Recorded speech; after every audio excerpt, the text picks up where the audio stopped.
in, tell a friend, and wipe your feet when you come in. You have now entered the trauma unit. This is generally speaking. Make sure you tap that thumbs up, hit that like button, make sure you subscribe, and tap that bell button. We are now live. Well, welcome to Trauma Unit TV. You are now rocking with the best.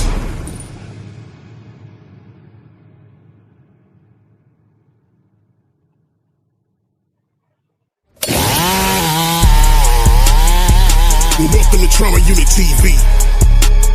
You are now rocking with the best. Well,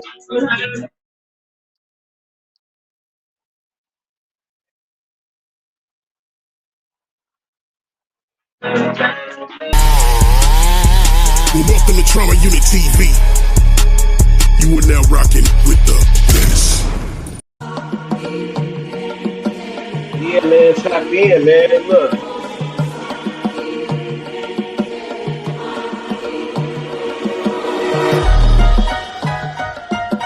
How many of y'all motherfuckers understand, man, what it mean to have federal nightmares, bro? You know what I'm saying? Because it's looking like a lot of these niggas is definitely having dreams, nigga. You know what I'm saying? But they being ended real fast with the motherfucking feds kicking down your door. Or you hearing on the news that they coming for you. Well, look, it's definitely some federal nightmares for that nigga. Well, actually, they say that nigga Brick Baby done got out. He free as a bird. And some niggas saying that he telling. That's crazy because he a repeated felon. But nevertheless, we can't jump to conclusions. We can only motherfucking go off what we see. You know what I'm saying? We know these motherfucking streets is crazy, bro. You know what I'm saying? How this shit go. But yeah, man, tap in, tell a friend. You know I'm back up in this motherfucker one more again. You know, the slippery slope, man. We just chilling and shit, you know, bringing motherfuckers this news and, you know, doing what I do, man, you know. So, you know, I'm back at it, nigga. Everybody who motherfucking pull up, man, I appreciate y'all, man, you know what I'm saying? You know what I'm saying? Hit the motherfucking like button, tap into the chat, you know what I'm saying? Say what you gotta say, man, you know what I'm saying? It's a platform for anybody who wanna motherfucking come get their motherfucking thoughts off or just wanna support the channel, you know what I'm saying? You already know what's cracking.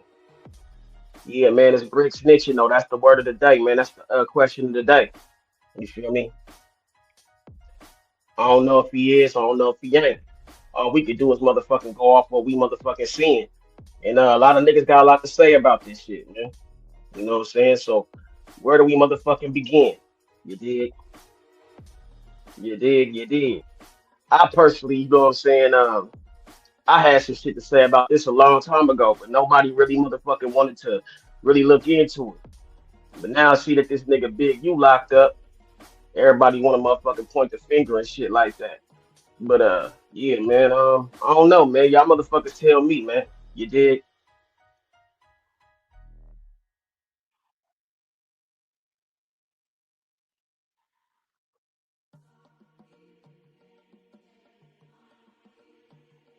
Man, And On the I don't dead know, homies. Brick. Seal file. You didn't get locked up for the thing in 23. They let you out. We done been through this with the Thug trial and other trials. That's going to lead to speculation. I know when you come with no jumper, you're going to explain it. But let's get to the content, Joe. They telling me they called. They said the go. The nigga Bay, Sylvester, they gave him bail with stipulations. He got to just meet whatever little stipulations. Right? They're going to let him go. And that nigga, you know, he told about. Right. He the nigga that went and collected. He went and collected the little bag. You know, he was collecting the federal money. Right. And they say Brick is the third one. So we gonna see. We Hey, did a second complaint drop today? Like, is this some new paperwork that dropped today? I don't know. They calling me. That's what I'm hearing, though. I'm hearing a second complaint drop today. They calling me, so I'm waiting to see what it is. They said Big U and Marks. They told him they ain't letting him go. Who is Marks? That's who That's is that? Bear Claw. Oh, that's Bear Claw. Okay. Yeah, I knew they gonna say him and Big U is one. I know. I don't know. I just know Marty Marks, and Henley. I don't know who they had as fugitives. Okay, I didn't see it. Big U can't run anyway. Don't he got that bad knee? What that bad He knee ain't got to got. do with I something, told nigga? y'all he ain't got the resources to run. He don't know how to run. When I went my way, the brains left, the resources left. He don't know what to do. He ain't even got money for a lawyer. Y'all think that nigga got money to hide out? So did anything happen at the first appearance? I don't know. I didn't go. One dude down there find out what happened with the Mexican dude because he say they told on him. He don't really know them. He did this business with him a couple times. Brick Baby probably left from the substation after he gave that statement. Went out the back door. That nigga got a sealed file already. Like this nigga, like But what do a seal file mean, man? Like somebody got to he can get explain that out one talking to about me. on the dead homies, on the hood, all he want. Nah, we ain't believing that. Nah, Brick. Ain't nobody What going. do a Ain't seal file civilians mean? ain't going Somebody for got that, to bro. help me Nobody's understand. gonna believe that, bro. Nobody. That nigga Brick Baby can't come back with no jumper now, right?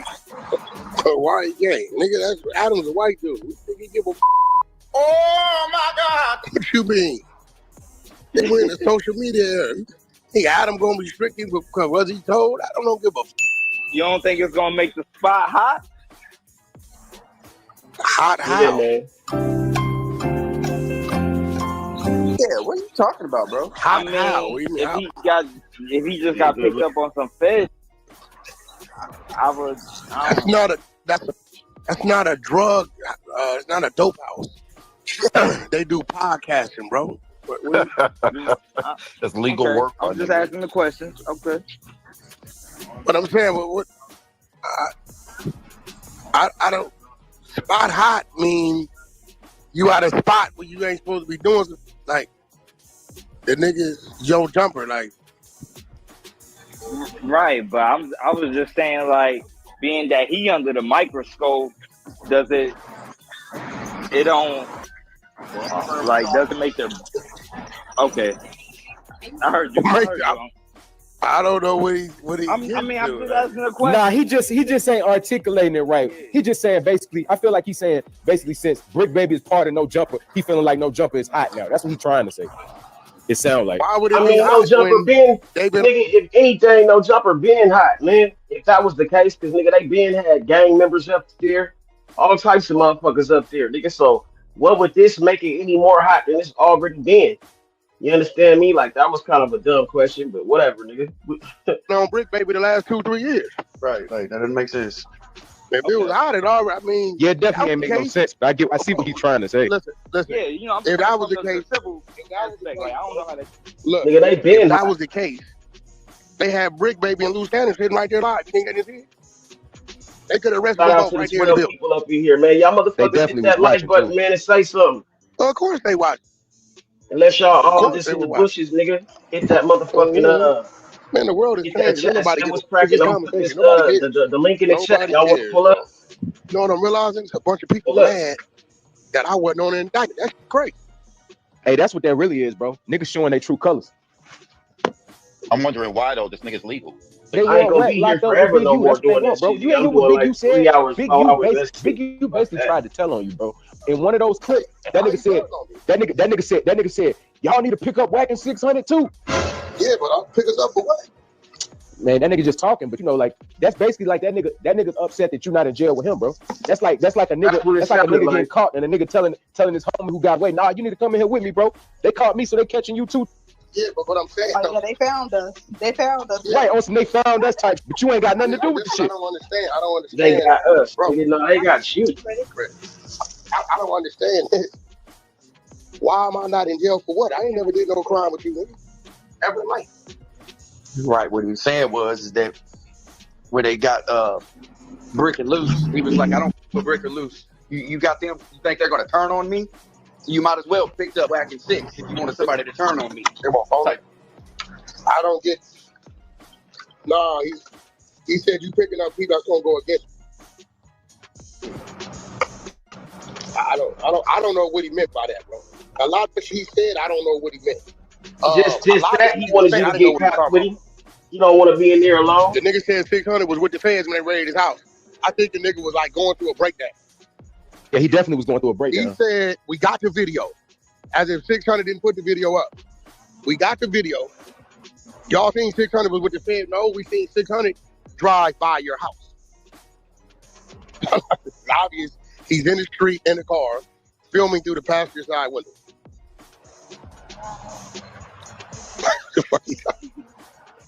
I don't know. That nigga said all this is Whack 100 fault. Hey, nigga, I ain't tell you to go over there and extort a dude for $1,000 a week for 2-3 years. That's paying you with the Fed money. What I got to do with me? God damn. All right, y'all, there it is, man.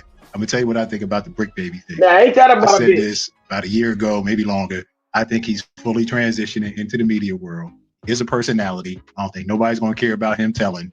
And I think this is just going to further push him away from the streets, even though it's a large part of his character, his connections, and it's a large part of why people watch. But if he just keeps doing the media thing, that'll all fade to black. And nobody ain't doing nothing and nobody to tell him. So Woody could do it, so could Brick. Anyway, man, let me know what y'all think. Like, comment, subscribe. Don't Appreciate nobody y'all give a tuning in. fuck Until about next niggas time, it's snitching your no boy. We more, out. bro. If they did, What did the DS do with Go back up. DS reportedly removed video surveillance evidence of Henley and RW's presence at the studio hours before the homicide, namely all the security cameras and DVRs from the studio. Click like. This clip from The Wack Show gets into details on charges around the Loose Cannon Big U arrest. Wack reacts to the charges and adds more detail that we might have expected. Click subscribe and share your thoughts in the comments. Loose gonna stay solid.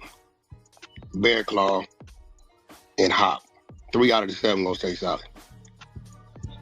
and we ain't even got to the Yellow Beezy shit. Yeah, he What cooked Trap there. Mama got to He do with cooked. this? What'd you say? What Trap Mama got to do with this? With her, I told her. I called the homie. I called the homie for Pete Funk, who run the other Trap Kitchen truck, and told him that she was cooperating. She been Hey, cooperating man, over but see, years. look, the thing about that is, she ain't built for Damn. this type of Yeah, life, she was Just nigga. about to give me You some. can't She even was really fault her. she was driving from LA to Vegas to she got the Suzette car. You can't even really fault her, man, because she ain't built for that shit. She ain't no gangster. You know what I'm saying? She's a legitimate businesswoman. You know what I'm saying?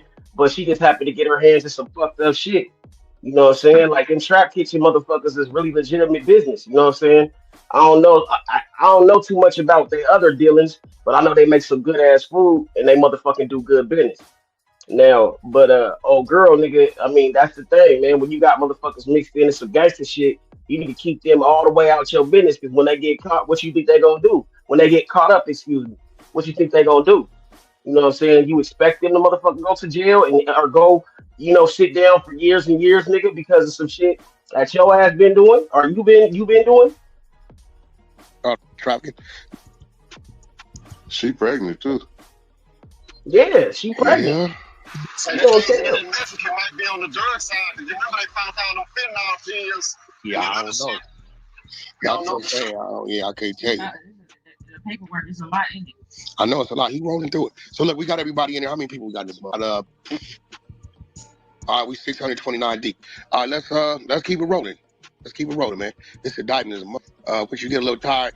Hey, Rod, you still got I audio. got Going 15 back to the audio motherfuckers up stuff. in People here, might no get there. comments. We Y'all got 2 niggas separate can't. audios. Hey, One from say the what's feds up. talking, one from the family talking. So if bro need a breather, we can get back to that. In the meantime, we're gonna let Prince keep cooking. Let's roll. Let's get it, y'all. All right, we're on page 36, y'all. You already know where you at. You on the show main flow. Let's get it. At approximately 1:13 a.m., surveillance footage at the Airbnb again revealed a dark gray or silver sedan arriving to the Airbnb. RW exited the passenger side of the vehicle and entered the Airbnb. A few minutes later, at approximately 1:20 a.m., RW exited the Airbnb with a suitcase, put the suitcase in the trunk, and got in the dark gray or silver sedan, which departed. The Airbnb, though, was rented for another day, and RW was not set to leave until a flight scheduled the following day. Both of Henley's phones did not begin reporting location data again until approximately 2:15 a.m. So his phone was off for an hour and 12 minutes. Both of his phones were turned off. Based on investigative test drives and research, the drive from the studio to the Airbnb would take roughly 17 minutes. After Henley's phone stopped reporting location data when they left the vicinity of the studio, the dark sedan arrived with RW at the Airbnb 15 minutes later, which is consistent with traffic patterns after midnight. The drive from the Airbnb to the location where RW's body was found, and then to the location where Henley's phones began reporting again, they actually had this part blocked out. So you see what they did? Boy, he fucked up, baby. Not only did he cut it off, he cut it back on, so they was able what they call a triangle. So he turned his phone off. He cut it off, I guess, at the studio, wherever he was at, right? And he probably used somebody else's phone to see if they could track it, whatever the fuck, right? The locations, right? Once they seen it was gone, they saying he went to the Airbnb. They got the address of the Airbnb, right? So they see how much time it took there. And then from the Airbnb to where the body was dumped, right? Guess he went back to the studio. So they're able to triangulate 15 minutes, 20 minutes, and whatever 15 minutes, right? So let's just say that's 50 minutes. So within a 50-minute time frame, your phone went off at this place and came back on at this point. He's thinking they're not going to be able to see him go boom, boom, boom. But they didn't find out where he went, and that can only come from Sylvester. That's a fact. And the other. No. And I don't know who else was there. Hey, Wack, you good. It's 48 minutes. You good. What I tell you. Sylvester. Right there. You good. The phone should have never came back on. Exactly. We never caught that. Stupid ass body with being smart. Dumbass nigga. I keep telling y'all he ain't smart. How long I've been telling y'all that? You don't leave So it this off. nigga turned his phone off, then turned it back on. Stupid Let's ass see how nigga. unsmart he is. But let me see why. Now you do know they canceled the BlackBerry a couple years ago, right? And he moved to an app on the phone. And I guarantee you the reason why he had to cut it back on, because he got to stay available for that grid shit. I guarantee Now, that's how why dumb he is was forced to that? cut it back on. If you turn your phone That's off, a then fact. do a murder, But I mean, I nigga, and then just read turn the your phone triangle. off right I after didn't the even know murder, what it all they said. gonna So do you is said go it was look at 48 what minutes. time the 48 murder minutes, was, There or you go. You approximately bozo. Let's the keep murder was. Let's break it down. So based on the investigative test Retarded, drives and bro. research, the drive from the studio to the Airbnb would take roughly 17 minutes. After Henley's phone stopped reporting location data when they left the vicinity of the studio, the dark sedan arrived with RW at the Airbnb 15 minutes later, which is consistent with traffic patterns after midnight. The drive from the Airbnb to the location where RW's body was found, and then to the location where Henley's phones began reporting again, they have this part blocked out. Basically says it's 48 minutes. The approximate time for the drive, murder, and moving of the body, particularly in the middle of the night without traffic.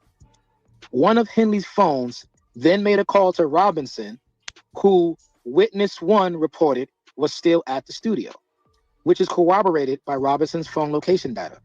According to witness one, Robinson asked witness one if he had seen Henley, which witness one found odd since Robinson was Henley's driver and bodyguard. At approximately 2:30 a.m. or 3 a.m., Henley returned to the studio alone in the dark gray Lexus and spoke with witness one, who reported that Henley Hey, y'all appeared to hit be that drenched like in either button, man. sweat or water. Henley told witness one that he was coming back from the gym. Slow down. Is witness one they saying the female, or is that the security? That's security. RW's body was found hours later at approximately 9 a.m. One of the detectives investigating the murder believed RW died at that location near the side of the road on I-15 after he observed the roadway contained a distinct patch of blood which trailed down the hill from the roadway into the desert along with the drag marks. Henley's phone location data shows that he departed Las Vegas to return to Los Angeles at approximately 10 a.m. Here's the evidence from the scene.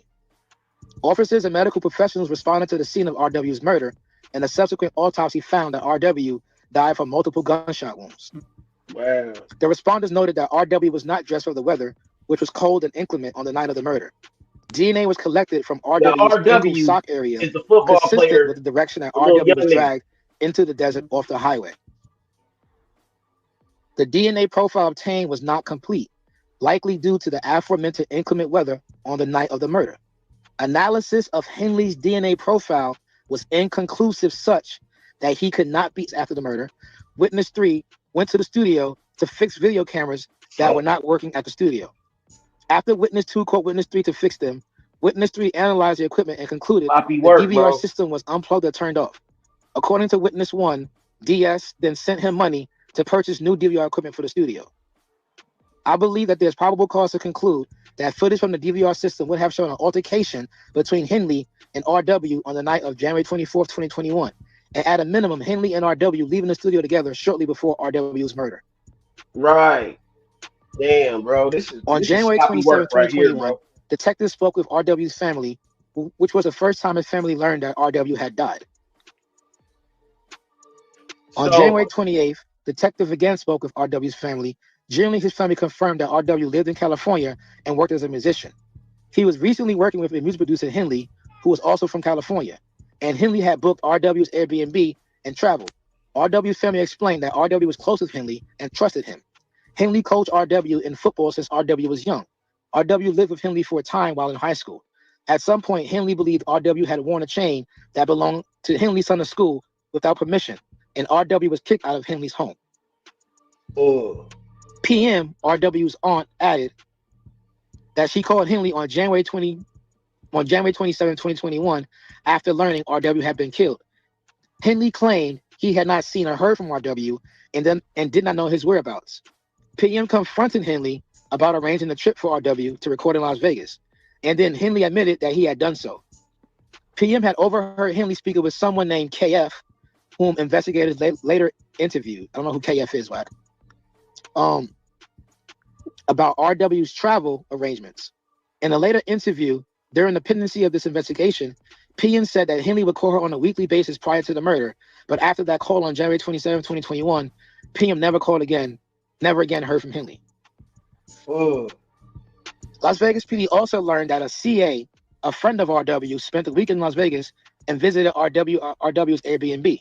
According to CA, at about 2 a.m. on Sunday morning, January 24, 2021, Henley came to the Airbnb and asked RW why he did not show up to the music studio the day prior, January 23, 2021. RW claimed he did not have a ride to the studio. CA reported that it was odd that Henley actually took the time to show up at the Airbnb in Las Vegas to confront RW. CA and his family left for California Sunday afternoon, January 24, 2021, at about 2 p.m., and CA had not heard from RW since. Through the entire investigation, the family members and friends who have been interviewed had pointed to Henley as a person they believed to be responsible for RW's murder. Within days, multiple people were sending Instagram messages to Henley demanding answers for what happened to RW, all of which went without response. Las Vegas PD searched RW's Instagram. RW's final Instagram message to Henley regarding the price of a song was sent on January 24th, 2021 at 1:57 p.m. Henley did not respond until January 26th at 8:14 a.m., almost 24 hours after Henley left Las Vegas following RW's murder. In the meantime, the evidence shows that Henley has seen RW at the studio the night of January 24th, 2021, after RW had sent that Instagram message, and Henley presumably would have discussed song at the time at all. That Henley sent the message on January 26th in an attempt to plead ignorance that RW was murdered and to avoid suspicion from law enforcement of his involvement in the murder. On February 3rd, 2021, Las Vegas PD conducted a recorded interview of KF, the person's RW's aunt heard Henley talking to about RW's travel arrangements on January 27th. I'm not sure who KF is at this point. KF, there you go. The mother just tapped in and said he's in custody. They notified the mom.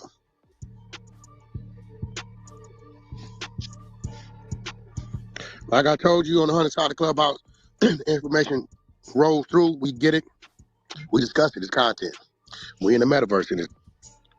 We got 698 people in here. I'm sorry, 706 people in here.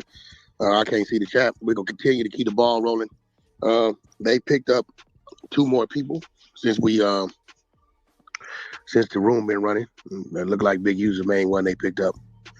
Looks like from the Loose Cannon thing his wife picked up has shown that they've also picked up Loose Cannon from his YouTube channel.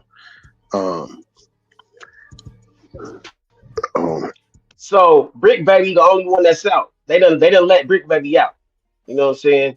Now niggas is asking, is he telling? Is he talking? Is he cooperating? You know what I'm saying? Nobody really know. You know what I'm saying? But some motherfuckers is insinuating that this nigga been working with them boys. You know what I'm saying? But nevertheless, nigga, he's out. You know what I'm saying? So they discussing this shit. You know what I'm saying? What's been going on with cuz. You know what I'm saying? Brick Baby and Loose Cannon's charges is different charges. You know what I'm saying? Allegedly they, you know what I'm saying? I don't even know if they shit's connected, but they was both picked up together. Alleged.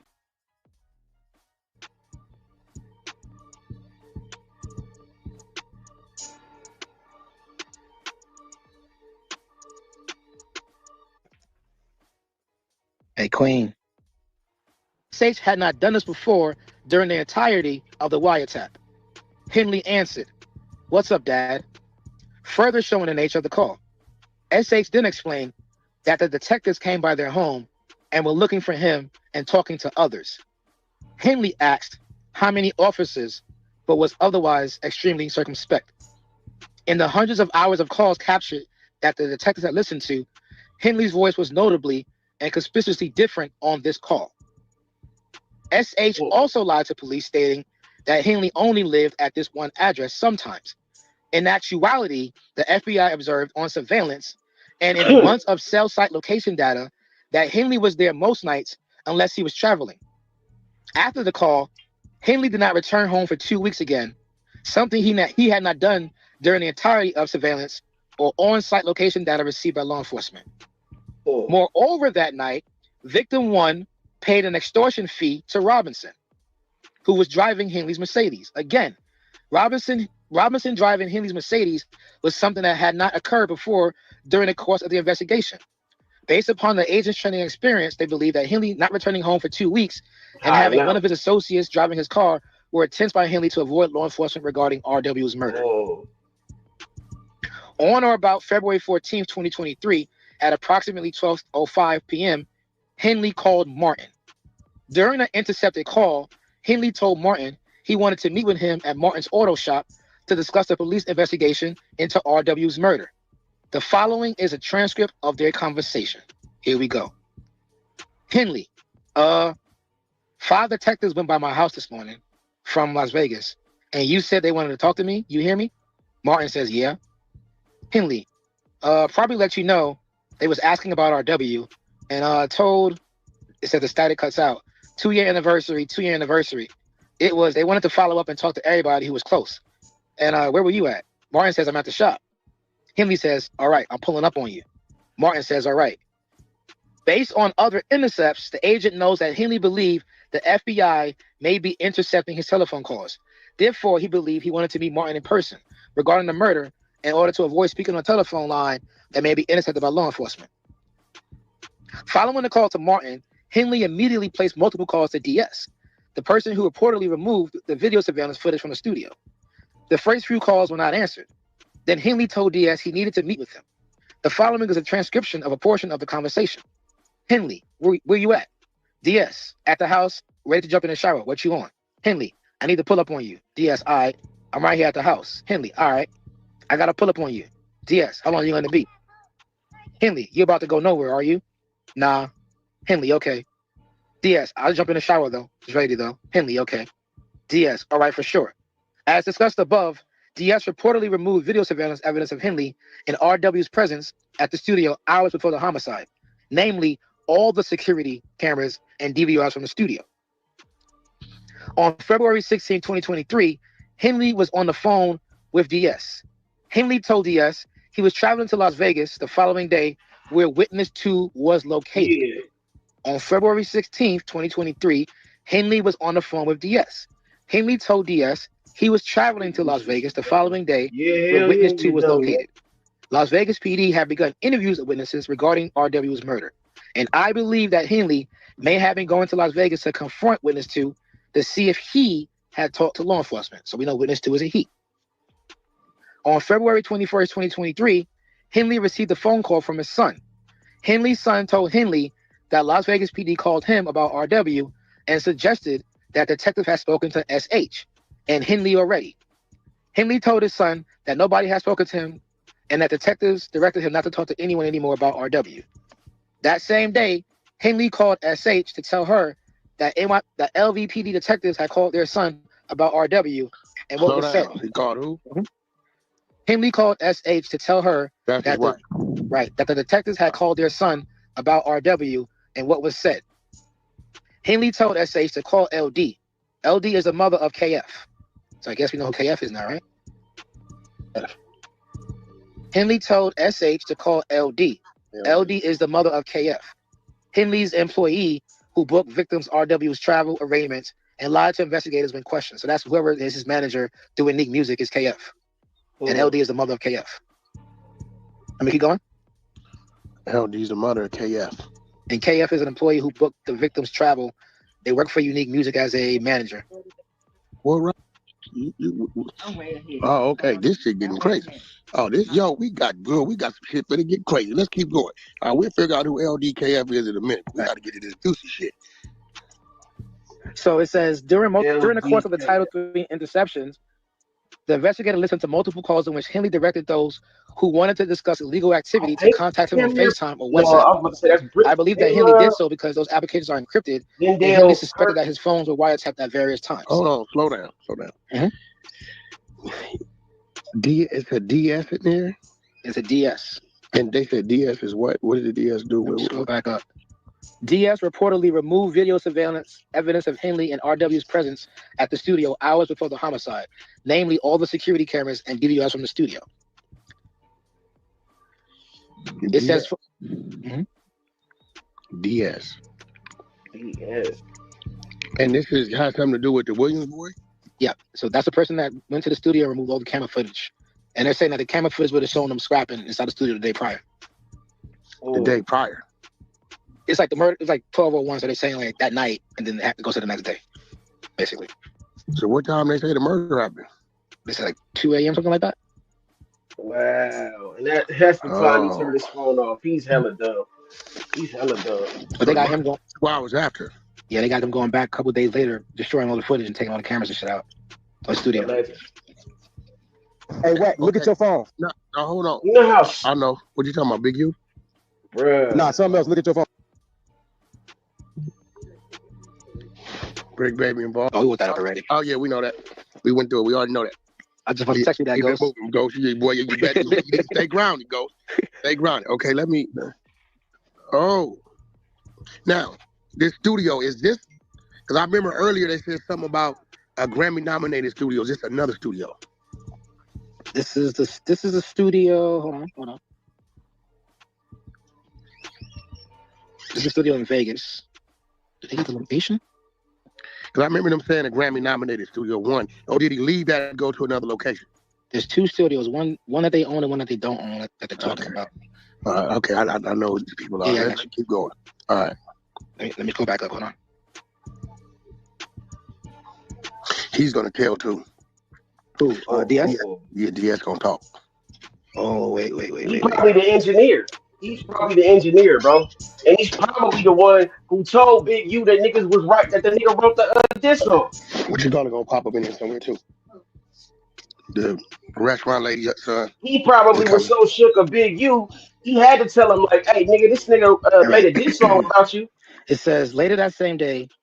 No, all right, let me go back up.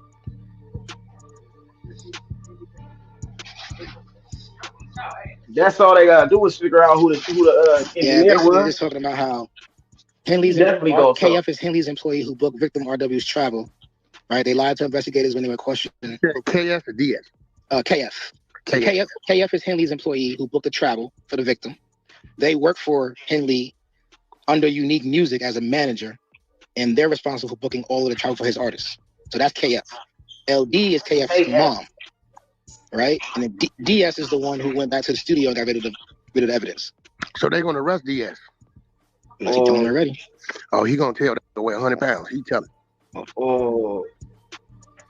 Yeah. Damn, homie. So next they go into the robberies, right? So now we're on page 48. Hold on 1 second. Initials KF. And the mom is who? LD. KF. Mom is... Hey man, when y'all come up in here, man, hit the like button, man, and like to call LD. Call the yeah, mom. make yourself known, man. Don't be in the fucking shadows like some of these weirdos, man. Stacy to call the mom of KF. Oh shit, Doctor. Wait. This is CEO. I got Dr. Umar's daughter online. She want to tap in on your clubhouse. Let me know when you can talk. Shit, whenever she ready. Right now. Right now. I mean, we can take an intermission to talk to Dr. Umar's daddy. Hold on. Y'all witnesses witnessing in real time how Wack get shit. They sent it to me. Get mad at me. Let's keep voting. You know me? My floor appreciates me reading out loud the live text messages shit. All right, let's keep it rolling. I got somebody working on the initials. Let's keep it rolling. Robbery in violation of the Hobbs Act and as racketeering activity. According to witnesses, including victim 1, and corroborated repeatedly by wiretap and recorded meetings with Big U Enterprise members, the Big U Enterprise sets up and executes robberies throughout Los Angeles. Normally, Henley provides a target and location while the robbery is committed by the Big U Enterprise or at the Big U Enterprise direction using the Rolling 60s or other associates. The Big U Enterprise, as well as the individuals who personally commit the robberies, will take a cut and then often sell the robbery proceeds or give the robbery proceeds back to a victim as a power grab and to instill fear for future robberies of violence. One such robbery occurred on July 5th, 2021 at an unlicensed marijuana dispensary in the LA area where victim 1 worked. Leading up to the robbery, the Big U Enterprise had been extorting victim 1 for years, and victim 1 had been paying the Big U Enterprise up to $25K per month when victim 1 was at the top of his earnings capacity. Shortly before the robbery, however, victim 1 has ceased paying extortion to the Big U Enterprise as victim 1 did not believe it was necessary or that he was receiving any benefit from the payments. On the day of the robbery, approximately 11 of the Big U Enterprise members and associates, including Robinson and Williams, both of whom victim 1 knew well as Rolling 60s members, rushed into the dispensary armed with firearms and without masks. They demanded belongings of anyone inside and stole cash and marijuana from the store before fleeing. At one point, they demanded a Rolex watch from one of the co-owners, but at Robinson's direction, they ended up letting him keep it. According to victim 1, while still at the dispensary, they have a footnote in here. It says, to satisfy the Hobbs Act commerce element, it is enough that a defendant not only stole or attempted to steal drugs or drug proceeds. For as a matter of law, the market for illegal drugs commerce over which the United States has no jurisdiction. Okay.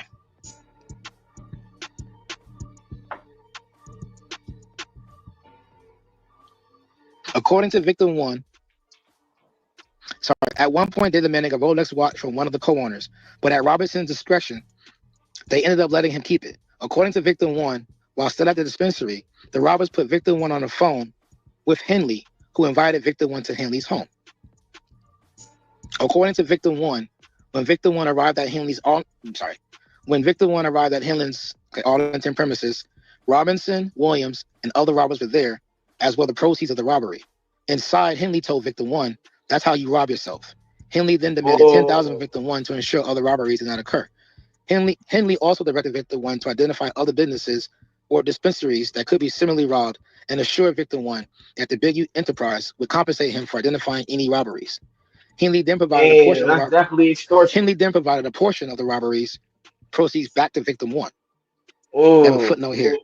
As stated below, victim 1's account is corroborated in a consensually recorded conversation in which Henley and Robinson asked for robbery targets for victim 1. I think this might be Gilly, bro.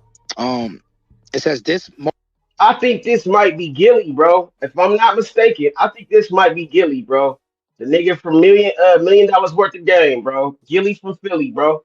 Cause nigga, if I'm not mistaken, nigga, that was the nigga that got robbed, and then the nigga got some of his shit back anyway, and then told the nigga like, bro, like, you know, you gotta check in with niggas, you know what I'm saying? Cause I think that's who Loose Cannon was like talking about. Nigga talking about, yeah, nigga, the nigga sent me to go rob a nigga, then get a nigga his shit back, and then, bruh, this is some, man, this is wild, bro. Modus operandi His female name was LD, right? LD, yes, sir. That was the mom of KF. Yeah, that's Lalani Dale. She's a board member. Oh shit. Spies is working. They didn't tap into his management records.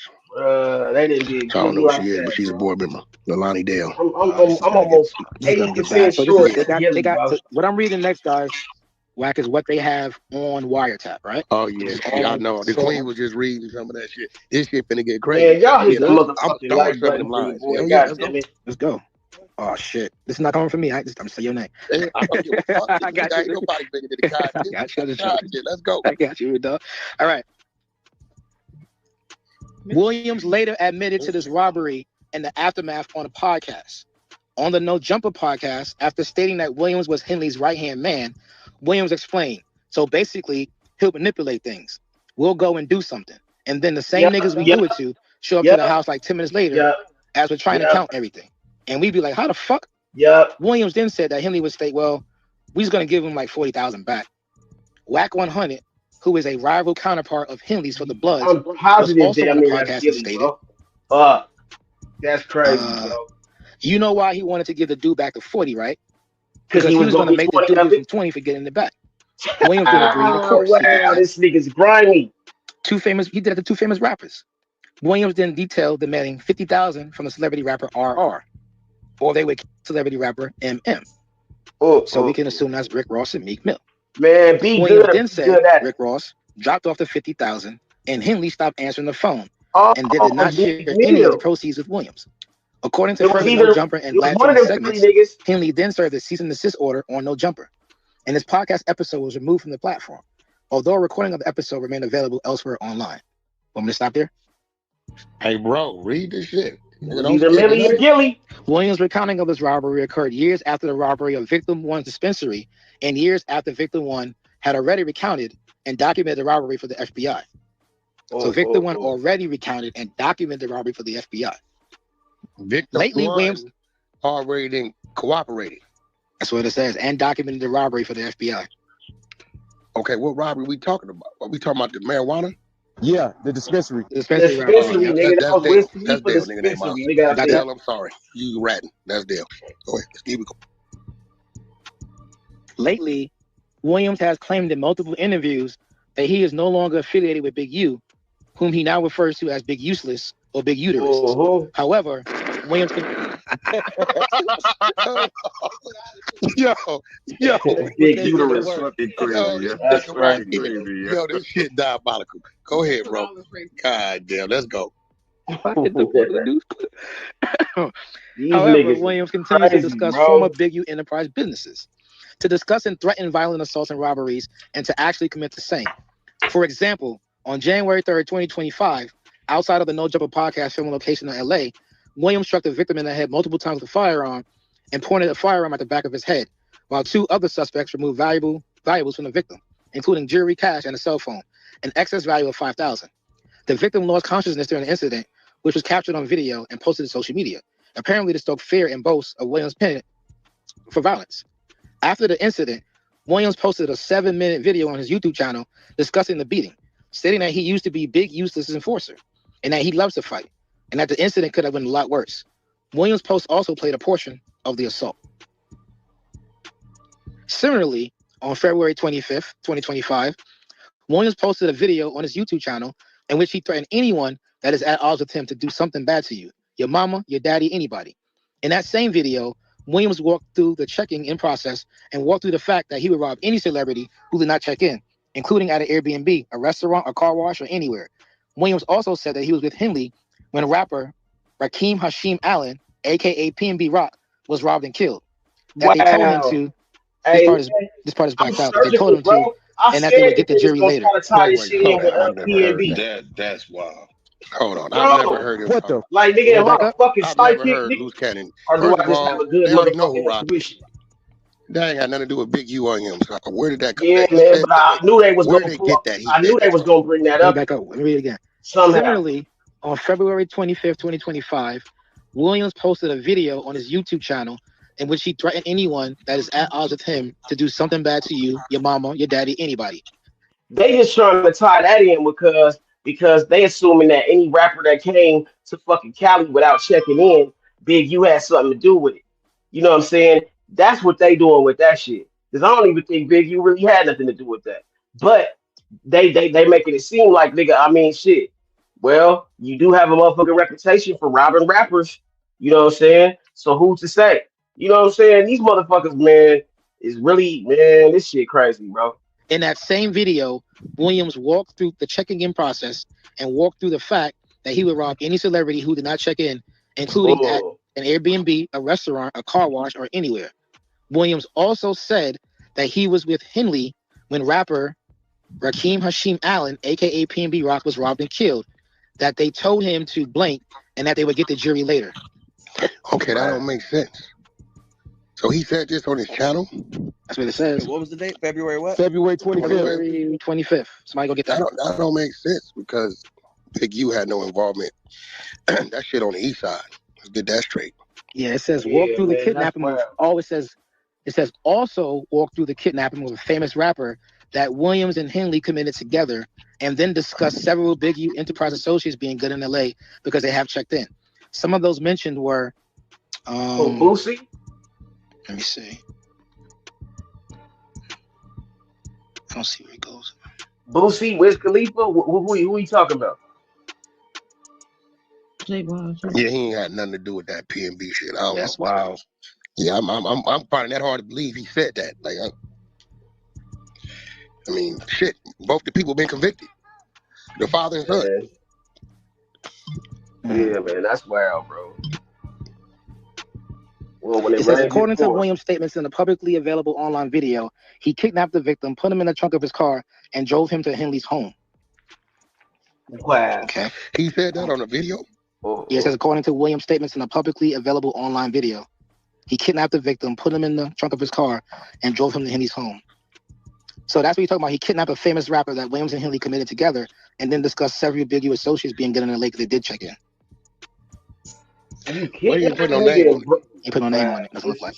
So they're trying to paint the picture that he's part of the empire. Yeah. Right. Yeah. Okay, I got it. Let's keep rolling. All right. It says in February 2025, Williams also took part in a filmed conversation with multiple people on YouTube in which Williams told another participant that you will lose your life. And then when Williams found him, Williams was going to do something bad to him. Throughout this investigation, the FBI obtained many recordings of Big U Enterprise members and associates discussing robberies that they were committing or planning to commit. For example, on August 6, 2021, on a recorded call, Robinson told Victim 1, trying to lick somebody that ain't even hard. All this shit is just, this ain't working, man. I'm like, man, I'm in the wrong business, homie. In my training and experience and investigations to this case, lick is consistent used as a slang for robbery. On June 22nd, on another recorded call, Robinson told Victim 1 that Henley had been asking Robinson if they needed to do a takeover, which I know based on my training, experience, and participation in the investigation to mean a takeover robbery of Victim 1 at his marijuana dispensary again, because Victim 1 had not paid his extortion payments. Then on July 9th, 2022, Henley told Victim 1, we got to rob someone. He actually You with used that bullshit. word, bro, extortion? On July 31st, 2022, Henley told Victim 1 that Henley needed $30,000 to pay his development options staff and was considering a robbery and increased extortion to obtain the funds. Henley was also intercepted on a telephone call telling an auto shop owner that Henley knew how much he had paid the shop owner because the payments was proceeds of a robbery. In other Title III wiretap interceptions, the agent also heard Henley planning a robbery of individuals that had stolen equipment from a celebrity rapper. Using an Apple AirTag. Wait, did you say an Asian? Say one time? Did you say something about an Asian? No. Asian. Oh, okay. I thought you said Asian. And I'm trying to figure out who this Asian dude is on this Rico. Go ahead. In other Title III wiretap interceptions, the agent also heard Henley planning a robbery of individuals that had stolen equipment from a celebrity rapper. Using an Apple AirTag that was with the equipment, Henley Martin and other individuals obtained firearms and began to stage the robbery to get back the equipment. However, when they arrived, the police also arrived, having been called by the celebrity rapper. They witnessed the staging of the robbery on a surveillance before it was called off. So they witnessed the staging of the robbery on a surveillance before it was called off. On November 11th, 2022, on another intercepted call, Mitchell, discussed above, and Henley coordinated. So this was on an intercepted call, right? Zaire Mitchell, Brick Baby, and Eugene Henley coordinated how Mitchell would give Henley the proceeds from a robbery that Mitchell committed. Henley and Mitchell were talking about how much money should go to Henley. Then, in multiple other intercepted calls and text messages, Henley talked with Blanton and Robinson to help Henley collect from Mitchell's associate. Talking about Mitchell, Blanton said, they robbed a nigga for some shit. They made a nigga call his plug, and then they booked him. Talking about further spending the proceeds. Henley told Blanton, I'm going to grab half of that, whatever he got them. I'm going to give it to Vay, and Vay can bring the rest for you. It says Vay is Robinson's moniker. You got that? What? Vay is Robinson? You may know it. No, Vay is Sylvester Robinson. Sylvester, yeah, it says right here, it says Vay is Robinson's moniker. Yeah, okay. Vay is Mr. Belvedere. He drives him around everywhere. Gotcha. Right. He drives him everywhere, yeah. So it says, on a subsequent call, the agent heard Henley counting out the money and saying that it ain't nothing but 2 to 3 racks. Blanton responded, Brick Baby said it was supposed to be between 5 to 7, man. Gotta make that call out to Brick, man. On April 22nd. Wait a minute, who does Blanton? Hold on. Blanton's in the works. Let's do the Blanton. Where is your picture? Who is Blanton? Let's see. Is Blanton? Oh, I know who Blanton is. Okay. Can you go back a little bit? Let me follow this. So this is a robbery. So it's Blanton, Brick, and who? And Brick, Eugene Henley. Okay, I'm there. Go ahead. So Brick Baby said it was supposed to be. It's on a call, right? Brick Baby said it was supposed to be between 5 to 7, man. Gotta make that call out to Brick, man. April 11, 2023, Henley and Blanton again discussed an individual who was supposed to be robbed in the near future. So they got him on a call talking about robberies. Let's see. A significant portion of Big U's enterprise consists of various extortion schemes checking in. Let's see what else. Let's see. One of his extortion victims, victim 1, was a promoter and marketer who profited from club promotions, operating in interstate commerce, and worked for legal or quasi-illegal marijuana dispensaries, as shown in recorded conversations and controlled payments. Henley and Robertson were quite open in their threats of violence and intimidation if the victims did not pay the Big U enterprise. As stated above, the July 5th, 2021 robbery was a key to their scheme of extorting victim 1, and that once victim 1 stopped paying extortion fees to the Big U enterprise, they robbed him to reinstate their control. At one point, victim 1 asked in the recording what he was paying for, and Robertson explained that it was like they state that Brick Baby is one of Mitchell's monikers. At one point, victim 1 asked in the recording what he was paying for, and Robertson explained that it was like a retainer, and that if and when victim 1 was robbed, victim 1 would not have to pay extra money to the Big U enterprise for the return of his property. Of course, as discussed above, it was Big U enterprise members and associates who were the ones who had robbed victim 1. And they did charge victim 1 for giving his things back by not returning the entirety of the property they themselves stole and demanding more money and targets to rob. The evidence supporting the Big U enterprise's extortion activities includes consensual recordings made by victim 1 of phone calls. So consensual recordings made by victim 1 of phone calls. So victim 1 recorded all those phone calls. Meetings and controlled extortion payments. Statements describing being a victim of the extortion scheme from victim 1. Title III wiretap calls discussing extortions and payments. And threats made to other individuals on Title III wiretap calls showing the modus operandi of the Big U enterprise extortion racket. Examples of some of the extortion-related recordings obtained from this investigation include controlled payments with the FBI's involvement are bolded. 4 days after Big U enterprise robbed victim 1, as discussed above, consensually monitored calls of victim 1 in which Robertson tasked victim 1 with identifying additional robbery victims for Henley and Robertson, where victim 1 would receive 25%, and noting that Henley was discussing that victim 1 owed Henley money, having only paid a portion of what he owed. Another recording call in which Henley stated that any payments that victim 1 receives from another person he extorted must be paid to Henley. Another call in which Robertson told victim 1 that Robertson needed to tell Henley something about the amount of money that victim 1 would be paying to Henley, and victim 1 said he would pay $500 to $1,000. Another recorded call in which Robertson asked victim 1 what he has for Henley, and Robertson discussed how much victim 1 can pay, but ultimately promised to cover victim 1 and allow him to pay the following day rather than face Henley's anger. Another recorded call in which Henley and victim 1 discussed how much money would go from any event to Henley, the Rolling 60s, Robertson, and victim 1. Henley stated that he wanted his money later in the day. Victim 1 and Robertson discussed how victim 1 was being taxed by Robertson and Henley. Another call, we discussed that another extortion victim was not paying Henley what he was owed because DC was conducting business in Los Angeles. So, on 9/23/2021, WAC, we have You say DC? So this is different, right? Yeah, So, no, that's the same promoter. DC's is right. But check this part out, WAC. Up until this point, these are all consensually recorded calls, right? On 9/23/21, you have a consensually monitored call in which Henley discussed how another extortion victim, i.e. DC, was not paying Henley what was owed because DC was conducting business in LA. So monitored call means what? Recorded call means what? I don't know. Monitor call means nigga, you calling in knowing it's hot. That's it. And that's between Henley and DC. So he's lining is DC going against the victim 1, which is Monster? Or could somebody be running a wire whack? Do they have an issue? I'm thinking this is a wire whack. Yeah, but that monitor mean it's probably an agent listening on that hoe or something. With a wire. We got to record it. Monitor is one I'm working. Or it was a bug in there. So yes, they listening. I say monitor. How are they referring to? How are they referring to the Big baby works victim 1? They say a monitor call. Victim 1. 9 to 5. Yeah, he's doing something, bro. Victim 1 is what? Because for that nigga to be out. That's party promoter. Party promoter. DC is the promoter out of Dallas. He out of Texas. Right? That part. Houston, Texas. Everybody go to strip clubs and they know who DC is. DC, yeah. Yeah. So I'm trying to figure out Caked up and dangerous. You Shout got out to who's Debo, talking to bro. DC? Caked up Big and U? dangerous. Yeah, that nigga definitely working, Big bro. U and Robinson. But this shit crazy, nigga. Big U gotta be one of the dumbest Robinson is criminals talking to Victim One more than Henry's talking to Victim in the One. history of criminality, Yeah, nigga. that's he gonna pass that off. So DC is DC. I'm trying to figure. Hold on, bro. Robinson. Who the Robinson? That's Sylvester. That's Vay. Right. Okay, yeah, that Vay and Victim One is the same. They both the same temperament.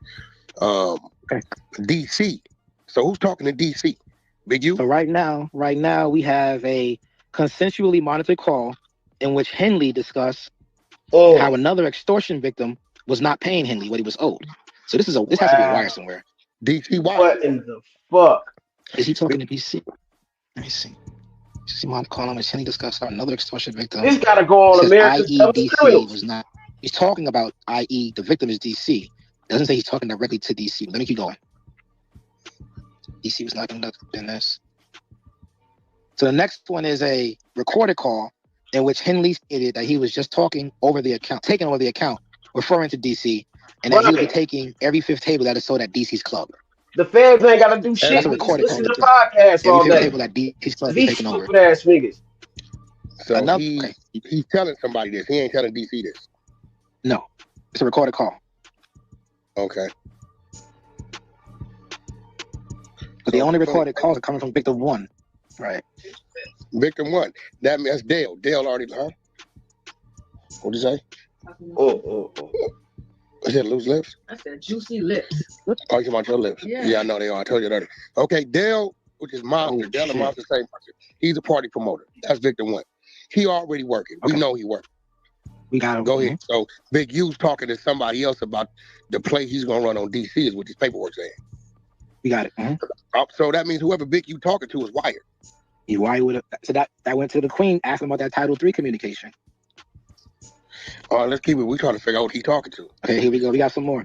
So next we got a recorded call in which Henley asked Victim One, why was he on the phone with him when he was coming to pick up his money right now? They didn't discuss how much will be paid electronically and how much in cash. Later that day, Robinson provided Victim One with the number to pay an associate Tubbs for Henley. So who's Tubbs? Next, you have a recorded call in which Henley told Victim One to get a cannabis shop up and running for him to pay some rent. You have another recorded call in which Robinson told Victim One to give Henley a weekly salary of $1,000. Robinson further advised that Victim One gets in trouble when promising larger amounts. Robinson also asked Victim One where DC lived because he and Henley were trying to DC up based on his non-payment reference above. That's why I said the whole no jumper, bro. So Robinson also asked Victim One where DC lived because he and Henley were trying to DC up based on his non-payment reference above. And these niggas was actually saying extortion. I don't think they moving like how dumb is that? Consigliere. That's what I'm saying. He moving. He called to talk about where DC lives because me and Big U try to f him up from non-payment. That ain't even bait. This shit is hilarious. Go ahead. This is crazy. How dumb the FBI provided $500 in cash for the meeting, and Victim One paid that money to Henley. They set him up with the my God, Dale bro. really working. Jeez. The FBI provided $500 in cash for the meeting, and Victim One paid that money to Henley. Next recorded call, in which Robinson asked how much money Victim One had for Henley. And well, I think he's gonna want at least $1,000. Another recorded call in which Robinson asked Victim One how much he will have. They discussed both cash and electronic payments the following day. They continued a similar discussion regarding $1,000 to $2,000 in payments. Another recording call in which Robinson arranged a meeting that was also recorded. So another recorded call in which Robinson arranged a meeting that was also recorded.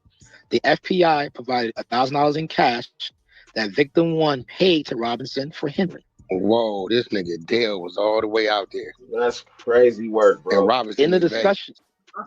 Hey man, y'all definitely hit the fucking like button, bro. Yo, this hit the nigga was all motherfucking the like way button. out We there. need to get this And bitch out in the algorithm, man. Your ass. That's why he told on the murder. They gave up all the details on the murder because he had all this shit right here. They had him dead bang with conspiracy. You dead bang with it, bro. You nigga, you making the calls and trying to find. If you ain't hitting the like button, you basically saying you like ain't did a day in jail, bro. They gotta be like 55, 57. He ain't did a day in jail. Man, they telling you boom, boom, boom. He finna hurry up and tell. Yep. Yeah, let's keep it moving. This is getting wild. Damn, took you to research. Let's keep it going. I don't Do know what where I you do, got your Wack. paper, bro. I don't know where you. Wow, Wack. Where you He got got it? nothing else. Yeah. But this nigga America's do a lot of dumbest flow down here criminals, too. man. Let's keep it going. Damn, this is crazy. Another recorded Nigga, call. grandpa. Now we're in 2022, y'all, in which Robinson arranged a meeting that was also recorded. The FBI provided $1,000 in cash that Victim 1 paid to Robinson for Henley. In the discussion, Victim 1 discussed how Henley took the entire $30,000 from Deja Vu, which is discussed further below in connection with Henley, Robinson, and Martin, extorting $30,000 on December 2nd, 2021. Robinson explained to Victim 1 that he was taking way more than that and discussed Henley's spending after receiving payments. Another recorded call in which Victim 1 requested an extension from Robinson regarding a payment. Robinson told Victim 1 that he'd been holding Henley off and that Henley had been asking for Victim 1's payment. The FBI provided $1,000 in cash that Victim 1 paid to Robinson on camera for Henley. They had him on camera accepting it too. Another recorded call. Tell. They got you locked in with the extortion. I know, babe. Stupid ass nigga. He gonna tell. Yo, they nigga, the feds is giving them the money. Where Ghost at? Let me see if Ghost can grab this though. Yo. Ghost. Okay, Ghost. Hey, so this is karma, nigga, for the nigga writing down serial numbers, nigga, and then selling niggas guns with the serial numbers written down, nigga. The same shit, nigga, that you was doing, nigga, is the same shit that niggas flipped around and did to your ass, nigga. Cause now, nigga, you motherfucking, they basically, nigga, marking Fed money, nigga, and using that Fed money to pay you with it, nigga. And you motherfucking so stupid, nigga. You taking $500 how stingy, how motherfucking gullible, and how fucking greedy do you gotta be to be doing $500 hits, nigga? Stupid ass nigga, bro. And then talking about it on the fucking phone, nigga. Literally using the word extortion, nigga, in the motherfucking conversation. You got niggas using the word extortion in the conversation, using your motherfucking name. I mean, man, be good or be good at it, nigga. This nigga, man, has got to be on the world's dumbest criminals, bro. Got to be. You hearing what's Hit going the on, fucking right? like button, man. Just be a fucking We weirdo. hear the extorting and we hear the lineup going on. But what else do you hear? Dale is working like a We know that. We know Dale working. Dale. We know the feds is giving Dale the police the money and all that. But what else do you hear? Chippendale Rescue Rangers. What have I been telling y'all? We kept going through all this for $1,000. Facts. That's a broke. Yeah, he broke his hell. $500? $500,000. He pressing for $500 in a rack. Talking about he trying to find out stay at about $500 and $1,000 payments. $1,000. Hey, Big U got to be the all right, let's keep it. Another recorded call in which Eugene Henley called Victim 1 and said, "Bring me. I need $1,500 real quick." Victim 1 told Henley that he had just paid Robinson $1,000 2 days prior. That part. Another recorded call in which Robinson told Victim 1 that Henley was increasing Victim 1's taxes to $3,500. Another recorded call in which Robinson told Victim 1 that other individuals were paying the Big U Enterprise $2,500 to $3,000 so that Henley could purchase a $30,000 necklace for his wife's birthday. It's bad work. Another recorded call in which Robinson told Victim 1 that Henley wanted to collect $2,000 for him every Monday. Another call in which Henley told Victim 1 that he needed a donation for his wife's birthday. Victim 1 told Henley he had already paid Robinson, and Henley responded that his math was wrong. Another recorded call in which Robinson and Henley demanded that Victim 1 stop doing business with the Big U's Enterprise rival Wack 100 because he was a rat. Robinson told Victim 1 that... Sorry. Slow down. Go back. This is when I told y'all I booked the show with all the shit out. Remember I told y'all I booked the show with the nigga? Sada baby. Right. Yo, come back and come run that back. I'm keeping up with it. So they like 2021 right now.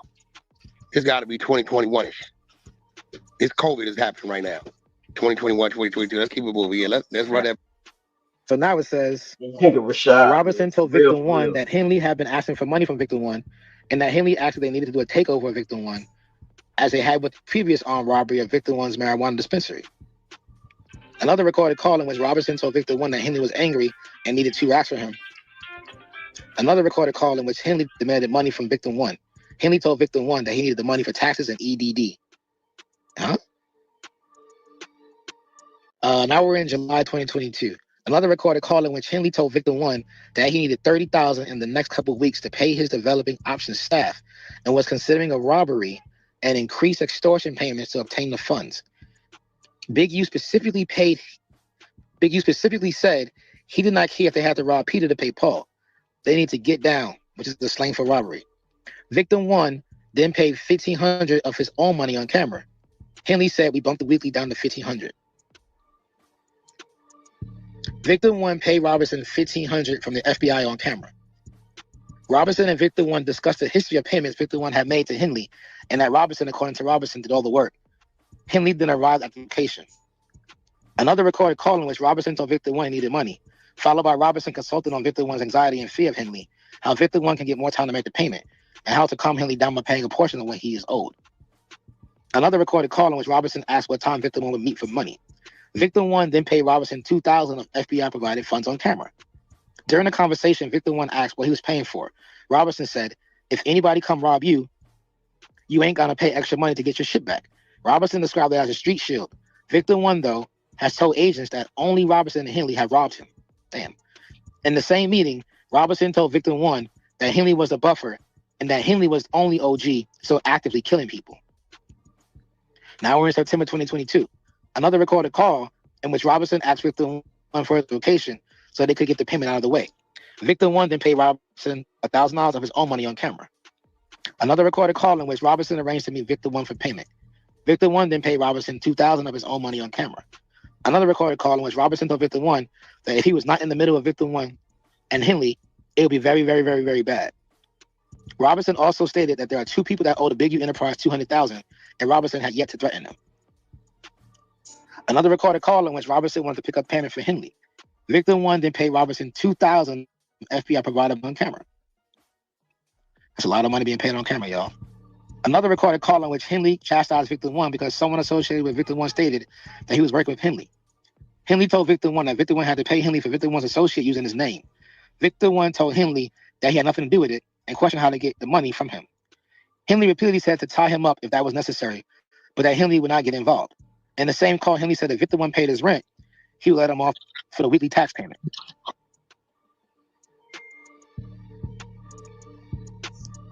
We got content. What's up, Hold on. With my family. Talk to my sons, I talk to everybody, man. I'm saying, I'm gonna deal with this fight, see what it is. I just want to try to know. All this stuff is quagmire. This shit's all bullcrap. Man, I just need y'all prayers. I need y'all. I don't even know what to say. 21 years, I've elevated my family. Come back. Sit here and write and do what I need to do until I can come back home. And people are supposed to help me. I hope you help me. Tank, you know, don't worry about it. A lot of stuff y'all hearing is straight trash. I appreciate the love and I appreciate people that help me. I don't know. It's hard helping black people and not being hunted for doing it. First Street, it might be to, I don't know if it's to the right or the left. Reach out to anybody who can help me, y'all. You hear me? Help my family. Appreciate y'all. You know, this is my last video before I turn myself in. I'm with my family. Talk to my sons, I talk to everybody, man. I'm just saying, I'm gonna deal with this fight, see what it is. I just want to try to know. All this stuff is quagmire. This shit's all bullcrap. Man, I just need y'all prayers. I need y'all. I don't even know what to say. 21 years, I've elevated my family. Come back. Sit here and write and do what I need to do until I can come back home. People are supposed to help me. I hope you help me. Tank, you don't worry about it. A lot of stuff y'all hearing is straight trash. I appreciate the love and I appreciate people that help me. I don't know. It's hard helping black people and not being hunted for doing it. This first street, it might be to, I don't know if it's to the right or the left. Like I said, we on 100. Let's go on the paperwork. We gonna content as it continues to content. You know, shit I'm gonna always hit my phone. My phone is lighting up. So we got one of the exposers, Prince, reading the paperwork, documents, the indictment paperwork. That was a video posted by Big U on his way to turn himself in. So I think he's already in custody. Let's keep it moving. Let's get it, y'all. Victim 1 paid Robinson $2,000 on camera. $640 was Victim 1's own money. Robinson told Victim 1 that Robinson was taking 25 to 50% of the payments to Henley, depending on the amount. Robinson then quoted Henley as saying that Robinson was getting soft with Victim 1, that Henley was going to fuck up Victim 1, and that Robinson was the only one saving Victim 1. Henley called Victim 1 and stated that Victim 1 owed Henley a lot of money and to bring $2,000 weekly. Victim 1 paid Robinson $500 of his own money on camera. March 2023. Victim 1 paid Robinson $1,500 of FBI provided money on camera. Robinson said he was going to tell Henley that Victim 1 only paid him $1,000. Now we get into the actual Deja Vu Club incident. Additionally, Henley, Robinson, and Martin extorted Victim 2. Now we're on to Victim 2 at Deja Vu, an international adult entertainment club at a location in LA on December 2nd, 2021, which Robinson and Victim 1 later discussed on a recorded call on January 20th, 2022. As corroborated by recordings and interviews with Victim 1, as well as public social media posts, Big U organized a birthday party at Deja Vu for himself and negotiated that he would receive roughly 30% of the bar proceeds from that night. Henley also promised that famous rappers would attend. He later then demanded the full profits from the night and threatened extreme violence if he was not paid the entire amount. Specifically, on December 2nd, 2021, on another recorded call, Henley called Victim 1 to discuss the extortion payment related to Henley's birthday party at Deja Vu. Victim 1 previously promoted Deja Vu and had initially connected Victim 2, the new promoter. So Victim 2 is the promoter for Deja Vu, which Henley about having Victim's birthday party there. Victim 2 had agreed to pay Henley $30,000 in exchange for celebrity rappers, including Cameron Jabril Thomas, a.k.a. Wiz Khalifa, and Clifford Joseph Harris Jr., a.k.a. T.I., as well as other famous guests to accompany Henley to Deja Vu for his birthday on December 2nd, 2021. Deja Vu promoted the event on social media using Wiz Khalifa's image, which would bring in more customers who wanted to party with famous celebrities. The following is a transcription of the portion of the conversation between Victim 1 and Henley. Did I tell you the day of niggas the it was party. Wiz Khalifa? Victim 1. I was trying Did to I get not to you tell about you niggas it was Wiz 20,000. Khalifa? Big U. Surgical with 30,000. this shit, bro. Got Victim photographic 1. memory, man. I sold it for 30, the whole thing for 30. And I got to get all the people. Henley, 30,000. Cause this shit is viral. It's all over the city. Wow, bro. Got me into my wife and with everybody else. And that's the number you told me? Victim 1. But if Wiz don't come, Big U. Yelling at Victim 1. Nigga, I wouldn't give a I tear that shit up. It won't be a club in that bitch no more. You don't tell me if Wiz don't come, nigga. Victim 1. But it's what I sold. Big U. I want to get. You knew T.I. was never gonna come. And T.I. said he was not getting dropped. So that's one Vay. So that's on Vay. If he ain't gonna get it, that's on you and Vay. I don't want to hear nothing. You ain't gonna use my name. You need to bring me that money now. Victim 1. I'm getting it from Tubbs. And then later on, like 2 or 3 hours, they're gonna let me borrow some money. Big U. Matter of fact, I'm gonna have my niece. Hold on. They don't say her name. It says, matter of fact, I'm gonna have my niece and them to come and get it. Later in that call, Victim 1 and Henley discussed the club and the revenue Victim 2 was expected to earn from the event. Henley described his expectations from the event and said there were going to be 5,000 6-0s in this. 5,000 6-0s in this that's going to be pulling up. If we got the tier to be ready for that, be ready for that. Bring me my money. They a little footnote. Based on his experience, he's saying that 6-0s are 60 members. We know that at this point, right? All right. The night of December 2nd, 2021, Henley, Robinson, Martin, and countless Big U Enterprise associates showed up to the Deja Vu. Wiz, T.I., and other promised guests did not arrive as promised. Hell no, Victim that one got watched tipped as off, nigga. Robinson, Martin, and 3 other T.I. associates said, nigga, took hey, we Victim ain't 2 going up there. into a back room and extorted $30,000 from him before returning to the main room to party. Can't get nobody's college, man. For those of y'all who don't know, I've been saying for a long time that Wack is a cop, and I think I've been saying this so long that y'all forgot that I was serious. Y'all notice how everybody's going to jail but him and 600? Y'all notice how at the last minute, Loose Cannon switches sides and Wack is so calm? So calm. Yesterday talking to Turtle, oh man, you know, I love you, bro. I got love for you. Wack wanted to be the Godfather so bad because he knew that this was happening. I've been saying that Wack was a cop. I've been saying that Wack was a cop, man. I've been saying it. And I feel like a lot of y'all really stopped taking it serious or stopped taking it into consideration. But this is disgusting, man. Multiple arrests made in connection with LA Crip gang. Watch this. Folks just love a good American family. And this from ABC 7. Good Wednesday morning. I'm Rachel Brown, and we're following breaking news. Let's get straight to Scott Reif and Air 7. Scott.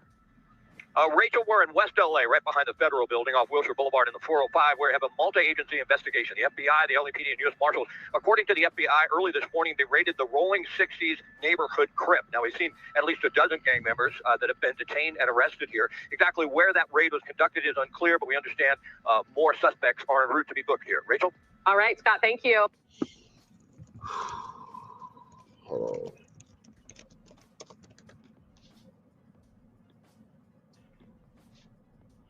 on. LA Crip leader turned gang interventionist ran a mafia like Enterprise Crips. Eugene Big U Henley, well known as a figure in hip hop world, who's been called rap's godfather by Wiz Khalifa. Federal authorities now accuse Henley of murdering Young Vegas, blah, blah, blah. Eugene Henley, the Crip leader who helped launch Nipsey Hussle's career, dubbed the Godfather, accused of 187, blah, blah, blah, wooty bam, da, da, da, da, da, announced on Wednesday. And here you got Wack and 600 all online talking about it. Before the raid happened, they was online talking about it. Oh, I was trying to warn him. How are you trying to warn him? Bro, they're snitches. Like, y'all not hearing me. This is what I mean when I say that y'all be on this internet playing too much. Oh, well, Wack said. This, everybody who played, everybody who Wack said and all that kind of stuff and all that blah, blah, blah. You're weird, bro. You're weird, bro. Well, Wack said, well, 600 said, well, blah, blah, blah. You're weird, bro. Flacco, you weird, bro. You a rat lover. You a weirdo, bro. You sit next to these type of dudes. If by now y'all can't see that these ninjas are cops, you don't want to see it, bro. How they walking around, how 600 whip out the blower on an old man at the donut shop. How these ninjas is pistol whipping and stripping ninjas butt naked outside of no jumper on camera, but nobody's being indicted. But here we are now, here with this.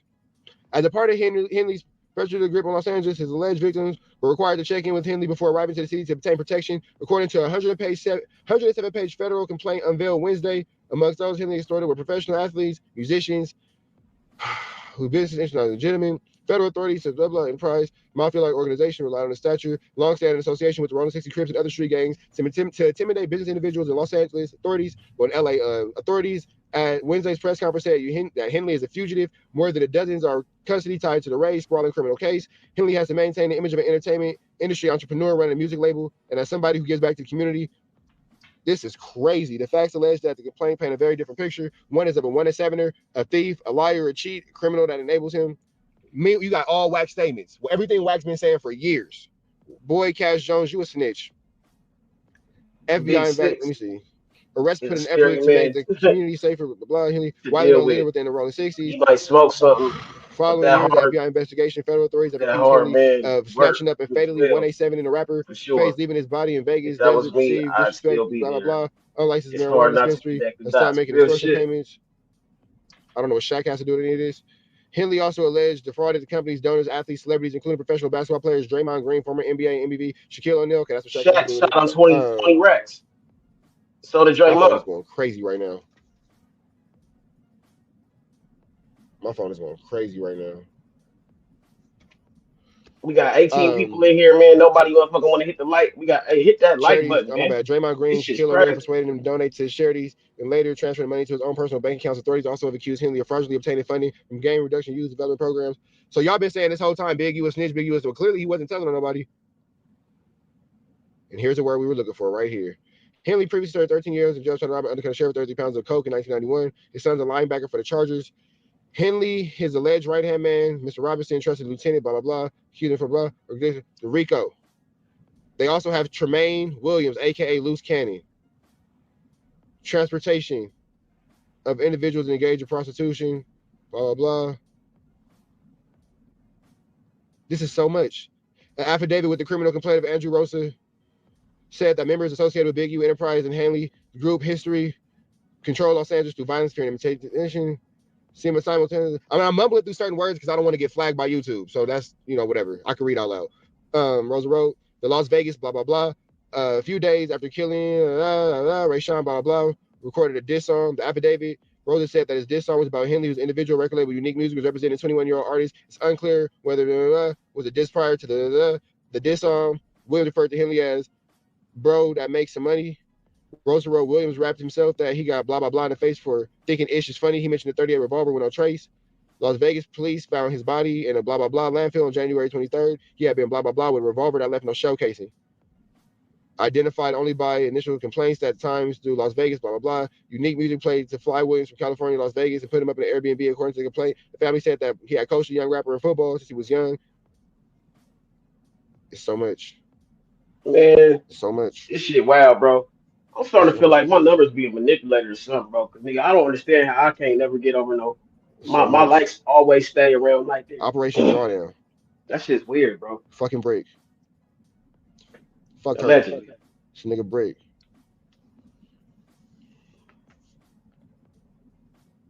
I told niggas.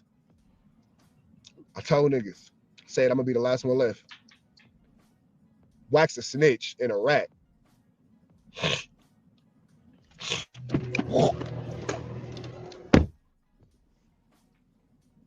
A snitch and a rat. I said it. Oh. It's gonna be a hot summer, boy. The complaint laid out various robberies allegedly carried out by Big U Enterprise, blah, blah, soliciting marijuana, an unlicensed marijuana dispensary, blah, blah, blah. In that case, victim told authorities that he had been paying Enterprise of $25,000 a month in extortion fees. He stopped paying. Nearly a dozen of Big U's members, associates, along with Rolling 60 members, rushing to the dispensary armed with firearms. They were not wearing masks to obscure their identity. They stole cash and marijuana from a store before fleeing. The same day, he invited them to the home where he laid out what had been stolen, blah, blah, blah. This is how you rob yourself, he told him, blah, blah, blah, and all this and all that.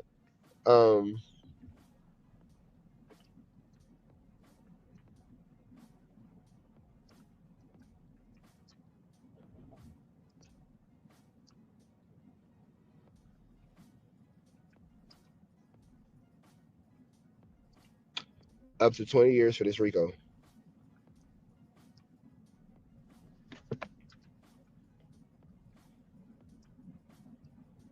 I said it, bro.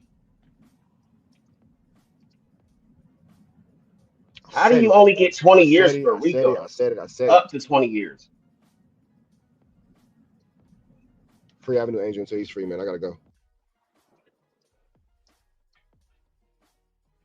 Hey, man, now Yella Beezy, nigga. Now Yella Beezy, tonight, nigga. the arrest of Dallas-based rapper. His name is Yella Beezy. That's a stage name. The real name, Marquise Conway, and he's now being held on a $2 million bond. He was arrested yesterday and charged with allegations that he paid money to kill Melvin Noble. He was a rapper known as Mo 3 locally, and that happened back in 2020. Mo 3 was shot and killed by a gunman who chased him down I-35E. It was right near the Dallas Zoo. These are images from that day. Police arrested the gunman, that person, Kawan White, in 2021. New documents now show that Conway paid White to kill Mo 3. Conditions of his bond include electronic monitoring and also home confinement, no drug or alcohol use, and he has to give up his passport and is not allowed to contact the victim's family in any way. He was with him. The Games video, y'all subscribe, like, share the video. We got some good news and some bad news for that guy, Yella Beezy. The good news is they gave that boy a $2 million bond. Yeah, so that's about $200,000, $250,000 to get out. He probably can put a house up. I'm pretty sure he got property and shit like that. He been getting money for a long time, man. So if he ain't get no property in the midst of getting all that money, he made $5 million. He made $5 million off the that's on me, baby. So I'm sure he got some property. Put that up. Put the anchor monitors on him if he ain't got the cash. And yeah, at least he can smell the fresh air again, see the daylight again before he go up against Kewan White, which that's the bad news I got for him. Because they saying Kewan White, they made a deal with the DA and he a star witness. He a star witness against Yellow Beezy in the murder for hire plot of Mo 3. Keywan helped obtain phone records and money wiring evidence and incriminating evidence against Yellow Beezy. So that right there, how you gonna fight against that? It ain't gonna be no trial. If this right here is true, I've been saying it all day down my timeline. If that right there true, it ain't no trial. You'll be a fool to go to trial. Unless that man ain't gonna do some all of my shit and change his mind. Man, ain't no winning against that. How you gonna beat that? How you gonna beat that?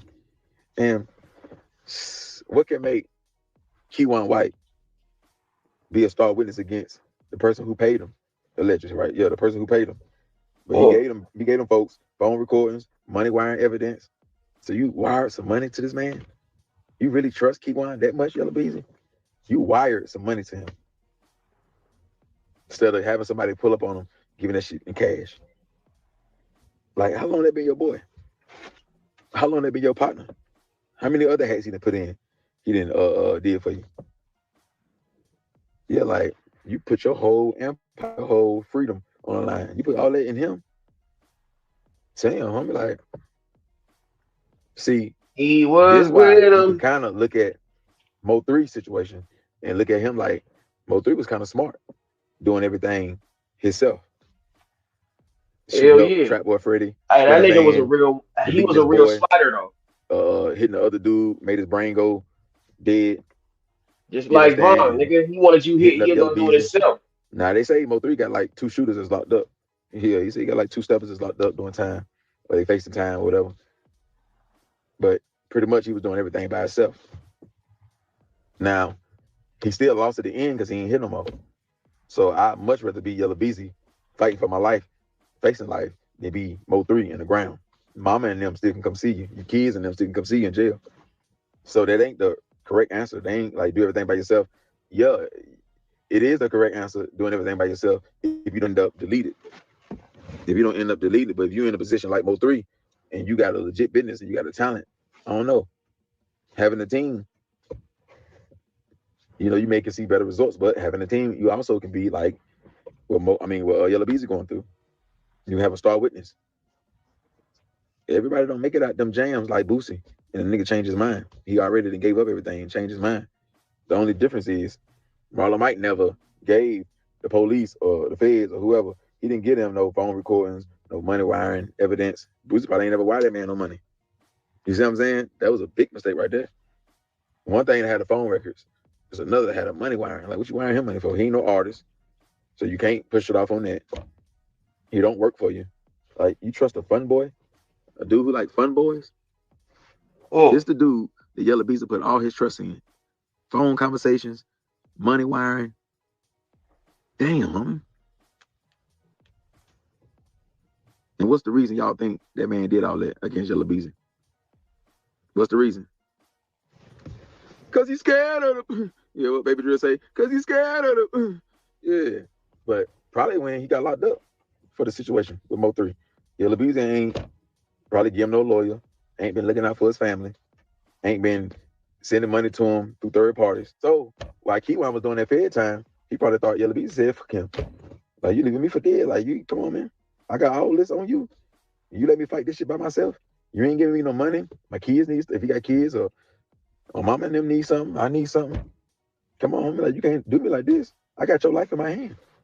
Knowing them folks want you. Knowing them folks, they'll give me a deal. I mean, I can't get out tomorrow or next year or the year after that. I may still have to do 10 or 5. But they give me a deal. It's better than the L. It's better than the L. They'll take that capital off, that chair off his head and put this shit on you. They'll take that life sentence off his head and put this shit on you. Keywan telling the feds or the state, I ain't never had no personal issue with Mo 3. I only did that because he paid me. He told me. He paid me. He told me. That's the only reason why. It wasn't personal. It was business. I needed the money. I needed the money. So, man, like I say, it'll be people in the comments saying, man, this is why you do this shit by yourself. Yeah, but you got to make sure you don't get deleted because he's still lost. He's still lost.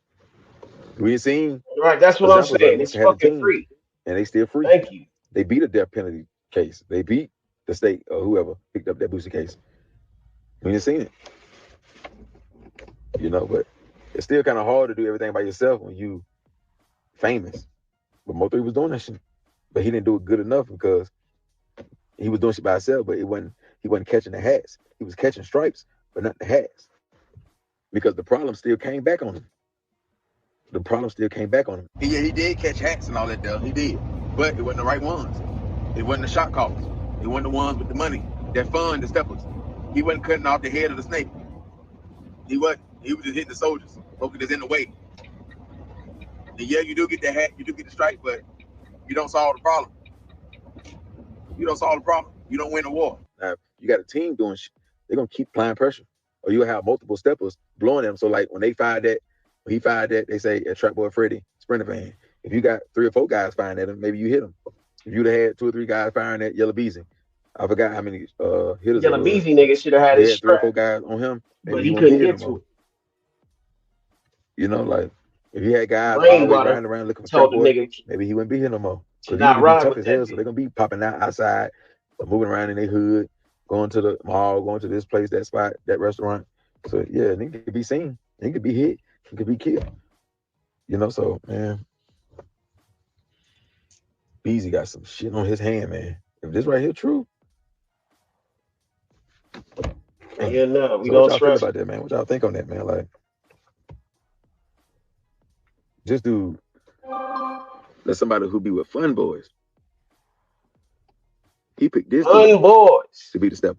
So out of all cross the street dress. guys you know, in Oak Cliff, this the dude that you tell that you have go do that. You could have just let Devin handle the business. They ain't saying Devin talking. Come on, man. I don't know if y'all knew about what he had going on with the Fun Boys. So, man, that's the only secret he gonna keep. That's the only secret he gonna keep from everybody, that right there. He always knew, I do this. Oh, he probably knew once he done it, nigga, I got to get out of jail free card. After he started doing time and shit like that, man. Then y'all know when he come home, say he do 10 years. He come home, he go straight to the internet. He gonna go up doing interviews.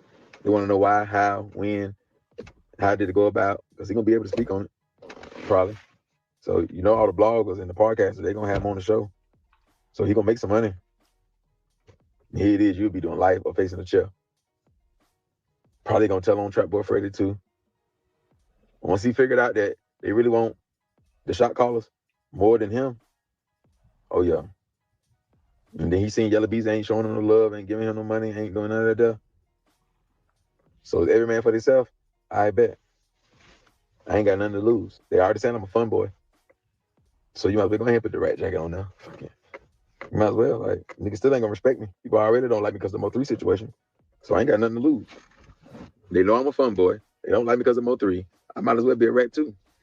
He was with him. Do not take that shit to trial. If all this right here is true, don't do it.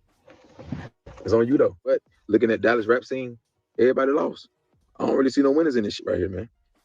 Just jail and hell.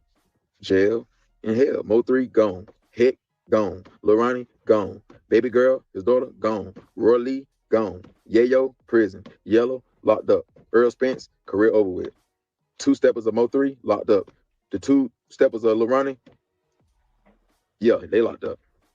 The dudes that stepped on Lil Ronnie, they locked up. Nobody won.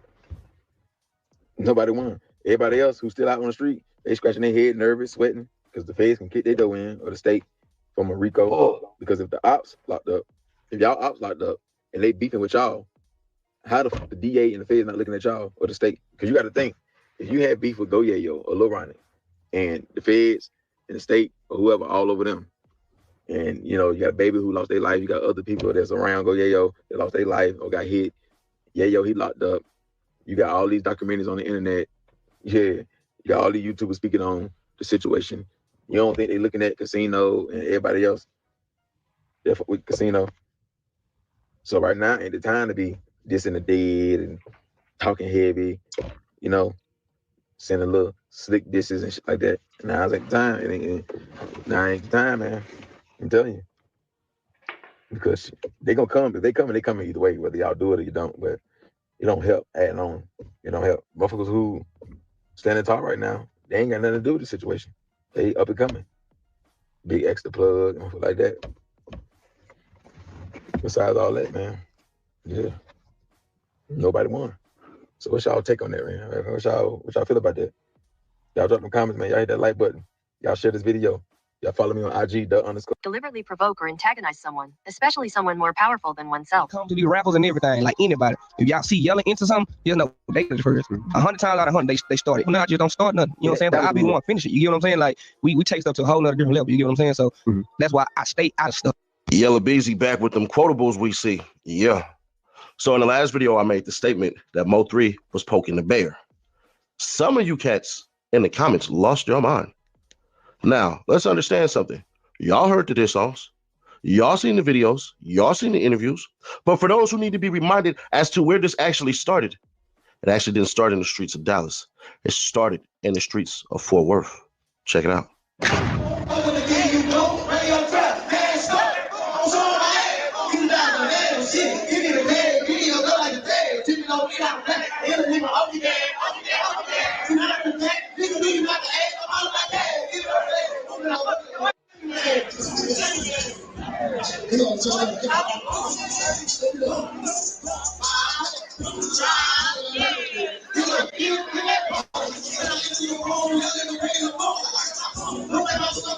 And that's cat, because literally right here, these cats are sitting up here talking about doing more shows and all this stuff and everything like that. But the reason I left it in there was because I know that there's people who are going to come back and be like, nah, it started that night with Go Yayo and all of that stuff and everything like that. Nah, not really, man. It really started almost 2 years later. Mo3 got too comfortable in a city he wasn't from.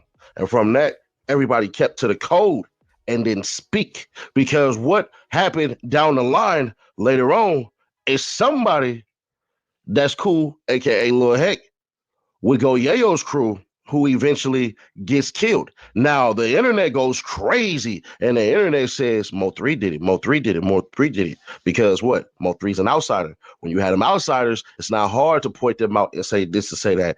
And this is where poking the bear in my previous video really comes from. After man dies. The victim, 31-year-old Hector Wilkins, died early Tuesday morning, according to the Tarrant County Medical Examiner. A man died several days after what appears to be a gang-related shooting at a Fort Worth club, police said. Officers responded to Club Phantom in the 6200 block of South Freeway, just south of Interstate 20, about 4 a.m. Saturday, Fort Worth police spokesman Daniel Segura said. A few minutes later, officers received a call that a man with multiple life-threatening gunshot wounds to the upper torso had arrived at a hospital after being at the club. The victim, 31-year-old Hector Wilkins, died early Tuesday morning, according to the Tarrant County Medical Examiner. The police department's gang unit is investigating. Mo3 later on down the line gets arrested for it, then basically pays his stuff as far as bail and gets the charges dropped because he didn't do anything. But it didn't matter. Mo3 seen the attention that was coming online from him and took that attention and ran with it. When in all actuality, from how everybody else tells it, if you listen to streets, he had nothing to do with it. Check it out. Hello. I'll be on my way when I get done looking at it. Got blamed for a murder that made me a target. People just talking. How weird is that he did that before he got killed, man? Tell them I'm sorry, I hate that it happened. But nigga, that could have been me in that casket. Ain't no convicting me. They want me to file, I gotta leave. Hear me, but before I call my victim, I'm a killer. So that was Mo3 essentially pleading his case. Like, I ain't got nothing to do with this. These cats try to get on me. Which the night that it actually happened, the dude actually died in the hospital. So what happens is his sister jumps out. She says, all that dumb beef and stuff y'all did last night, free Go Yayo and Mo3, got my bro shot 8 times. An innocent effing bystander. You young men really need to get it together out here. There's far more real stuff going on than this petty ass rap beef. SMH. Y'all send a prayer for my brother, have for me. Hang in there, brother. Love you. Which forced Mo3 to come out and they had to respond to that. And y'all know how Mo3 had to do it. Prayers go up for half. Pull through, fam. It's at Fort Worth. He was a cool dude with me. I F with him. I know his family might be mad at me, but I'm not the one to blame. I know y'all might think I came to y'all city starting stuff, but that was never the case. I came to do my job, and y'all let this little lame-ass local rapper hype y'all up to harm me for no reason. I was put in a situation set up by that whole club to defend myself. I don't know of everything that happened that night. I don't know about anybody shooting. I was trying to make it home to my son. I am now being watched and being contacted by Fort Worth PD and soon to be questioned by Fort Worth PD because of people bringing my name up on social media. To the people of Fort Worth, I have no problem with Fort Worth. Never did. I have no rap beef. I have no rap beef at all. So if y'all would please stop accusing me for what happened, I would appreciate that. I have a job to do and family to take care of. I'm a rapper. I come to my events and rap. That is it. Nothing else. I just ask the real people of Fort Worth to stand up and tell the truth. This is not Dallas versus Fort Worth because lying on me to see me fall is wrong. So basically, Heck, I'm just going to call him Heck. Heck gets killed because he goes out the back door because it's contentious in that club. Because whatever was going on, there had became tension from being so close between, what's Cuz name? Between Go Yayo and Mo3. And something ends up happening, but Mo3 gets booked for a show because Mo3, hey, he worth the admission. Mo3 gets booked to the club, stuff gets a little crazy. It seemed like the whole Fort Worth against him because Lil Heck is not a part of Go Yayo's crew. Now, they ain't got no static or nothing, but as far as who reps blue and who reps red, that's what's going on. So Lil Heck gets killed because there was prior tension and allegedly street stuff that had happened between Mo3 and Go Yayo's crew. Now, Mo3 crew definitely had them people. You see what I'm saying? So Mo3's crew, allegedly, according to the streets and all the BS and everything, and mind you, all this stuff is already on Reddit. You can go search it up real quick. I don't want to hear you morons. So basically, that ends up happening. Lil Heck ends up getting killed. Now, there's this weird atmosphere in the air because Mo3 Dallas, Go Yayo and his crew, Fort Worth, Mo3 gets picked up. After Mo3 gets picked up, they're like, he the one who did it and all this stuff because what Heck got hit with was heavy artillery. The fact that man survived that long just only go to show you, had it been a little less caliber, he would have survived him 8 shots. So rest in peace to dead. He was definitely a fighting man. What ends up happening now is there's this weird tension in the air.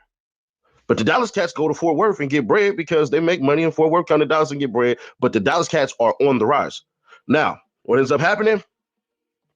Yella Beezy and Trap Boy Freddy seem to kind of stay out of it.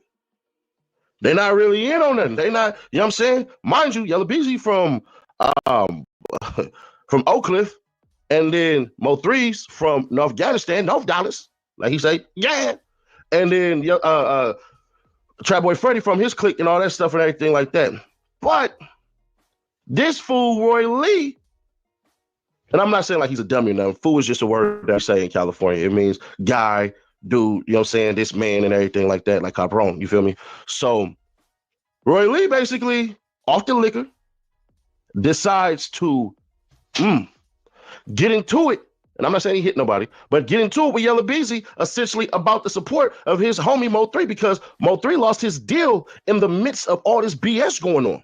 So Mo3 loses his deal. Mo3 got an extra hustle. That's not to say Mo3 was broke or nothing like that. I don't want to put that out there. But Mo3 is off that extra hustle because you don't have the label to promo and all this stuff. So now he on the indie route. He need all the help that he can get to still keep his lifestyle and currency still going. Roy Lee, like Mo3. Like I told y'all, if I'm gonna pick out of all these cats from Go Yayo to Trap Boy Freddy to Mo3 to Yella Beezy as far as who I think is the best rapper, put out the best songs, I'm gonna go with Mo3.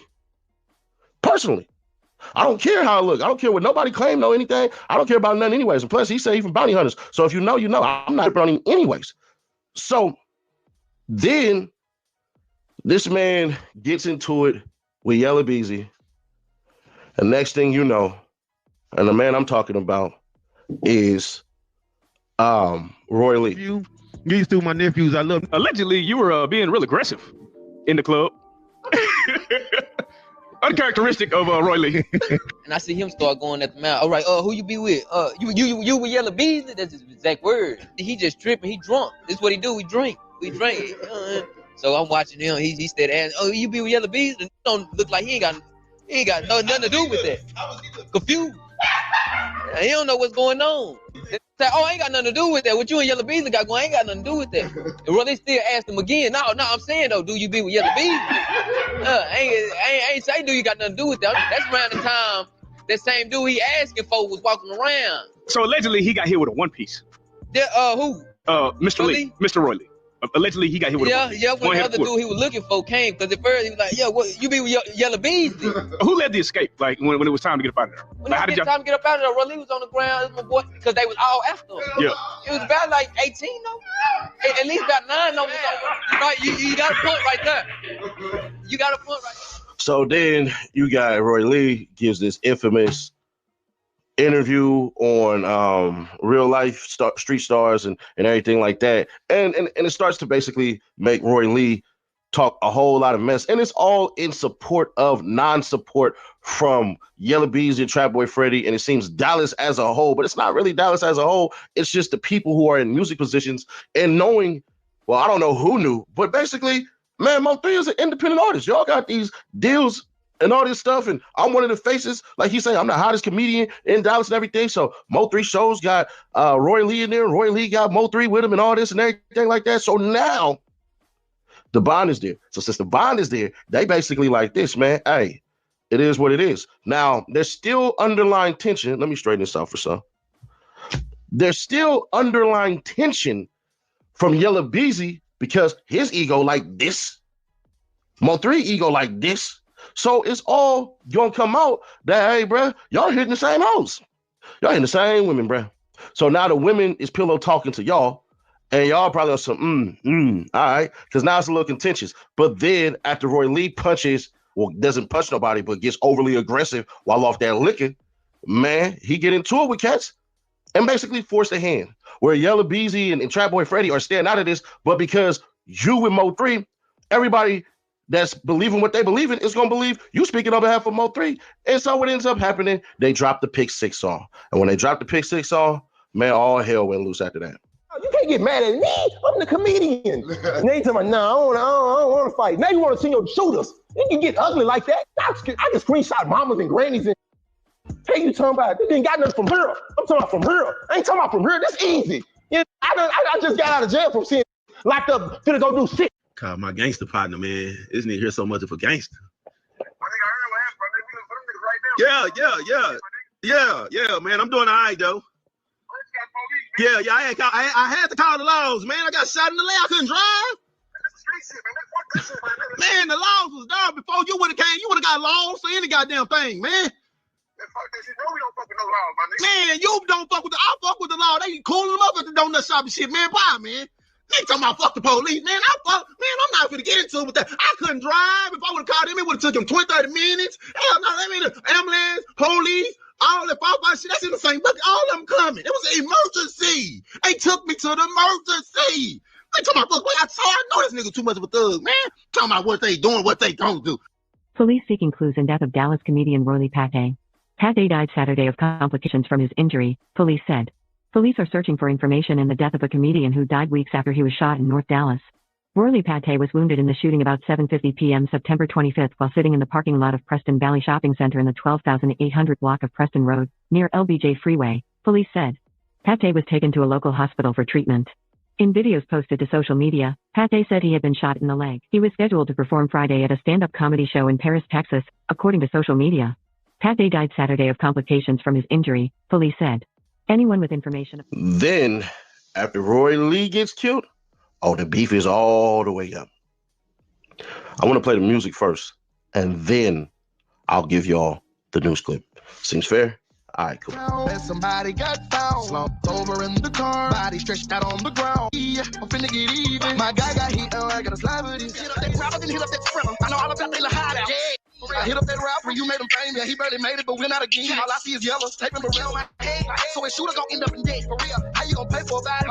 But tell the police I'm a threat. Ask my body in Fort Worth. Hit my show, but I do not recall it. You heard that rapper got shot on the tollway? No, I don't. Who? What's your Multiple agencies are investigating the early morning shooting of a man driving on the Sam Rayburn Tollway. Louisville police say more than a dozen shots were fired into a 26-year-old man's vehicle and several rounds struck him. Fox 4's James Rose has more on the investigation and who police are looking for. James. Right, Natalie, Louisville police detectives along with state troopers and the North Texas Tollway Authority are reviewing video and toll tag information, trying to get suspect information and piece together exactly what happened this morning. Louisville police say at 3:38 this morning, they got a 911 call from a driver saying he'd been shot multiple times by someone in another vehicle in the northbound lanes of the Sam Rayburn Tollway at FM 544. Police say 26-year-old DeAndre Conway was shot 3 times and was still conscious and breathing when he was transported to a nearby hospital. Conway told investigators he was out with friends and had dropped them off in Louisville and was on his way home when he was fired on.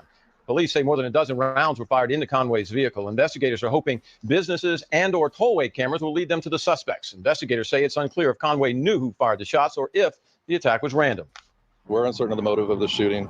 We'll work that out as we speak and interview the victim, gather more information, and also review any and all evidence that we're able to obtain through the toll board. And police shut down that port. Man, you motherfuckers that sit here and watch my shit and don't hit the like button, man, y'all motherfuckers down bad, man. For real, man. Fuck y'all niggas, man. Portion of the tollway this morning as investigators work to gather evidence they believe they could have found on the scene. Now, police are also examining Conway's vehicle to see if any evidence can be linked to the shooter or shooters. Now, it's unclear what condition Conway is in. Initial reports from police indicated his wounds were not life-threatening. Natalie? All right, James Rose, thank you. Hey, yo, you. Can you subscribe and turn on that bell too? Because when you do, you're helping unbiased, independent news. So you got your diss songs, you got your news clips, and then the beef is really on. So you got Mo3 out shit talking out his body. I done did this, I done did that. And the word around Dallas is he really spanking stuff. But then, and I got word of it earlier this morning, that, hey, bruh, the sister of Roy Lee jumped on another channel. I don't think they like me, so I'm not going to say their name, but I'm going to just give them their credit. Because anything I see on anybody else's channel, I'm definitely going to give them credit. Like, Traveler Ross had a lot of this stuff. I just decided to clip some of it and then do my own research and then read it. So I'm not going to say buddy name because I believe he don't like me. But if we cool, then we cool. But other than that, I could have sworn you don't like me. So it is what it is. And that's fine. Basically, she came out and was like, Rainwater, the only reason he was up over there was because of you to pick up money. And that's Yella Beezy in them section up over there. So you set my brother up. But if that's the case, then it's true. I'm going to be fair to Rainwater. And I don't even like Rainwater. I'm going to keep it. I do not like Rainwater. I don't like the way he comes off. I don't like the way he's perceived. I don't like nothing about him. I'm just going to be fair. I ain't got no problem with him. I can converse with him and talk to him. But as far as like being around buddy, I wouldn't be around him. I'm in the same space. But anyways, so what happens is she comes on and she says that that's what happened. And I'm going to give Rainwater this benefit of the doubt. Ain't no way he would have really known it was static like that unless people was constantly telling him. Now, if he's the eye of the city, then 100%. So you have that happen. Roy Lee dies, and then Bubba dies. And unfortunately, because I've seen it happen to everybody else's channels, I had to blur this crap out. But it gets ugly.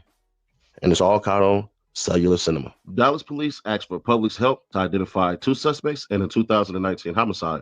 On March 13, 2019, at approximately 11:35 p.m., Dallas police responded to a shooting call at a convenience store in the 3700 block of Dixon Avenue. The preliminary investigation determined a man, later identified as 20-year-old James Bubba Browning Jr., was shot multiple times and died at the scene. Video surveillance shows Browning standing in front of the store when a white Dodge SUV drives into the parking lot and stops on the side of the building. The driver stays inside the vehicle as 2 black males wearing all black get out of the SUV with assault rifles, shoot at Browning, and then get back inside the SUV. The suspects then left the scene. Oh.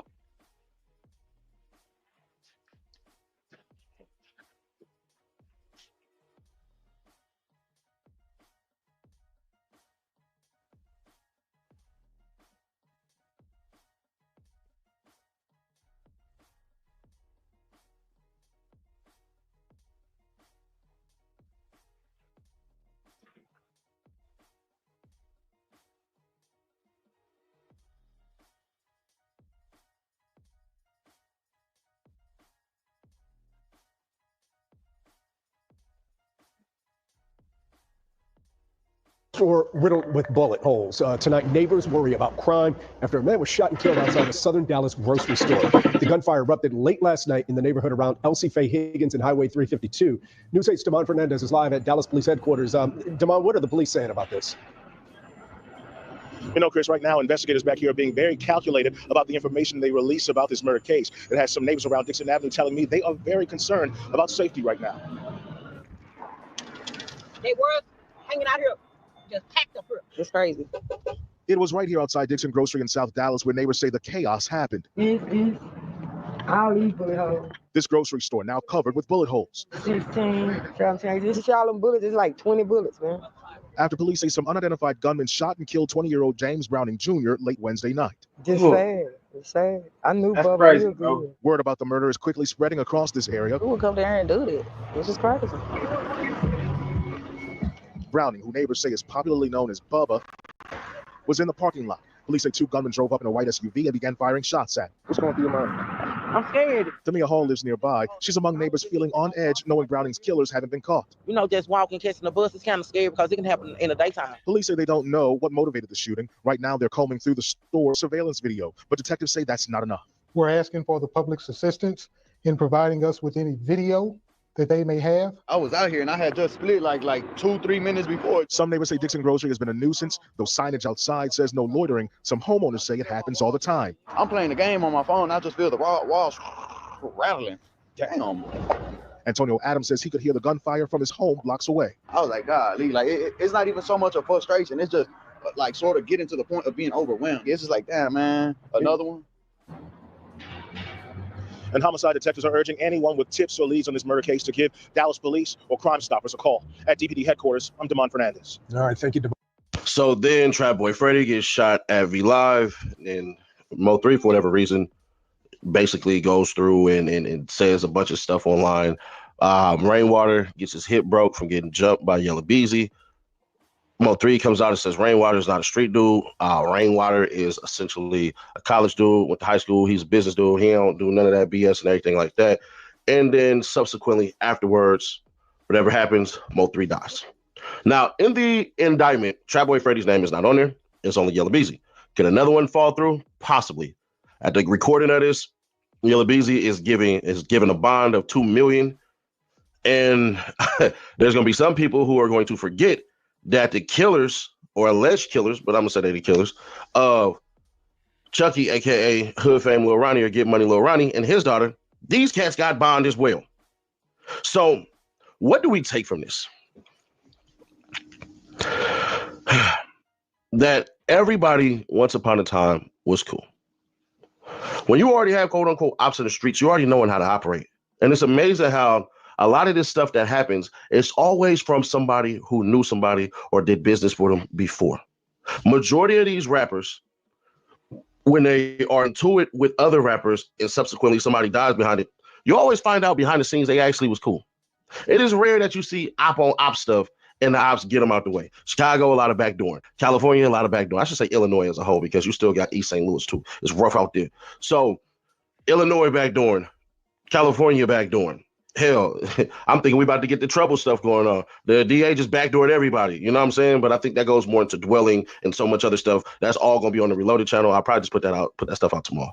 Either way it go, man. I'll put the brick paperwork out tomorrow, or probably later on. Y'all let me know in the comments what y'all want me to do. Either way it goes, man. I'll put it out tomorrow. Money changes people, places, things, and ideas.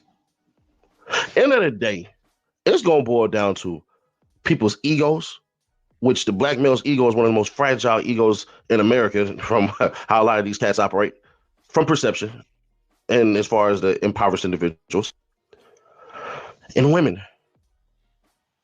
and alcohol, bro, psychotropics. If Roy Lee never gets drunk that night, then none of this crap happens. If egos between Yayo and Mo3 throughout that year never gets fractured and all that stuff and everything like that, then they could have coexisted, which wouldn't have forced any of this stuff to happen. The real beef that started was because of Go Yayo and Mo3, then brought over Yella Beezy. And Yella Beezy, the way that he used to talk on all the freaking interviews is he was the top dog. And you have to build yourself that way. You have to be the best. You can't do anything other than, because if you're not the best, what are you doing it for? And you don't get the spotlight if you're not saying that. Remember when T.I. said he was king of the South and everybody was like, no, you're not? It didn't matter if he was actually the king of the South or not. It mattered that he actually had the balls to say it.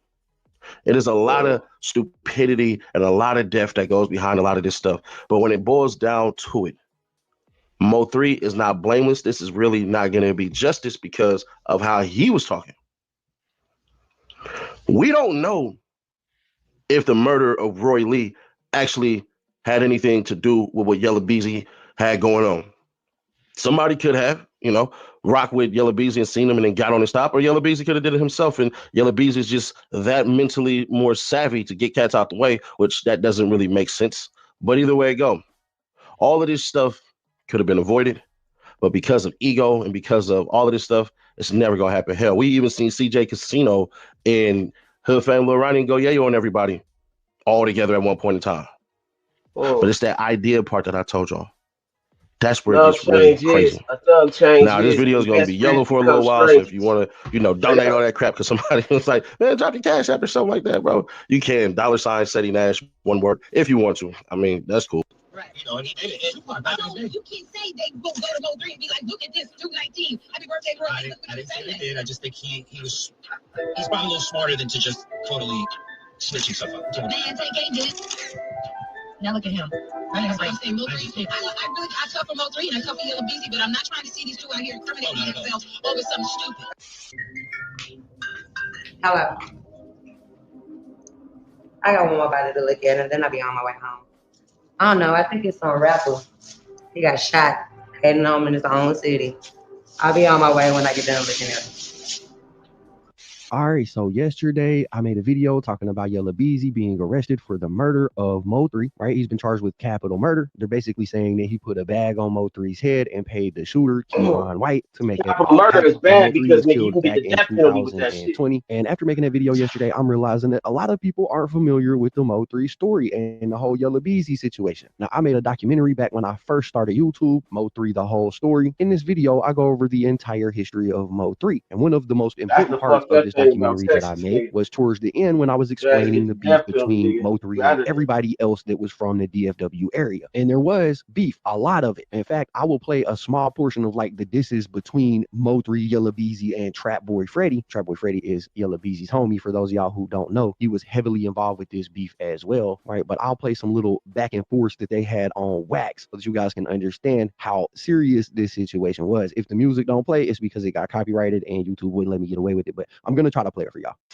Turn me up. Interviewers be asking me like, what's up with you and these rappers in the city? I don't none of these saying rappers, they scared of me. That's on gang. Read between the lines, ain't a song. I'm the one that shot over, act like you don't know.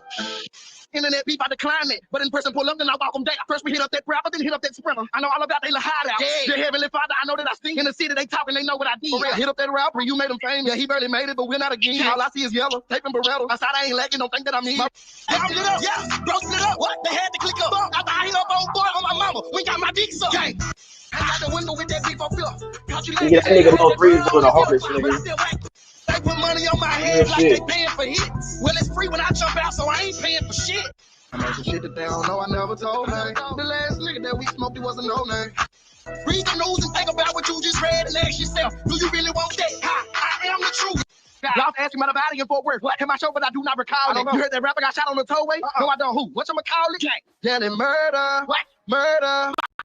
Shot a couple of my partners, we gonna ride by it. Bet your partner got popping, you ain't ride about it. Boom, boom, boom. Send some shot through their window. Hit him up, I heard they kill folk. Caught another one slipping. 10 folk, man down. Better get low, nigga, get ghost. Tell him, laugh now. Heard they jumped up out the whip. He got ran down. Why you ain't tell him before the beef, you were fanned out. Everybody was instigating, look how it panned out. Heard when they caught him with it panned down. I'm dropping bags on all these bitches. Bodies get the third one free, put that shit on me. They got me slipping, but they didn't kill me. You want a bag, got a bag. Bring me that little nigga. He in trouble. You want double, bring that little nigga to me. And you don't gotta pay for lawyers or the bun, that's on me. You a hoe, check the scope. We up too. Probably ain't never popping no pills, but time I shoot. Body out the body, tell your partner, dig them up. Should have thought about that rap shit before you started dissing us. Right, so I thought today we could take a look back at all of the information that was available then, right? More has come out since I made this documentary, because the documentary is about 3 years old, but I thought we would take a look at everything that culminated and led up to the death of Mo 3. So I'm going to play an excerpt from this video I made that kind of breaks it all down and explains it for you guys. I need to apologize ahead of time. Like I said, this video was made when I first started YouTube. I did not have a camera or anything like that, so I used like a penguin avatar to narrate the video. Probably not the best decision, but don't be thrown off by it. The story is still good. All right, so with that said, I'm gonna go ahead and play the part of that video that is relevant today because of Yella Beezy's arrest. Just remember that this documentary is like 3 years old, so some of the information may be a little outdated because new information has come out since then, but nonetheless, it's still extremely relevant. At this point, Mo3 has seen nothing short of a phenomenal amount of success, but there are factors other than the music that was helping propel Mo3 to the forefront of Bloody Texas rap. murder. From the start, Mo3 had been affiliated with the Yeah, hit streets, that and when like he button, blew up, nigga. that didn't change. When Mo3 first dropped, boogie music was on its way out, and Mo3 and a few other rappers were bringing that new gangster sound to Dallas that it had been saying it wanted. However, when he did eventually start releasing music, not everyone in the city was on board and supportive of his movement. This caused several different incidents to take place that would turn the city up and lead to Mo3 beefing with what felt like everyone that was inside the borders of the state. Like I said, there were several other rappers on the come up around this time. This included Go Yayo, Trap Boy Freddy, and Yella Beezy, and these names will become synonymous with beef that formed between them and Mo3 during Mo3's come up. For now, let's take a quick look at Go Yayo. He first popped up on the scene in 2014 with this song Don't Trip. While 3 was making his come up, so was Go Yayo. And the only difference was, Go Yayo's career took off first. When he dropped this song, boom, guy. Go Yayo had beef with everyone in Fort Worth and was really causing problems in the rap scene because remember, before this, everybody was doing dance music and pretty much got along, but Go Yayo was causing all sorts of problems. Anyway, Go Yayo at the time was the bigger artist coming out of the state. Him and 3 were cool at first, but just like he was beefing with everybody else, it didn't take long for Yayo and 3 to get beef of their own, and their relationship started to sour. Word on the streets was that Yayo was jealous of 3's success, and this could be seen in a video where Go Yayo was performing at the Music Factory, and Mo3 was also scheduled to perform. Mo3 took the stage when it was his time, but Yayo refused to pass him the mic, continuing to perform for the crowd and even crowd surfing. Trap Boy Freddy was also on stage during his performance. Apparently, this is where the bad blood between Go Yayo and Mo3 started, but it wasn't nothing too serious at first. In fact, a little while later, a rapper from Dallas named Cuban Doll set up a studio session where 3 and Go Yayo was set to be there at the same time. When Yayo got there, him and 3 recorded a song, and then Yayo hopped on the phone with another guy named Nana who was asking to speak to 3. Now, Mo3 has blood affiliations, and this guy has ties to the Crips, so when he tried to get 3 on the phone, he declined. Apparently, Nana told Go Yayo that when he seen Mo3, he was gonna slap this out of him. Couple days ago, Yayo pulled up at the studio. Cuban Doll, me, Cuban, and Yayo, we just did a little track real quick. It was supposed to be some low-key little friction between me and Yayo, you understand me, you know? But it really wasn't nothing when it came down to it. So, you know, y'all seen the status like, what, about day 4 yesterday? Nana say, Yayo and Mo3, y'all, blah, blah, blah. I'm gonna tell y'all why that happened. So, boom. Yayo tell me, Nana say he was gonna slap you. So I'm like, we at the studio. So I say, Nana say he was gonna slap me. I say, Nana couldn't have said that. After that session was over, 3 felt some type of way about it, even going as far as to claim Cuban Doll and Go Yayo was trying to set him up. This created a fallout between the two artists, but it didn't stay localized between the two. Instead, it split the Triple D into basically 2 sides, those who were rocking with Yayo and those who were rocking with Mo3. Trap Boy Freddy said he got dragged into it when 3 asked him to stop speaking to and being cool with Go Yayo, a demand Trap Boy Freddy didn't even entertain, saying this in a Say Cheese interview. If you cool with me how you say you is, or if it's, you know what I mean, that's what you supposed to do, bro. Like, if you was to ask me about a question, you can ask me about any one of you, you know what I mean? The first thing I'm gonna say, yeah, right, even if I ain't heard it. See, now, me and him, we were cool money, you see what I'm saying? That's my dog. We still be cool right now. If he go say what he said and go be like, what he really meant, or however he meant it. Yeah. If it wasn't nothing towards me, you gotta say that, bro. You know what I'm saying? Like, no, my, and I vouch for him on every level. So if it ain't the same, it ain't that. But man, that ain't talk shit. Yayo, him and Yayo. Yeah. He wanted me to. He was bad at me for still talking to Yayo, so that's what it was. Period. I ain't gotta stop talking to nobody. Yeah, what it is. Not only did Trap Boy Freddy refuse to stop speaking with Yayo, he also ramped this beef up to the next level when he dropped a song titled Six Pick that had a bunch of artists on it from Dallas. Most notably was Go Yayo and Yella Beezy. Apparently, 3 felt some type of way about Go Yayo being included on the track when he wasn't even asked to perform on it. Pick 6, the record, that is yours. Yeah, that's mine. Okay, how'd you come up with who'd you pick? I mean, first it was me, you know what I mean, with me, Yayo, and Running. It was me, Yayo, and Running by myself. And then Sleazy pulled up, so I tell Sleazy, hey, go put your verse on that too. And Yella, then Lil CJ too. Then I called it 6 Pick just because there was 6 people on there, you know what I mean? And then lottery, I know it was something with the lottery had 6 Pick, so I put the cover on like the lottery ticket or whatever. But it wasn't no specific rap. It wasn't none of that, bro. You didn't think too much into it? Nothing. I just knew it was gonna go viral. That's about it. Yeah. I knew it was gonna go viral instantly, but it wasn't these the hottest and deal up. Nope, it wasn't that. You know what I mean? These are all my partners. You know what I mean? We all was chilling, and I told them one by one to do it. You know what I mean? I had all of us right there. I mean, that's dope because I did something like that with Dallas vs. Everybody. Unfortunately, that was like, you know what I'm saying, before Say Cheese was what it was. Hold on, do you know when you dropped it who I said went the hardest? You said Mo3. right? Yeah. See what I'm saying? Yeah. Like it won't, you know, and at that time, I don't think he was on there. Like he was the last person to get on there, right? Yeah. You know what I mean? So they were like, why y'all ain't put? Why y'all ain't put? Why y'all ain't put? Why y'all ain't put? Why y'all? Yeah, he did that. Yeah, he killed that. Listen to it. You know what I mean? I go to the player who had order. You know what I mean? I did that. You know what I mean? This created a drift between Freddie and 3, who have known each other since middle school, and as far as 3 was concerned, Freddie had chosen his side. This resulted in Mo3 pulling up to Trap Boy Freddie's clothing shop and confronting him in this video that Freddie posted to his IG. Mo3 responded by saying he was trying to throw hands, but Trap Boy Freddie was scared to put his gun down. Trap Boy responded by saying this was the day Mo3 got his Roam free pass revoked. This was clearly escalating, and this all culminated in a terrible incident that took place in Fort Worth, Texas, not long after. Remember earlier in the story when I told y'all 3 had signed to Epic Records, but the deal fell apart only 2 months after he signed? That happened because of this next event. So Mo3 was on fire at this point in his career and had already passed where Go Yayo was at his peak. He was arguably the biggest artist in Texas at this point. He was having a birthday bash and he brought everybody from his hood out to celebrate in Fort Worth. Apparently, he was on stage when Yayo approached and asked to get up there with him, but instead of 3 letting it happen, he refused Yayo's request, telling him he was kicking it with his homies instead. They left his venue and headed to Club Phantom in Fort Worth for an after party. Now, 3 is from Dallas and Yayo is from Fort Worth, so Mo3 is on Yayo's home turf. According to eyewitness testimony, when 3 and his entourage got to the location, Yayo was already in attendance, and the crowd started turning up in a violent way, clearly mad that 3 had showed up to the venue. Apparently, him and Yayo exchanged some words with each other, and after the exchange, 3's manager, Rainwater, attempted to get him and his crew out of the club. They was being escorted out by club personnel, but according to 3's homie, No Flaw Peach, instead of taking them out the club, they escorted them to a fenced-in patio. From here, a group of people could be seen rushing Mo3's clique, and during the chaos, shots ended up being fired. That happened fast. Like I just remember, you know, just pop out 3 and Yayo get into it. And you know, they passed their words. Yo, bro wanted to get on the stage with him. 3 was like, I'm cooling with my novel. This like one of the first shows where 3 had before it's like Hamilton Park. The Crooks, you know, like all of us together, and it was his birthday bash.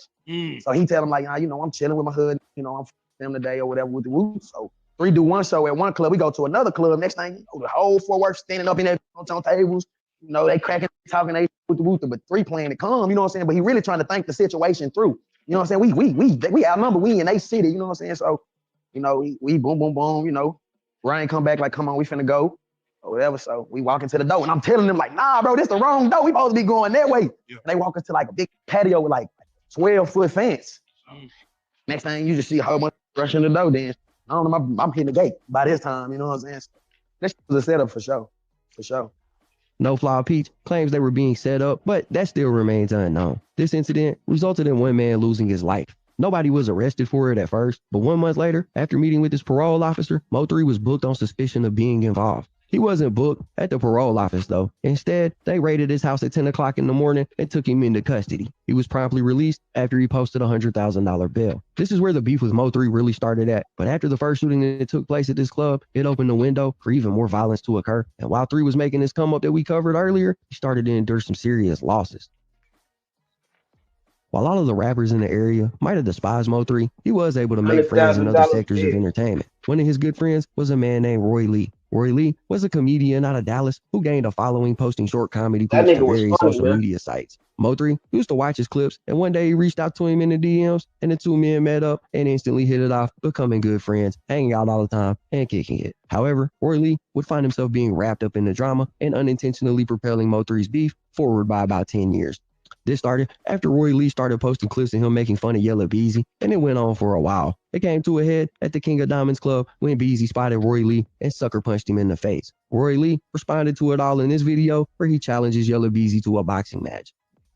Roy, what the f is you over here doing? Getting ready for the fight, $12,000. Boy, you as dumb as you look. $12,000, trying to get ready for it.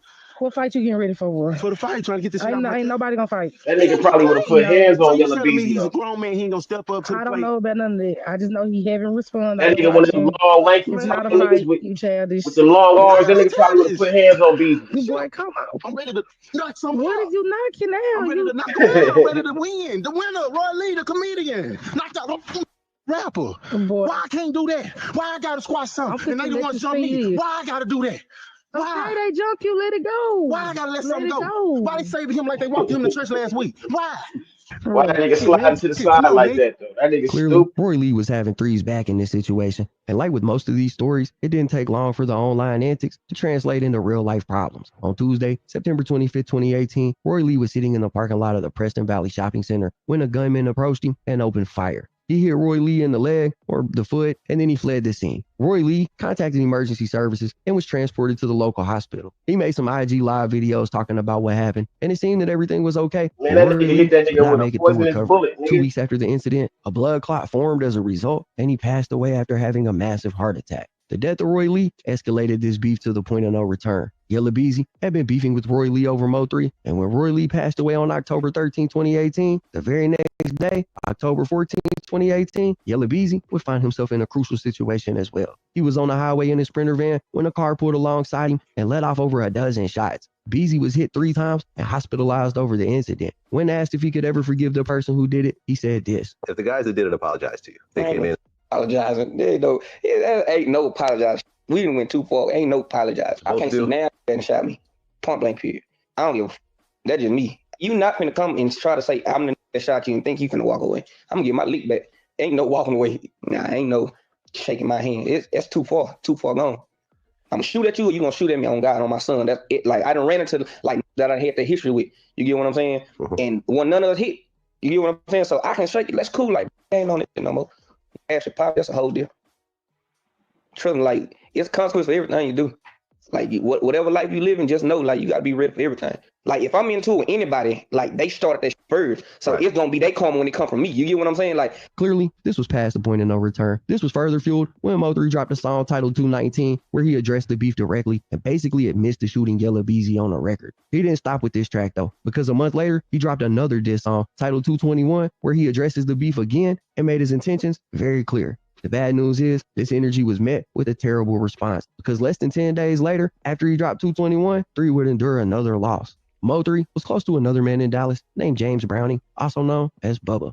Bubba and 3 have been close since childhood, but less than 10 days after Mo3 dropped that 221 song, Bubba found himself in a dire situation too. Bubba often hung out in front of a gas station in Dallas, and it was well known that he hung out there. He did it so frequently that the owners became friends with him and didn't mind him hanging around. On March 13, 2019, Bubba was in front of that gas station in South Dallas when a white SUV could be seen pulling up beside the store. 2 men jumped out of the car, armed, and made their way to the front.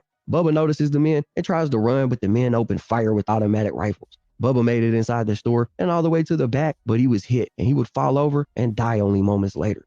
The 2 men ran back to the vehicle and made their getaway. This loss hit Mo3 even harder than the loss of Roy Lee, but marked the second time close friends of his had been taken away during the midst of this beef. Then, 3 months later, in July of 2019, Yella Beezy is booked at an unruly citizen concert in Kansas.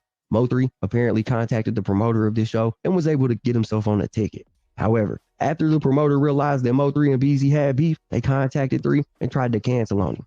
Although Mo3 claims he was never informed of this information. Regardless, when the night came for Yella Beezy to perform, Mo3 can be seen pulling up, and as soon as he stepped on the property, the police arrested him. 3 claims Yella Beezy called the police and had him on the lookout for in case Mo3 showed up, but it was unconfirmed if it was Beezy or the promoter who contacted authorities. 3 can be heard rapping about this incident on his song titled Let Me Find Out, where he claims Yella Beezy was scared to be in the same building as him. It was clear that this beef was not going to die down. Either way, Mo3 followed all this up by dropping his album Osama that had all of these diss songs on it that included 221, 219, and Let Me Find Out. He continued to release a flurry of songs after this album, and only 2 months later, in February of 2020, his dual album with Lil Boosie dropped, something Mo3 had waited his whole life to see happen. And even this wasn't enough to make Mo3 slow down. He dropped his Broken Love remix with Kevin Gates, which has since gone on to become platinum, and was the first time Mo3 had ever achieved a level of success with a record like this. But unfortunately, Mo3 would never get to see the heights of his success because he would expire before 2020 ever ended.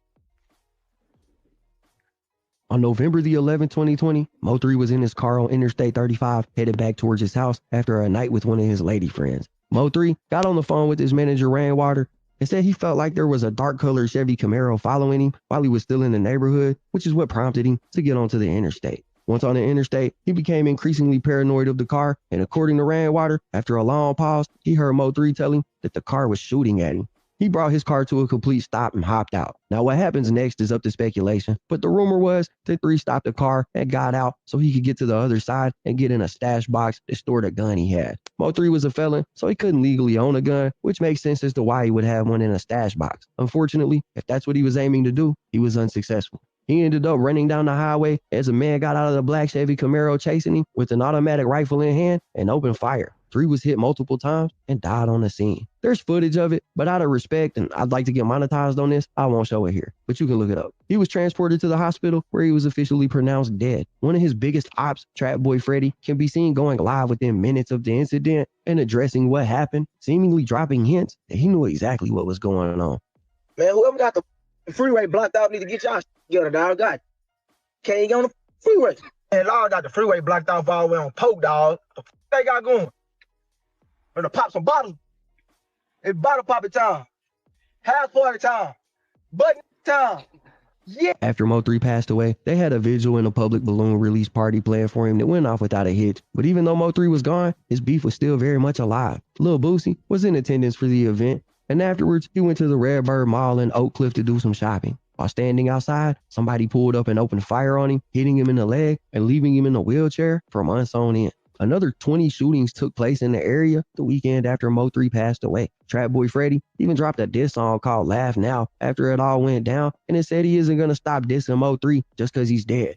There was some good that happened though. Mo 3's team put together a posthumous album called Shot Us Forever and dropped it. This included Mo 3's biggest song, Outside, which is certified platinum, and had a music video to accompany it. It was basically footage of Mo 3's balloon release party. A real chilling video to watch, knowing how this all went down. The album Shot Us Forever was his best performing album of his entire career. It's just unfortunate that he wasn't around to see everything he built when it was at its peak. A story that is becoming all too familiar in the world. Hey, they saying Yellow Beezy free on $2 million making them documentaries for real. Shout out to the Penguin, bruh. But yeah, man, that was the story 3 years ago. Like I said, there have been developments in it since then. So there may be more details out there for you guys to find out. But after watching that, you should have the general gist of why everything went down the way that it went down. If you guys want to see more information about this, feel free to go check out the Mo 3 documentary that I made, because it's got, you know, all the information about Mo 3 in there. But for now, man, that's the video. That's what I got for you guys. Y'all got to let me know what y'all think about everything in the comments down below. Anyways, that's basically it for the video, guys. If you enjoyed the content, be sure to hit the like button, subscribe, tap the notification bell so you get notified every time I upload.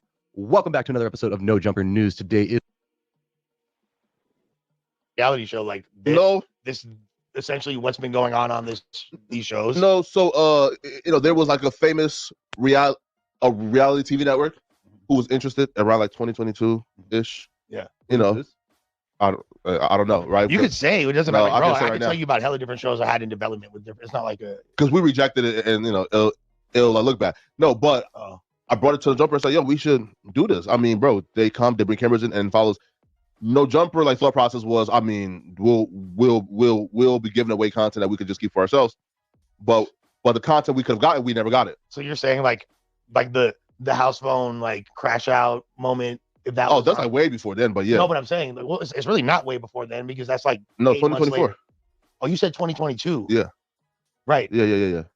No. I'm saying like when house phones like and Adam got into it on the pod. Yeah, like, the drink throwing, all that shit, whatever. Like yeah. Imagine if right? Would that have been on? No, like we captured like what happened on camera. Oh, okay. We don't capture like the behind the scenes politics, the gossiping, the snake shit. Like we don't cover none of that behind the scenes, and the fans probably ain't even privy to 99% of it that took place, right? So like, what you're we missed all the gold. I think Lush made them pretty privy.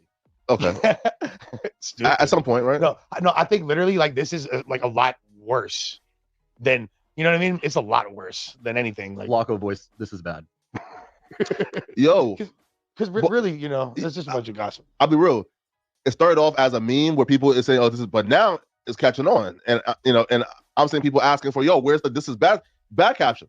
You feel me? Are you like do you like use it now more sparingly because it's a haymaker? No, and I also just learn how to like make like better YouTube thumbnails, right? Like, for example, instead of saying like this is bad, right? I could be like just like more specific. For example, if let's say there's a huge argument that took place on a podcast, right? And it's about, let's say, like somebody got exposed for snitching. Instead of saying this is bad, I could just bring the arrow and say he got caught. You feel me? So right, like it's more specific and it's more engaging, right? Opposed to like this is bad for every title. Eventually, people sort of like get desensitized and don't click on it, Yeah. Right? Yeah. No, but yeah, how do it feel, man, to be, a part of, the gang? Hey. Daddy curse me. Back again like we never left. Like it was yesterday. Maybe it was. Thank you, or the day before. Right. OG Percy, since the last time we sat down, so much has happened in the news. It's wild. Yella Beezy has been arrested for the death of Mo3. They're calling it a murder for hire plot, and they're saying that the person who was arrested for the crime is the star witness in the Yella Beezy case. OG Percy, what do you make of Yella Beezy being captured? Hurry up. I just want to do this. I don't like it, but I like to do this one time. I told y'all. I told you. The same niggas run them houses with you, shoot up everything, gonna be on the same niggas gonna stand and tell the judge and jury everything. I told y'all. Say it again. The same niggas that run up in the house and shoot up everything gonna be the same niggas on the stand and tell the judge and the jury everything. Didn't I tell y'all this? Now y'all get to see it for yourself. Y'all get to see Magic. They saying this nigga out on bail right now. Talk about Magic. $2 million bill. I just believe the dog turned into a snake. Shit, you remember the little theory we had? And now y'all actually get to see the dog turn into the snake on the stand, right in y'all face. Me and Tim would like to say, we messed up about it, but all we can say on our show is, we told you. We told you. God, thanks for the unveil. Because I get tired of thinking we just real tune. Real money in the room. No, real tune. Stay in tune. Keep in tune. Don't get out of tune. Because the real truth is in the room. You get what I'm saying? And as y'all can see, this station, we just don't just talk on here. It reveals itself, right there in front of y'all. Oh, don't worry. We got the footage. Don't worry about it. We kept the footage. Matter of fact, I guess all y'all have seen the footage by now. Look at God. Don't look at me. Shit, I'm just a messenger. I'm just a messenger. Man, you didn't sit there and you jinxed the nigga. Back in the day, somebody say something, it ain't happened yet, and then when it happened, they say, man, you jinxed me, man. You jinxed me. No, I ain't jinxed you, nigga. I told you. A jinx and a warning is two different things. You hear me? A jinx and a warning is two different things. Yellow been warning us. Shout out to Yellow Bees, man. I ain't gonna say free him. I'm gonna say shout out to him though. Oh, might be child time right now. Hold on, or pill call, cause I know he's sick right now. Might make bun. I wouldn't doubt it, One thing I got a message for Beasley. You can run all over the world, but you can't run from yourself. You know what's killing Beasley? The truth. Let me tell y'all something about Killer that y'all don't know. You can look in their eyes and see the kill in them. After a man took a soul, he gets a certain look in his face. Oh, handsome little old Yellow Beezy, he don't look so handsome no more, do it, y'all. I'm not saying in a feminine way, but I'm saying in a happy way. You can see the worry on his face. That's a killer face. I mean, that's a face of guilt. Because let me tell y'all something. Once you did open that realm of life, you didn't enter a whole different matrix of life. And it's gonna take his course on you in a whole different way. You turn around, nigga, take his head off. God damn, cuz what happened to your hair? Oh man, shit. Oh, nothing. No, ain't nothing happened, shit. Shit. You worried that shit falling out on you. Falling out on you. I looked at Bees the other day and I seen the guilt on his face. The word and the terror on his face. I didn't see the little handsome yellow man that used to be shit. What that old song had me got there? That was you like. Yeah, that was you like. Yeah. Well, that nigga out now, nigga. And get what I did. We call that man handsome. Get what I did. I know what you did. And get what I did. Yeah. You know what I did. Yeah, we know what you did. Yeah, we know what you did. Yeah. You told on yourself. Now you got caught up. Now you on the shelf. But the rest of them, shout out to Bees. Actually, you ain't say nothing, King Bees. I mean, I enjoy the gangster. I enjoy the gangster in Yellow Bees. I enjoy that gangster in you. Boy, you played a good game of chess. You just left a pawn on the board. Yeah, you should let somebody on. You should let them get that pawn too. Sometimes you gotta sacrifice a pawn too. Don't never leave them, let them have that one too. It's the only way you're gonna get to the queen. Get to the king. You gotta goddamn. No, ain't no go sit in jail. I'm gonna go get that 100,000 back. How about that? But you don't know how to move like that. You don't know how to move like this. You real? The game is bigger than what it looked like. I don't want to speak on it. I'm not in it no more. I don't do that. No, I'm just saying it's proper protocol to certain things. The robbers end up robbing the robbers. Did y'all know that? It's a different story in there. Oh yeah, oh yeah. I'm just using you to go get it with me, but don't think you getting none too, because you getting got when we get it. I just need you to go get it. Ain't that scandalous? But the niggas know they finna get got too. It comes with the game. And what about the game? The game ain't fair. There ain't nothing right in doing wrong. Hello? There ain't nothing right in doing wrong. As long as you're doing wrong, something go wrong before it's over. You just don't see it. Yellow Beezy didn't see this one coming. He just didn't see it. Oh, but I did. I'm mad at Yellow Beezy. That ain't what I'm mad at you at. I'm mad. Why you mad, OG? Because you never sent a hoe to do a man's job. You don't send a woman to do a man's job. I'm mad at B. You sent a woman to do a man's job. Now you sitting looking at me with this old look on your face, too. What was all that about? You called him a woman. I mean, ain't that what he date? Well, Mr. White is a man. But what do he date? I'm just saying, though, don't get that your mouth since you want to jump rope over where the grown folks said. You should just sit on the curb and watch us jump the rope. Now, since you said something, what is he? What is this? I mean, what was he dating? He's had a transformer. Okay. So that means Mr. White is not actually a man. Hello, let's get that right. Since you want to go there, you don't send a woman to do a man's job. Then I get bars. I guess y'all are soaking that one for a minute, and then you'll catch on, come back and say, "Ooh, goddamn, I caught it." Don't never question my judgment, real too. Down there, spit on the camera. Like I said, you don't send a woman. I know. I like that look on your face when he said he told me having that. You got me on that in school. You got me on that. Peanut, quit shaking, rocking my camera up. I mean what I said. You never send a woman to do a man's job. Cause you know what? Shit. What do we call niggas snitch on? That's a bitch. That's all we can call it. We call snitch nigga, right? But that was a bitch, real one. A real trainee. He gonna do exactly what he's supposed to do. Turn into a bitch. When he get around me. Oh, cause he already know he at home, he in heaven right now. He don't get too many pretty trainees like he had. He got to settle for the regular men looking ones. No, they can't get too, but they can get dolled up in there too. There's a lot of goddamn Kool-Aid and jelly and grease and shit. Turn around, motherfucker, got curls hanging out their head. They made them some hair out of a sheet or something. You hear me? Ain't no telling. That's that world he live in. As we can see, he know how to adapt very well. So he ain't in loss for words. The sad thing is, Beezy, that's what I'm mad at you about. You sent a woman to do a man's job. You knew better than that. You knew that nigga play around. You know we play around. How you gonna send a man to play around to get down? Because when you look at it, he gonna get down on you. How you gonna get down on me? Oh, you gonna find out. Is he sitting in the courtroom with you right now? Can you point him out? There he is. That's what to get down. To get down, when the pressure on, niggas into bitch. I can run up on a nigga, put that pressure on this bitch, tap out and get, okay, all right, OG, man, okay, man, yeah, whole tap out in, bitch. You use the whole way. Pussy ass nigga.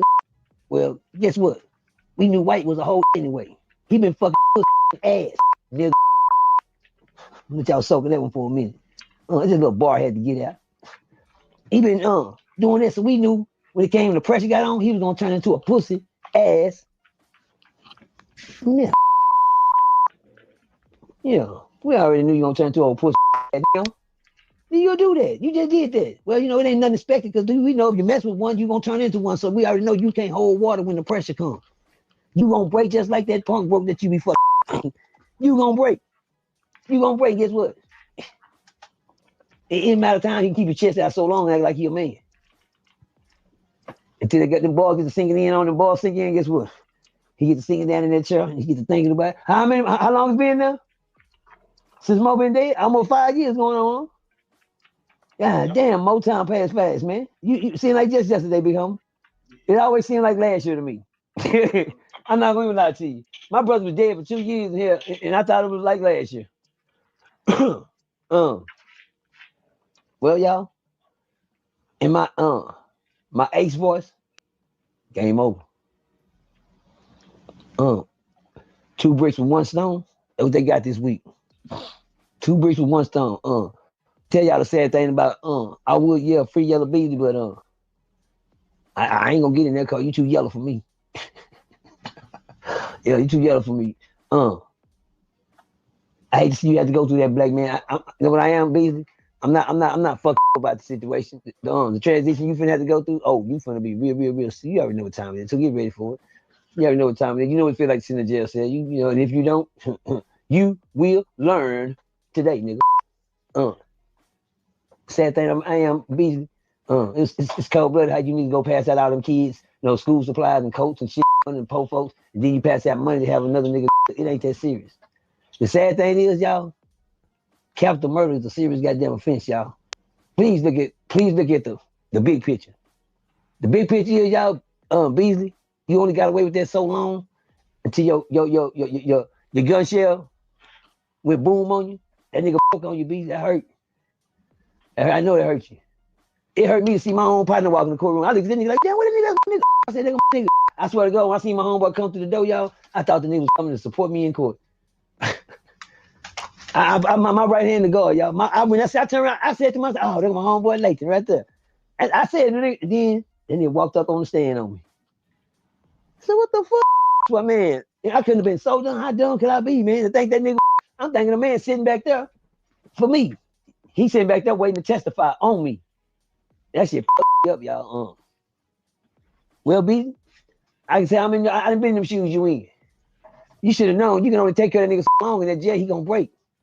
I told you, nigga, you supposed to I'm not in the business. If you're gonna do something, I don't do it the right way. Don't do it the wrong way, and you did your job, partner. Quit screaming you the mob when you move messy. When you move messy, nigga, you leave tails behind. What a tail gonna do? It's gonna follow you everywhere you go. Your first tail got caught, you should have chopped it off. Turn that nigga into a dome pitcher. Fuck something that's closer. English bulldog tail. You don't want nothing sticking out. You hear me? For real. But to see you do good and pay for evil is 2 different things, Beasley. To see you doing good, speaking good, you and Trap out there giving out president shit, turkeys in the hood like y'all on New Jack City and shit. I'm just saying. And then give a nigga $100,000 to go kill for the war of words.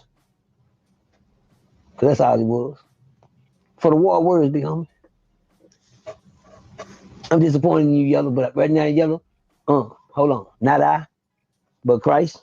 Be seen, be heard, and be known. Capital murder is a bad thing to face on. Capital murder is a bad thing to be facing. Capital only ends in 2 ways. Death or life. That's it. Everybody, the life of Yellow Bees as we knew it is now over. That shit over. The life of Yellow Bees as we knew, he's a paper trail just like Mo 3 is now. I know you didn't think you were gonna get away with it. I know you did. Quiet as you was too. I can't fault you, my brother. Quiet as you was. You ain't leave, boy. But see, when you get quiet, that's when we know you know something. You're supposed to be rapping your ass about that shit if you didn't have nothing to do with it. But that's why you got quiet. We waiting on him to slip on something. You know what? It's gonna be guilty if you did say something, and you're gonna be more guilty if you don't say nothing. Yeah, now you more guilty. My bad. You Mo 3 guilty. Bars. I don't like to see the bad guy get caught. You pissing me off, nigga. I'm just saying, y'all know me. I'm my bad too, but y'all just know how I am. I like to see the bad guy get away. So I don't give a fuck who it is. I like to see the bad guy win. That shows me who really is the bad guy. Shout out to my nigga CJ Casino. Shout out to my nigga goddamn me Ace. Shout out to all the bad guys that win the fights. I like to salute the real soldiers that go to war and make it back home. From out them fields. I've been out there before. I know what it's like in them trenches. I still had nightmares.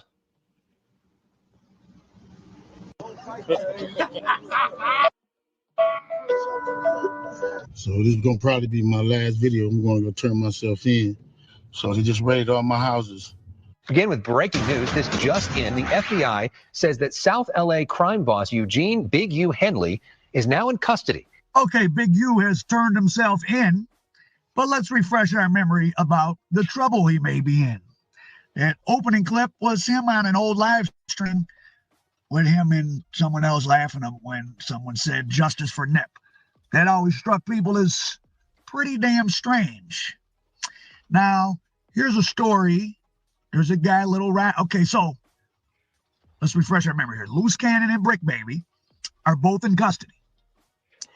As you can see, these guys in the several days, like they were just having these conversations because Brick Baby and Loose Cannon have been talking crazy about each other, and they got cool in the last few days and we're doing podcasts together and we're confessing to crime. I mean, this is truly bizarre. I mean, I guess it's a function of whatever you're doing, you get comfortable doing it. That's why people get caught doing all kinds of crimes. You rob a bank, you're very scared. You rob 2, you rob 5, you start to forget robbing banks is a big deal. So these guys are on these podcasts talking so much, they forget. Like, you know, people I know that seem like they might be actively doing stuff. They don't want to be interviewed. But I don't know. I don't know what people do. But so there's those guys, again, seemingly confessing to being a part of Big U's extortion program on certain people in LA. Pretty crazy. And there's Big U saying that the police were talking to him about stuff off the internet. Now, this is going to be so interesting. 600 was actually with the police when they raided my house. He's actually got video and footage of it. So He wasn't with the police. And I just want to say this to y'all. When they raided my houses and my property, it was asking about Whack, Loose Cannon, 600, and this internet stuff. All of y'all filed. All y'all who be sending shit around the internet, all y'all who be promoting and listening to what they're saying, all y'all giving these likes and hidden likes, all y'all supporting this. All y'all guilty of this shit. If you had something against a black man, you should handle it with a black man in the streets.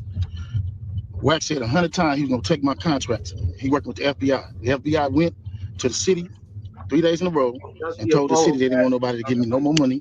They went to all the different celebrities and told all the different celebrities, don't give me no money, don't help me, don't do nothing for me. They going around scaring and intimidating everybody. Brick knows, since Brick want to bring up some dirt, I'm gonna bring up some dirt, right? Because Cuz been blackmailing Brick. Nah, he ain't blackmailed. Cuz been blackmailing Brick. He ain't never blackmailed for years. He ain't never blackmailed me. Nigga, Okay, blackmail is holding it over somebody's head. Okay, we listen. all this stuff together.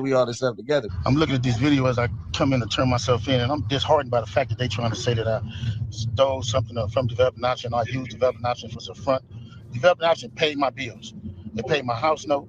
They paid the bills for my family, the money I made. And them going around talking about I was using Developing Option as a cover for what? None of that's going to be true. None of that's going to be true. The government putting this big ass picture, they going to arrest 21 dudes, some dudes I don't even talk to. I don't even know nothing about. So how the hell you going to lump me in with all them? But it's all a big picture, though. It's all a big picture. Now I'm going to be sitting in here. It's going to be years on my life. Then you going to get dudes who I don't even talk to. What they going to say? You ruining people's lives. I heard there's over 21 people that's been arrested. This shit wrong. Someone who reads newspaper headlines all the time and obviously studies crime and political things and social things. The terminology, because the words are chosen for a reason, the terminology that the federal government and the news media is using to describe Big U is very interesting. Mafia boss. So, Crips and Bloods are popular in rap music, but, as far as being a criminal menace in the city of Los Angeles right now, kind of minimal to the city in general. So maybe that's not that frightening. So calling him a mafia boss sounds more menacing. And Mr. Henley engaged in a murder of a musician signed to his label in 2021 and dumped the victim's body in Las Vegas off of the I-15 freeway. He then attempted to evade and obstruct the investigation into the murder, including ordering witnesses not to speak with law enforcement. Henley's criminal enterprise also engaged in other crimes, including transporting prostitutes across state lines, extorting strip clubs, marijuana dispensaries, and other businesses, and fraudulently applying for COVID loans in the form of a business relief loan. On that application, Mr. Henley falsely stated that his music label, Unique Music, operated at a $200,000 profit in 2019 and was entitled to government assistance, despite the reality that the company had operated at a loss and was ineligible for such relief. Finally, Mr. Henley is accused of embezzling donations made by celebrities, professional athletes, and businesses to his charity, Developing Options, which, as I said, purports to give South LA at-risk youth alternatives to gang violence, drugs, and other criminal activity. Henley used this charity as a front. He used it to conceal his fraudulent activities, his criminal enterprises activities from and evade detection from law enforcement. If convicted on the racketeering conspiracy, he and his co-conspirators face approximately a 20-year federal prison sentence. As you can see from the press conference, the police seem to have spent the most time talking about the fraud or the alleged fraud, him getting money. Now, in Big U's defense, like he said, the money he took from those organizations was to pay his bills. Well, that's what community organizations, the people running them, get a salary. So he certainly has a defense on that, depending how much he took. He didn't seem to spend a lot of time talking about the homicide. Now, the homicide is in the indictment, but he may not really have any evidence other than circumstantial. Like, the kid went into the studio, Big U went into the studio, there's no footage, the kid is dead. I mean, that sounds bad, but that's not, you put that in a trial, that's not going to get someone sent to prison for life, or usually it won't. And as far as them saying there was evidence tying Big U to the decedent, to the deceased young man, Rayshawn Williams, and that there was DNA under his fingernails, that's not true. There was a test that was inconclusive.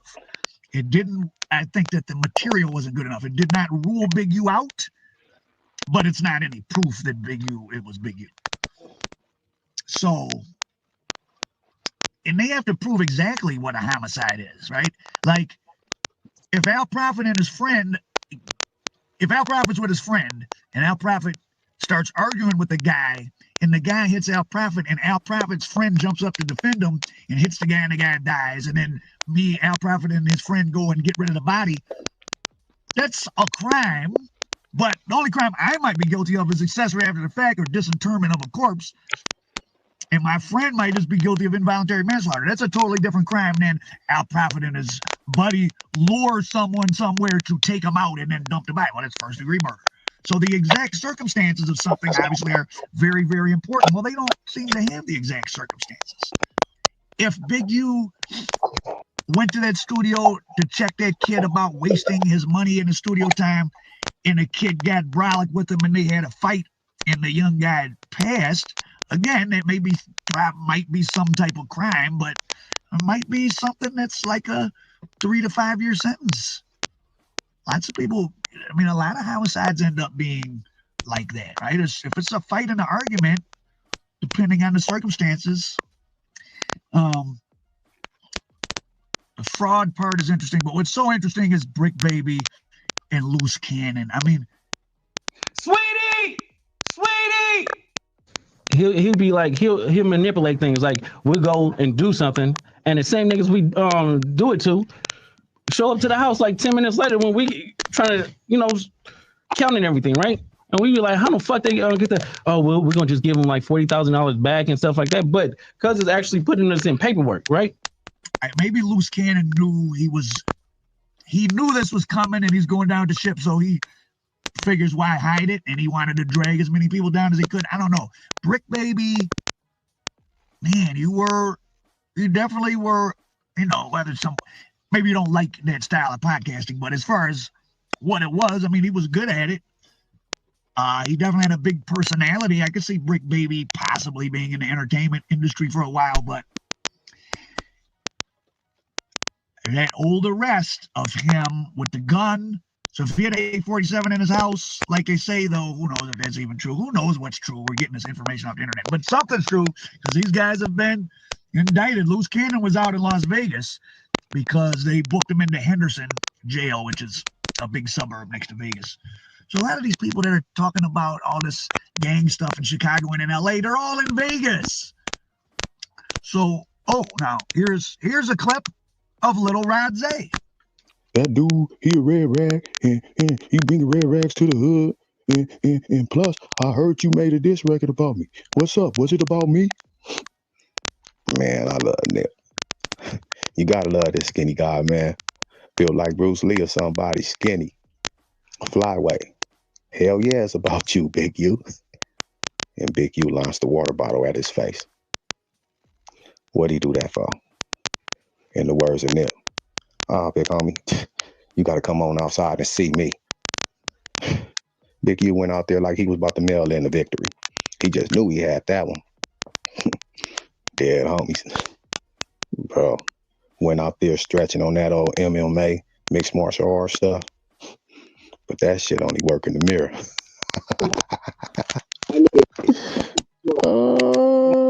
If I'm lying, I'm flying. Ask anybody. Ask the front hoods. Man, Nip maxed this dude out. Walked him up out of there until Bear Claw say, bro, you don't need to be fighting this young dude. Tiny Draws, get out there. Nip gave him what he wanted also. We can walk into a place and that'll make people fearful just knowing it's low in 60s and what it carries behind it. What does it carry behind it? It carries dirt, carries murder, carries whatever you want. Treachery. I was asking around. Adrian Bronner is known for shooting dice. So that story of Adrian Bronner cheating NBA players out of millions of dollars, and then they have to call Big U to get their money back. So Big U thought he was doing a good deed, and it's come back to haunt him. Because that is like some mafia stuff. We were cheated out of millions, and we don't call the police. We call Big U. But I have to say, a lot of these young athletes, they got the Ja Morant syndrome. They're real clowns. Like, these are suburban guys making millions of dollars in the NBA, doing stuff with people like Big U and shooting dice. Why would you be shooting illegal? Like, go to the casino. You want to shoot dice in a hotel room with a washed-up boxer who's cheating you, and then you want to go get a gang leader to get your money back. Those guys are young athletes. They got the Ja Morant syndrome. Because that is like some mafia stuff. We were cheated out of millions, and we don't call the police. We call Big U. But I have to say, a lot of these young athletes, they got the Ja Morant syndrome. They're real clowns. Like, these are suburban guys making millions of dollars in the NBA, doing stuff with people like Big U and shooting dice. Why would you be shooting illegal? Like, go to the casino. You want to shoot dice in a hotel room with a washed-up boxer who's cheating you, and then you want to go get a gang leader to get your money back. Those guys are equivalent to the white businessman who gets himself mixed up with the Italian mafia. They want to have dinner with the wise guys, gamble with them. Just watch the Davey Scatino episode of Sopranos. Davey Scatino owns a sporting goods store. He gets in over his head gambling. Tony Soprano takes his truck and gives it to, takes Davey Scatino's college-age son's truck and gives it to his daughter, who goes to school with him, and she recognizes, like, oh my God, you took my friend's truck. And Tony Soprano's like, well, that's my job. He owed money. Anyways, point being, extortion is something for people that aren't going to call the police. So this idea that gang members go around extorting people, they don't extort people who will call the police, which is what a normal person should be. Only if you are doing things or behaving in a manner indicative, like, oh, I'm a street person, I wouldn't call the police. Okay, well, now you've walked into the web on your own. You've chosen to place yourself under street rules. Plus, I heard you made a diss record about me. What's up? Was it about me? Man, I love Nip. You gotta love this skinny guy, man. Feel like Bruce Lee or somebody skinny. Flyway. Hell yeah, it's about you, Big U. And Big U launched the water bottle at his face. What'd he do that for? In the words of Nip. Big homie, you gotta come on outside and see me. Big U went out there like he was about to mail in the victory. He just knew he had that one. Yeah, homies. Bro, went out there stretching on that old MMA, mixed martial arts stuff. But that shit only work in the mirror.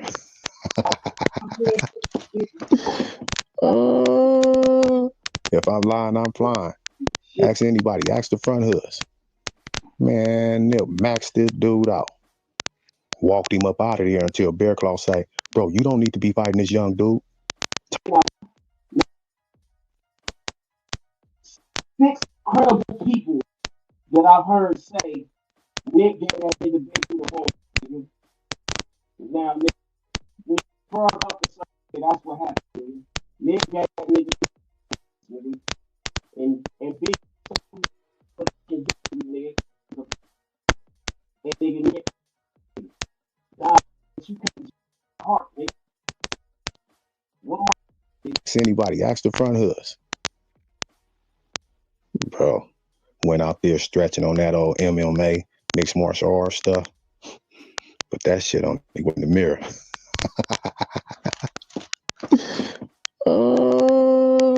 If I'm lying, I'm flying. Ask anybody. Ask the front hoods. Man, Nip maxed this dude out. Walked him up out of there until Bear Claw say, bro, you don't need to be fighting this young dude. Tiny Draws, get out there. Nip gave him what he wanted also. We could walk into a place that'll make people fearful just knowing it's rolling 60s and what it carries behind it. What does it carry behind it? It carries dirt, carries murder, carries whatever you want. Treachery. Brick. He ain't never blackmailed you. He ain't never blackmailed me. Nigga, Okay, blackmail is holding it over somebody's head. Okay, we all this stuff together. We all this stuff together. Probably little Radze is telling the truth, I guess, like, because other people told their story. And here's the thing, to go to the Nipsey Hussle and Eric Holder, heart of the matter. It was Eric Holder supposedly got 60 years in prison, right? Well, he's eligible for parole, as you see here, in 2039. That's 14 more years.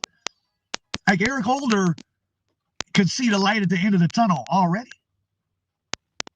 And let's just say he was part of some grand conspiracy. If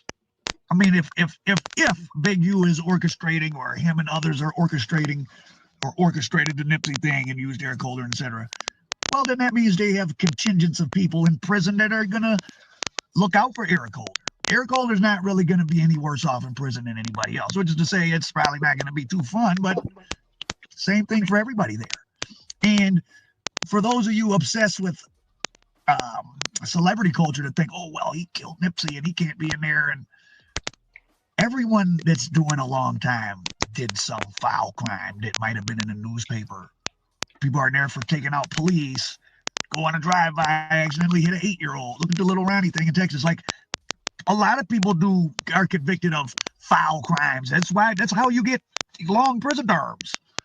So he's not, once the fervor of the trial died down, he's just another inmate.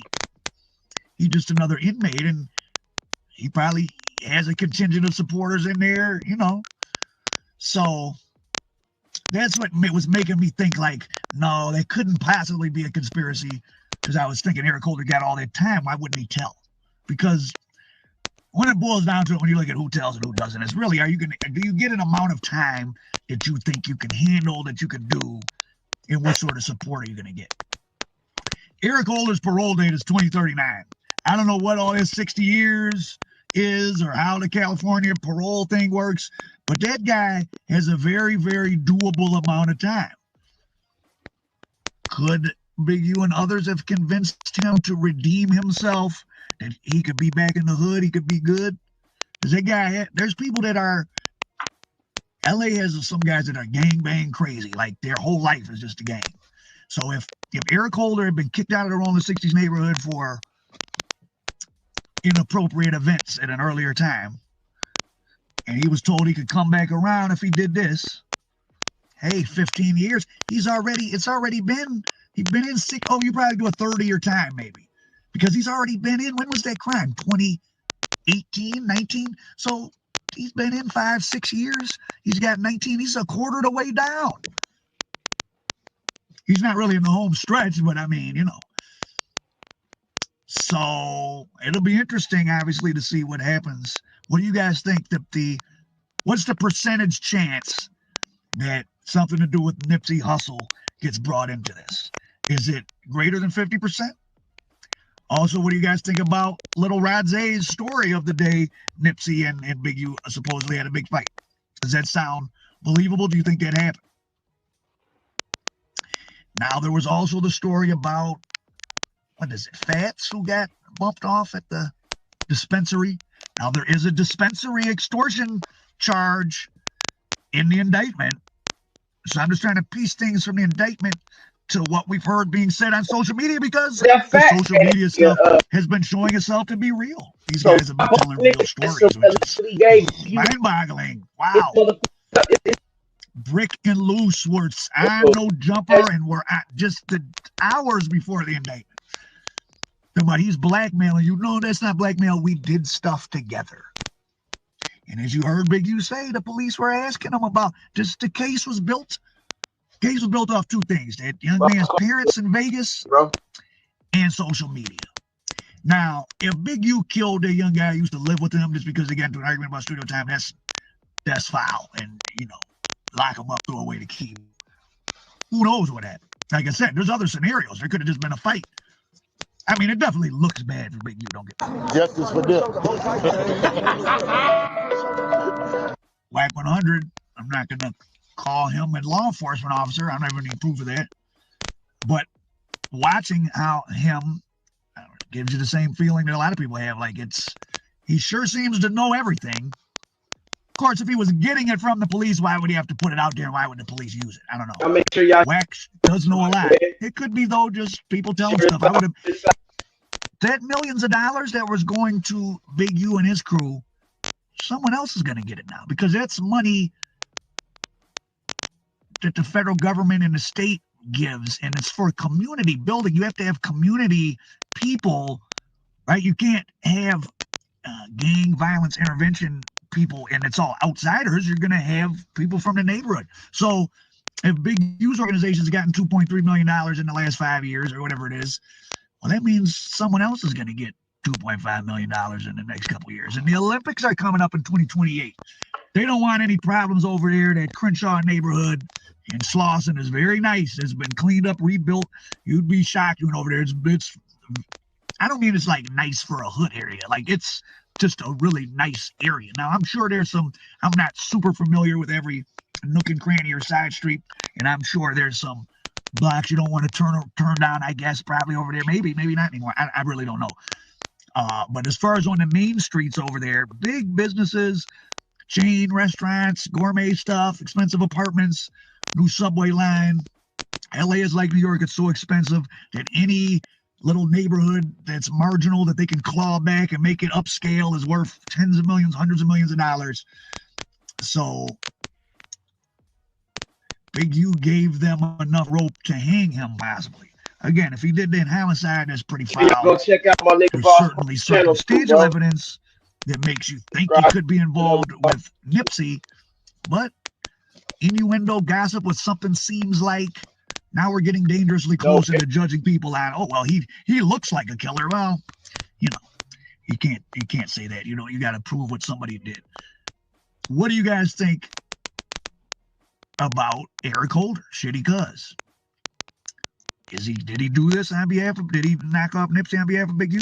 This fight at the studio and the deceased young man in Las Vegas sounds suspiciously similar to these scenarios we're hearing about Nipsey.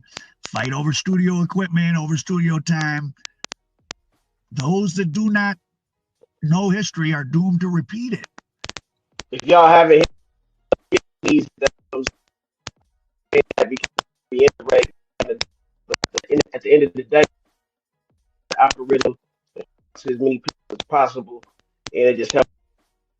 Please hit the thumbs up. You dig what I'm saying? Appreciate it. That part. This is the exact same story as Nipsey. Fight over studio time, an argument. That young guy, Rayshawn, he was a wide receiver for Crenshaw. He was big and in shape and young. Big U made a whole life of being able to beat everybody up, and he probably still is a rough customer, but he's 58. So a 58-year-old fighting a 24-year-old who's fresh off of being a high school football star. And you know the sick part about the whole thing, not the sick part, but the irony, as far as you see these amounts of money. Oh, they were getting $25,000 a month extorting the reefer shop, have $2 million in loans, in payouts for the grid program, and it sounds like a lot of money, but then you break it down, that's over 5 years, even the $25,000 a month.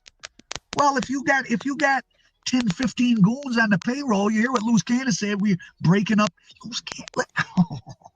Loose Cannon said we would go out and rob people and be at Big U's house breaking down the money, and then the person would show up and Big U would give them part back and he would write our names down. That is insanity. That it happened and that he said it and that the whole thing. Wow. Okay, now another topic. This is going to change the landscape of podcasting. This is going to change the landscape of podcasting. What do you guys think? As far as in this, they've stopped interviewing rappers, right? That's burned out. Everyone's a street person, ex-street person. They want to talk about street stuff, gangs. And now you've had two of the guys who talk a lot are in an indictment. Brick Baby was like, as far as that world goes, was like kind of a big deal. He wasn't Johnny Carson, but he was Ed McMahon. It's like Ed McMahon getting indicted. Like they ran up in Johnny Carson and took Ed McMahon and indicted him. Did you know Ed McMahon played a villain in a blaxploitation movie in the 70s? Little known fact, check it out. He had a leisure suit on and some big gazelle glasses. Ed McMahon is a villain. This is going to change podcast. People got to be all the gang guys, the people that's still messing around halfway in the street. They coming. And this shows you that it's not only that they're doubling back and using what you say as evidence. They're using it to investigate in the first place. They are listening. Listen, please believe me when I tell you, every medium to large size police force, and certainly every federal agent has at least one, and if it's a big police force and well funded, there's a whole office that work on social media. They come in at 9 a.m., whatever their shift is. That's all they do. That's all they do. Between looking at the cameras and looking at social media, everything's there. And the thing about running a criminal, being a gang, extorting people, you do need people to know what you're doing because it runs off of intimidation. And then also when you mix in the rap, where it's free marketing and promotion, you do sort of want people to know what you're doing, right? I want people to know you mess with Al Prophet, you're going to get shot up. Well, okay, where is the line drawn from that to, well, Al had so-and-so shoot so-and-so at 2 p.m. on July 10th. Well, we don't want that. Well, where do you strike the balance? Well, apparently some people didn't strike the balance. So they won't stop solving crimes off social media. In fact, we're just getting started. But I guess we're in the era where people are just now coming to terms with, no, the internet is what goes on on these internet streets is just as me and you confessing the crimes on a podcast is no different than me sitting on my couch and confessing a crime to you and you telling the police or you wearing a wire. We're all wired now. We're all confidential informants because we're all wearing a wire because we're carrying our phone around. So think about that, my fellow confidential informants. Whether you like it or not, we are all part of the case. Al Prophet American Dope, more later.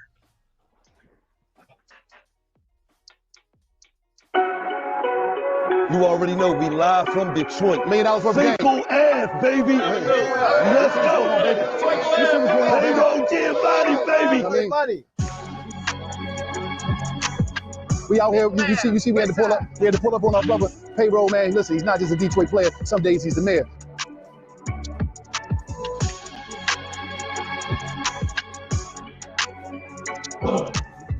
So we out here showing him love, and we need the world to know about what we got going on, baby. The cash out is going down with the D, man. That's what I want to see. And it's just like that. Right. I told you.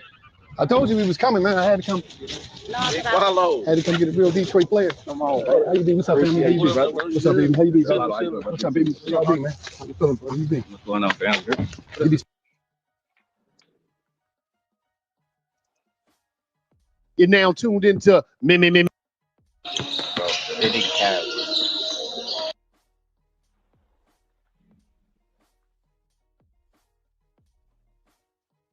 Oh, I'll find that shit.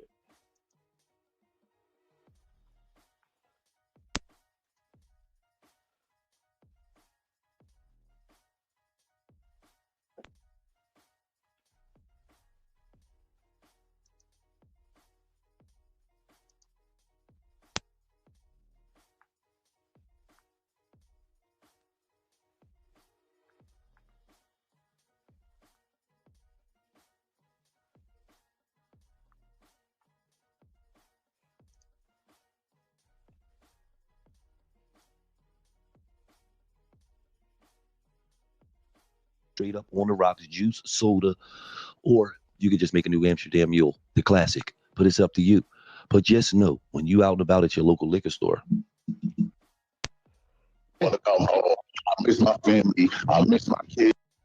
You feeling after, you was out here doing your thing, you get locked up, nobody expecting to get pinched. You get pinched, then it's, you off, off to the new bit. I mean, getting put state. It's always a new bit because you never know where you're going to be at. So how has transition been for you? I ain't gonna lie, nigga want to come on here and pop his shit and tell you, I'm doing great and all the shit that these niggas be lying about. But man, listen, I'm stressed the fuck out. Nigga, I want to come home. I miss my family. I miss my kids. I miss just being able to do what I need to do, man. I think this Fed shit learned me, man. I wish I'd have went to the Fed from the beginning. I think I would have never touched jail again because it's like the regular state jail is like high school. This is like college. You know what I'm saying? Like algebra. Shit get tricky here. So basically, I've been, like you said, state to state. State to state. When I fuck up, I get, when I fuck up, they get 30 days in the box. You know what I'm saying? As you know, I've been through so much, man. And they learned me, man. You might not know, but I copped out to marijuana. Like, I got 15 years, 188 months for marijuana. A lot of making billions of dollars while I'm in jail for marijuana, and it learned me. So it how much me, marijuana man. did you have? 400 pounds. I didn't have nothing though. I didn't get caught with no marijuana. At the end of the day, if you really want to look at it, I just took a plea deal. Like a million others take plea deals. Because you want to go to the trial in the feds, do you really? Because some of my police are definitely innocent, and they went to trial and they lost, and they got 40 years, 38 years, 35 years. You know what I'm saying? So at the end of the day, he just don't cop out and do his time because if you don't want to go play with these people that don't know nothing about the law and that your life is in their hands, I want to make it home to my kids. You know what I'm saying? And I'm happy I'm able to make it home to my kids. But again, it's twice, it's just harder federally because again, they ship you from state to state. I done been to like 5 states already. You know what I'm saying? And at the end of the day, I'm like, you know what it is, what it is. I'm gonna fly wifey out and the kids out. But then you fly them out and the jail shut down because they got stabbed or something. And now you don't see your family for 7 months. So it's hard. It's hard mentally and physically because now you need more support than you ever had in your life because they get real and they'll let you disappear. Some people looking for me here. They're like, y'all looking for me. I'm in Corona. You know what I'm saying? Like, oh, where Kaz at? Yeah, nigga, they'll talk you in. Keep playing. They'll make you disappear. All that game, that should go out the window when the can send you somewhere and you don't know what's going on. You know what I'm saying? Different games you ain't never heard of. Tango, this and Tyson, this and this. What the fuck is that? You know what I'm saying? So at the end of the day, when you ask me how I'm doing, I'm gonna tell you the truth. I'm stressed. You know what I'm saying? I'm stressed out. I ain't going front. I look good. You know what I'm saying? I'm still working out. But they getting extra charges. Niggas having knife fights and all that. I know you heard about it. And they charging me for defending myself. This is how I really get in effect. They stabbed me. I got back up and did my thing. And they charged me. How about that? No self-defense. If I was white, I'd have been a hero. Now I'm a convicted felon. You're going to get charged. You know how that feel? Going to court, knowing you fighting for your life? This shit is different, man. That's a different ballgame. These federal laws to disappear you and learn you, man. And I learned, man. And I'm happy I'm able to come back out there soon because at the end of the day, I don't have life. But it's just still crazy how you watch on the news. Motherfuckers is getting parred in and all these is getting parred in and that made the black market is party and this, that, and the third. And I'm like, what did I do? Let me see. What did I cop out to at the end of the day? What did I do? What did I cop out to? I copped out to drugs that was never even on me, drugs that was never even found nowhere. I don't have no direct sale, all right? A fan was recording me. I snatched her phone. I didn't do nothing. I gave her back her phone. I didn't touch her. All right, that's a robbery. I look at it, I see Bad Bunny, I see Kanye West, I see all these grab people's phones and throw it at them all. Whatever the case may be, they get civil suits, I get a robbery. All right, we're talking about weed, all right? All right, where's the weed? Where? Because I was just promoting weed. You know what I'm saying? I got paid to just promote a brand, that's it. I ain't sell no weed. The company I was working with, they ain't selling me no weed. So what are you talking about? But you know what, I'm black, and I'm a 3-time offender, I'm a career offender. So let me take something before they give me 60, 70 years, because that's what they could have gave me. You know what I'm saying? Hold on. You just said, I gotta get this right. This episode of $1 Million Worth of Game is brought to you by Planet Fitness. Start the year off. Planet Fitness offers high-value members that support any fitness journey. A judge-free environment where you're free to get strong your way on your time. Feel the strongest when you out and about at your local liquor store. You get this high, low, boom, boom, bang. Yes, that's what they did to me. I don't have no sale. I don't have no direct sale. I don't have no sale to nothing. What sale do I have? They got me for doing the same thing every rapper is doing because I'm in the game. You know what I'm saying? So at the end of the day, who knows, right? See, we ain't learning from the mafia. The mafia say, yeah, you're part of the mob. The mafia say, I don't know the mob. Pinky ring and all that. No, I'm not part of the mob. There's no such thing. That's why they made the RICO to get that saying they're not a part of something, but they know they're a part of it. You know, RICO, yeah, I'm glad it was popping. Big homie, what's up? Oh yeah, he's a big homie, big 8. We're gonna charge him with this, and we're gonna give him four more points for being the leader, right? That 4 more points gave me 15 and some years. Just because, again, I'm in court and I'm saying this. Yo, Judge, I'm cool. I'm done with this. You ain't done. You can't be done. You know why you ain't done? Because when you go to the feds, you're in the game regardless. You go in the feds, you won't. It's a black car, which is a gang. The Muslim car is a gang. The black car is a gang. The Crip car is a gang. Nigga, there's no such thing as not being in the car. It's a gang. When I was in jail, I was walking. I ain't getting no car. Yeah, but you was in the county. You was in No, I was in the state. I was in the state. I just said I was gonna walk when everybody was driving the cars. But this is what I'm trying to say. You in the state. That's why I told you it's a different type of ball game. So in the state, you could just do what you want. You can freelance. When you get to these states, you're gonna tell you pick a side, nigga. You pick a side because it'll go up. If a nigga touch Wallow or Gibby and in one of these jails, the whole city going up. The whole East Coast part. It's no such thing as being by yourself because you touch a black man, you're leaving. If you touch a Spanish in here, you're leaving. If you touch a white in here, you're leaving. So you're a part of a gang anyway.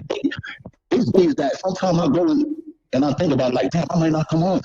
It's just crazy. I might not come home for a long, you know. How about that? I might not come home for that. Matter of fact, yesterday, the Lopes is behind me right now. The Crips is behind me right here. They chilling here. Shout out to Duck. Dirty nigga right here, TG. Now, check this out, right? Walked up on him and said, yeah, man, you from this block, I'm from this block. Hey, man, we got to get it. Out the blue. I get up. Been here a week. I get up. Hold on. Everybody get situated. The whole tables get up. What's going on? What we doing? We ain't going no fair fight. What's going on? It's clear. I'm hungry. I'm here. What's going on? We're going to blow the spot. They say, you know what? That dude out of pocket. They say, yo, he out of pocket. He got to go. And the whole house just walked into the door.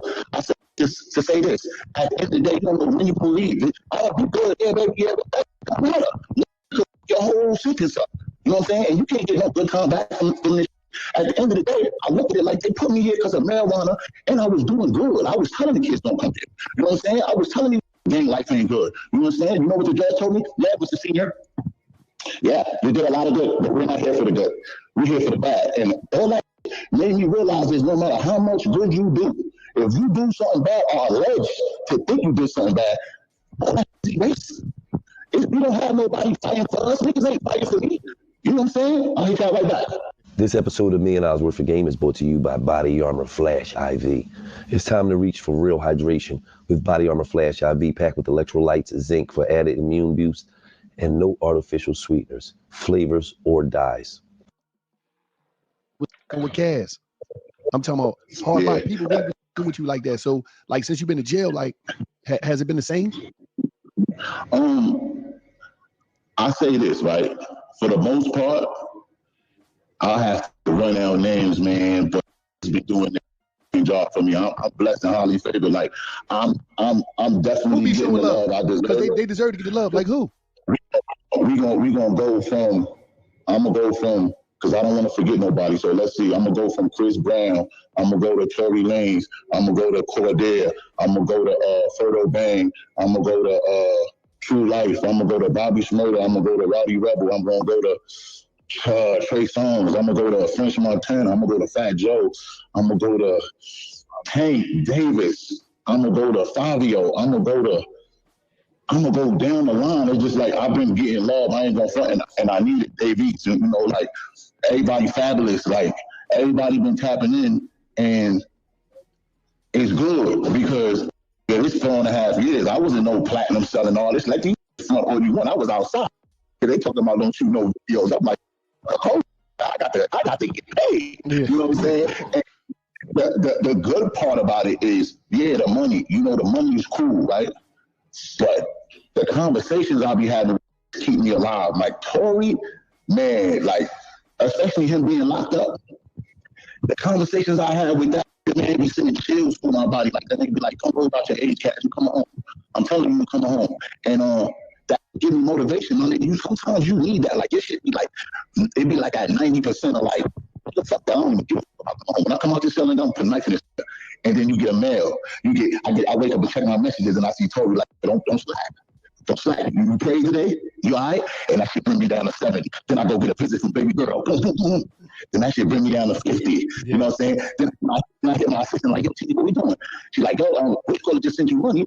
Gilly just hit you. He said, yo, doing the interview. It feel good. That shit feel good, and it make you work extra hard to get home. Because sometimes you forget. It's easy to forget what you got to home to. You know what I'm saying? But the love definitely makes it feel like, nah, I'm staying out the way. And I just told him this yesterday. I pulled up on the clips and I'm like, yo, I appreciate y'all because it could have went left. You know what I'm saying? It would have never been no interview now because it's like 15 of them and it's like 15 of us. It would have been blood all over the place. But I say that to say, this better is a different ball game. This ain't no, now I'm gonna just keep my nose clean. I'm gonna stay out the way. Nah, if you don't live on that first bus, we're out here, we're gonna gut you. I'm in the West Coast. I'm about a month. They doing motherfucking dope things left and right. These niggas ain't playing. Niggas is pushing a hard line. You know what I'm saying? There's more militancy than jokey that we was on. I'm in this. My backyard. I'm with 20 I know from high school, from junior high school. Nah, I'm in the West Coast right now. With niggas I never saw a day in my life. With different type of gangbanging rules. Fuck that. With different type of politics. You know what I'm saying? So this is just a extra lesson for me to understand that I can't play with these people, man. It's not state versus Caswell Sr. It's the United States of America versus Caswell Sr. So you look at it, right? Yeah, I'm gonna take the trial. You know why? Because I'm looking like it's 19. I got 19 photographs, nigga. I ain't doing none of you. I bust my gun by myself. I'm working by myself. I ain't doing nothing with none of you. I'm like, tell these niggas I don't know. But you know what I said? I said, did you see the country in the world come back to that cell like, I ain't even have the gun. They charged me with the gun. They gave me 2 life sentences. Hold on. What they gave you for what? A gun? All right, let me take mine and go. Let me ask you this. You know, a lot of artists, when they out here, they moving and grooving. They don't wake up until they hit the cell. And we gonna say this, Cash. You was doing you out here. You see what I'm saying? Now, you know, what message do you got to tell these cats? Because when you out here, sometimes you got to you're getting back ends, you getting money, you're busting moves, you're doing this, you got your jewelry, you got the hoes. Sometimes you can't tell them all nothing. They just want to be the realest in the world. So what advice would you give to dudes, you know, that ain't got no problem disrespecting their blessings out here? Like, dog, y'all make it, they get in the bag out here. But you got some that are still, they're easily finessed out of position by some dudes down the way that ain't getting no money. And they still want to keep it gang. What advice can you give them? It ain't worth it, man. It ain't worth it, man. And I saw some you told Jim Jones and Cameron, and I appreciate y'all for that. I see y'all intervene, you and Gilly, y'all always intervene in like friendship beef, man. And that's how I've been feeling. And with the Drakes and the Kendricks, the Drakes and the ASAPs, the Drakes and the Rick Ross, the Drakes and the whoever, or the Jack Boys and the Kodaks and Bobby Shmurda and Rowdy Rebel, all these people that started together that are beefing or whatever case me, don't do it. That's worth it. I don't be giving up. That's a views also. That shit ain't worth it, my nigga, because these feds are putting on rappers for power. So let me show you how this works. Let's say I'm beefing with y'all. Y'all lit, I'm lit. One of y'all people shoot my people, right? You don't got nothing to do with it. We just started some. You don't see my eyes however it go. They come in for Gilly and Wallow and saying, y'all hired the hitman that hit me. Point blank period. You didn't do it. It doesn't matter. Say that to the jury. You gonna take this time or not? The smartest person just gonna say, you know what? Let me just take my time. They offering me more than 120 months. Football number, the same number you got on your jersey. Yep. This is what they offering you. If you don't take it, Wallow, you're gonna be fighting your case for 20 years before you get some type of remedy, and then when they do tell you you're innocent, you know what's going to happen? You're not going to get nothing. So the action with the feds is copping out. Point blank period. You know what I'm saying? Like, this is what they're doing, and I feel sorry for that beefing. You know what I'm saying? Because they're using us. Even I'm not talking about my label, but I'm talking about other people's labels are using them for the views, and then when something happens, that Rico and that conspiracy get real, they ain't gonna be there because they don't want no parts of that. Niggas want you to be artists, but they don't want you in the picture. You know what I'm saying? Just like NBA Youngboy, he here. Look what these niggas is going through. All these rappers, they're sacrificial lambs. This episode of $1 Million Worth of Game is brought to you by Experian. Madness in March is good. Madness in credit is bad. Take control of your credit and finances. Make sure you pick the Experian app. Experian could be your financial Cinderella with tons of free tools at your fingertips to help you take control of financial life. The amount of free tools you get with Experian could fill your bracket with things like your free FICO score. You could boost your FICO score instantly free. Pop off, the feds is coming to grab you. Point blank. And I feel like you said, count your blessings, man. Like if I could have changed anything, I'll just spend some time with my daughter. I feel like my son is autistic. I can't even talk to him. You know how that feels? Like I can't even talk to him. I ain't seen my son in like 4.5 years. Why? Because I got a different baby mother, and he autistic, so it's hard to get the job done. You know what I'm saying? So it's real. It get real like that. And when I look back at it, I try to be the best father I could be. And it's hard now. It's too late for that because I was ripping and running. Like you said, I'm Mr. Outside. You know what I'm saying? I'm running. I'm chasing the bag. Big house, 7 bedrooms, 3 garage, 3 wagons, 550s, bulletproof. I ain't a A-list rapper, but I'm keeping up. You know what I'm saying? And I sacrificed that instead of checking my daughter homework, making sure she good, telling her about boys, putting her on. Now she's 17, and I'm like, you know what I'm saying? When it gets spooky, it get real because now I'm like, yo, I'm talking about my baby mom, I'm talking about my wife, and I'm like, yo, listen, tell her about boys, man. Tell her, make sure she knows what's going on. Like, and it's like, you wasn't telling me about boys when I was home. Like, what you on? Like, it gets spooky, but I know she really want to say that, but she's very respectable. But I feel it. I feel it like I'm up with being a father, and it's harder being a father because just like the interview, I say, yo, let's knock this out today. Because tomorrow I might be in motherfucking Honolulu somewhere on transfer for another 2-3 weeks. Mm-hmm. And again, celebrity, when you come to jail, the feds, ain't no separation. They putting you right in where you need to be. You're going to be amongst a million people that's clout chasing also. So either you going to roll with the rush or get rolled on. So you on shit. So you and NBA on the same, y'all on the same, yeah. He next door. He right next door. Yeah, he next door. And I know I sent word on him and told him like, hopefully you get it right this time. He got a little time, but get it right.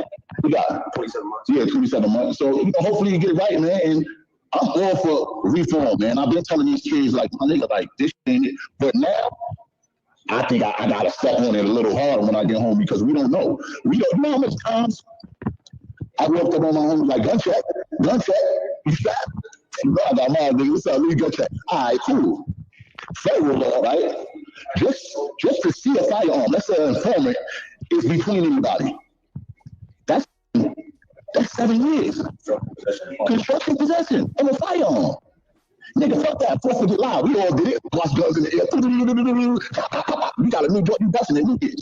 That's 10 years. If one of them with you decides to cooperate, yep, he busted a gun on New Year's. Yep, I remember. I was right there. I saw. Oh, he got a wire on. Oh, his glasses got some type of video in it. It's 10 years. You ain't shoot nobody. But you let that firearm on. Federal ain't playing with it. But we don't know this. I ain't know this. Gun protecting drugs is another charge. If you got the guns by itself, it's cool. If you got the drugs by itself, it's cool. But when you put the gun, I don't give a fuck if it's an ounce of weed and a gun. They giving you 8-9 years. It's different. I'm gonna talk about. This episode of $1 Million Worth of Game is brought to you by Jack Pocket. Damn, that's crazy. Order lottery tickets right from your phone with Jack Pocket, America's #1 lottery app. Jack Pocket has so many lottery games to choose from. I mean, they have Powerball, Mega Millions, and other official state lottery games. Best of all, new customers get your first lottery ticket for free using code GILLIE. That's GILLIE, just in case you didn't know how to spell it at the checkout. Download Jack Pocket now. When you started saying that, they cut the interview. You see that shit, bro? #1. You telling niggas some real shit. They cut the interview, bro. Shout out to Pepper Tax, man. I wouldn't be here, and I'm not talking about in jail. I just wouldn't be a rapper if it wasn't for Tax, man. Motherfucker, every time me and Tax link up in jail, we getting drunk.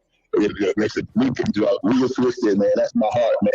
And I love it so, man. We fighting in the cell. We talking shit. And, yeah, Tax is nuts, man. Tax is actually, he's nuts, man. I remember he used to force me to rap. I used to be like, fuck this rap. I'm talking, nigga. He said, yeah, go ahead and trap, stupid ass nigga. Fuck that. And then I used to come back like, so what beat you talking about again? What beat? You know what I'm saying? He's like, yeah, fuck you. But Tax, man. We had our moments, man. And I remember I had a cell phone and he had a cell phone, and we like 2 cells down from each other, man. And I just said, sorry, man. And he said, Cash, shut up, man. Just shut up. And I'm just like, yo, man.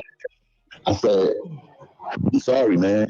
You know, we were drunk, and I'm just like, he might not know it. He might have not knew it, but I just dropping tears, man. I'm dropping tears, and he like, Cash, stop, man. And I had one of those moments, and I'm just like. Welcome to another episode of Business Spotlight, $1 Million Worth of Game, where we highlight all the information and the news you could use, because a lot of y'all are sitting on your couch, a lot of y'all trying to figure it out. A lot of y'all saying to yourself, hold up, I know it's more that I could be doing. I need something extra to bring some extra cash in. I need to make moves. So today we got Kim from Easy Peasy Party Planning. One thing about her, she makes it easy. It's easy peasy to get the party together, to get the party started. But we're not. Shut up. So I come over there and you up, man. I'm like, nah, for real, man. For real, man. When you really look at this, most of the we go through is for nothing, man. And they didn't only trick me, they tricked a lot of man. You know, the internet allows people to speak on you that don't know you, that can never walk in your shoes, that can never sit in the same room as you, that can never spar with you, that can never shoot it out with you, that can never even say your name in a room full of vultures. And we get tricked. We think we gotta stand on something where there's nothing to stand on. Right. It's really nothing to stand on. I don't have to do something because he talked about me on the podcast or he talked about me on the internet. You know, Academic made me a believer of that. You know, shit, I would have had a charge with Academic too. We surrounded him. I had Big Pole on me in the club. Look, Academic, let me talk to you for a second. He's like, you ain't talking to me. I said, let me talk to you over here for a second. And you know, my man gave me the head nod. He like, and I'm like, nah, chill. I said, yo, Academic, why the fuck you keep talking about me on the internet, man? What's up with you, man? You got a problem? And he said, Cass, I'm a blogger. You know that, right? I get paid to blog. Like, take that up with the gangsters. I'm just a blogger. And he hit me right there. He's right. At the end of the day, how can I get mad at it just for blogging, even if it's true or not? He's just chasing a bag. Whether he can come outside and live or not is not my fucking problem. He's doing what he's doing, feeding his family. He found his way. You know what I'm saying? And from then on, I learned not to beef with people over the internet because it's not real. None of it is real. You come in, get your bag, and go back. Being real is taking care of your family. That's why I never understood why certain rappers never fuck with other rappers. They just stay in their lane. So it's just perform and you never see them. It's not even trying to be fake. So I'll be sitting down in my head and I'll be thinking about all my felony favors. What felony favors? So I'm gonna get on that. Coming to your town, you bringing all type of ARs and Glocks and extra rounds and all this type of shit for a nigga pulling up, making sure he comfortable. You bringing pills, you bringing bag, you bringing some phone to the studio section. 20 years. That's felony favors. That's what felony favors get you. 20 years federal. Because if you get caught with that gun and that drugs, that's 20 years federal. At the end of the day, you just make sure it's worth it. Make sure the same rappers is gonna take care of you. Because you know who's taking care of me? That love me. You know what I'm saying? It's certain niggas that can take care of me that I ain't even bust a bullet for. You know what I'm saying? And it's that I would have died for that ain't even checking for me. It's spooky, right? And then it's that you really put work in for that don't really check for you. You know what I'm saying? That's happy you locked up. So it's spooky with me, but I learn. No more felony favors. You come to my town, I'm bulletproofing you up. I'm giving you Dracos or giving you this. It's all of that. You know what I'm saying? Because nobody ain't really walking this time down with you except for the that's really your family, that really love you. Because it gets spooky, man. And this is where you understand who's battle tested or not. And I'm 38 years old. I ain't got time to see if you been battle tested, Wallow. I ain't got time for that. Because the bottom line is one of my favorite sayings, man. Only that's with you is that's with you. That's it. That's it. You know what I'm saying? And I'm learning, and I think I needed to learn this because, you know, I was getting so much money, but I was a robber at one time. So a nigga just always thinking of trying to get them. Friends, family, everybody. So I'm running around pole, you know, just cop the Richie. So I'm like, yeah, trying to book me for my watch. Yeah, all right, cool, right? But they was following me the whole time. So my thing is, God forbid they would have tried to pull me over, and I would have trying to line me up. You know how much times I pulled over with lights? I'd be like, nah, this is 20 years ago, damn near. Don't get you incorporation. So they're scared to touch shit. You see what's going on with these top grade rappers? Anybody can say something about you now with no penalty. Anybody can sue you now with no penalty. You understand what I'm saying? They should fucking make a law. If you're suing somebody and you're not correct, you get sued. You know what I'm saying? Or you get in jail because they send them to jail for things they ain't do. Federally, man, the feds are fucked up, man. You guys in here that sold a crack pipe and it got 5 years. I thought I was gonna come here and be playing poker with millions of dollars. Fucked up. You got the workers in jail. You know what I'm saying? They got the lookouts in jail. They ain't playing with us. And especially if you gang bang, they're making your whole gang disappear. You see what Trump said? Trump said, we treating gangs like terrorists. Oh man, I'm out of here. I'm good. Gang what? Like 50 said. Listen, in 50, we got some smoke. I'm gonna fight 50. You hear me? Motherfucker put me on the song and they say, I am not gang. I am not gang bang. Right? I never knew what he was talking about. That's why he said that. He knew what Rico was coming. That nigga got the word. That's new, man. And it's good that you announced that because the only way not to be in a conspiracy or Rico is to publicly de-announce yourself. Y'all hear that? Publicly say, I am not in a gang. G-Unit is not going to be considered a gang. Anybody around him, he's not going to be a part of it. We don't know that. But the law says in order to not be a part of something, you have to publicly announce that you're not a part of it. We don't know that. You know what I'm saying? So it just matters I learned, man, and I'm dealing with now. And shout out to the Last Prisoner Project, too. They're a nonprofit organization that helps convicts that's incarcerated for marijuana. They send me $300 every 4 months, 3 months, man, and it's appreciated. You know you don't need a lot in jail. And I really rock with them because they got like 19 people out of jail that got pardoned, I think through Trump all by them, but they helping it. And I'm just waiting on my moment, man, and I appreciate y'all for tapping in, man, because that's what counts. When you call in for favors, you know what I'm saying? Yes. And learn how to tap in with my eyes. You know what I'm saying? I was just telling you, I'm like, I remember when Wallow was running in the rain. Yeah. I was under there because I felt the pain. I'm like, yeah, Yeah, yeah, he on to something. You know what I'm saying? Once you see them, I mean, you was motivated every day. I remember I was saying, no good morning, get money. Don't tell me good morning, tell me get money, motivate me. And Wallow was the man. He said, oh, y'all sleep. I'm getting money. Yeah, and then when I saw all this shit going on, oh, $1 million worth of game, this $1 million worth of game, I said, they deserve it. Look at them. They deserve it. Look at these. They figured it out. Holy shit. And it's good because a lot of people don't figure it out, man. And but listen, this phone way go. But love you, brother. Stay up. All the brothers in the day room, tell them I said what's up. All the brothers right there. All the brothers in the day room, what's up, man? What's up, y'all? Much love, y'all, man. Much love, brothers. Stay up, man.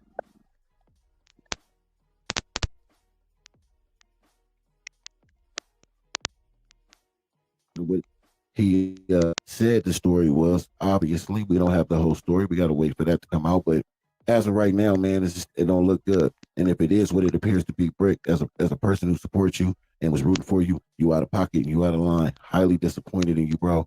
I don't know what the full story is. I would apologize to you if it come out somehow, some way that, you know, this is something that was out of your hands. But it's not. It's more than just it's more than just the alleged telling and working and helping them people. It's the cases that you got. It's the cases that you caught that really bothers me, Brick. Got a whole family out here, kids, man, a girl, man. You done made it out of here, man. I don't look, man. I don't want to kick you while you down. I hope you're in good spirits and high spirits, bro. I got nothing but love for you. Hold your head up. Take this one on the chin like you should have took it from the beginning, and you wouldn't be in the situation that you in right now if you took it on the chin. But I don't want to beat you up no more than you done probably beat yourself up since you've been in there. But I hope you're in high spirits. This is what I want to say though to the younger generation, man, that is witnessing this, that is seeing this. Take this as a lesson that this life that these dudes are on the internet portraying ain't real.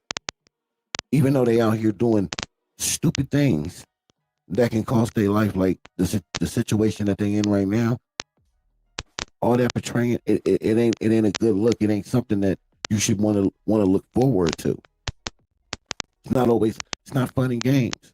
This is what they want us to do. We tricking ourselves off the street, leaving our families, leaving our babies to fend for themselves. And for what? Is it worth it? Before you walk yourself out that door to do whatever it is that you're thinking about doing, ask yourself, is it worth it? Can you live with whatever the hell that you about to go do and risk yourself getting locked up? Can you live with it? Is it worth it? And if you feel like you may have to pass the buck to someone else to save your freedom, then you should walk your ass back in that house and sit down. Either way, it ain't worth it, man. This ain't worth it. Especially when you make it out. When you make it out, the objective is to stay out. I don't care what nobody else says. That don't mean turn your back on your hood. You don't turn your back on your hood. You look out for your hood, but there's ways to do it. There's certain protocols that you should follow. Once you make it out, no, you shouldn't turn your back. You should lead as an example of getting out and making something for yourself and how to reach back and bring those who you can't bring everybody. Everybody ain't gonna come. You got to live with that. You focus on the ones that you can save. Well, come on, younger generation. This cannot be our legacy. As black people, this cannot be our legacy.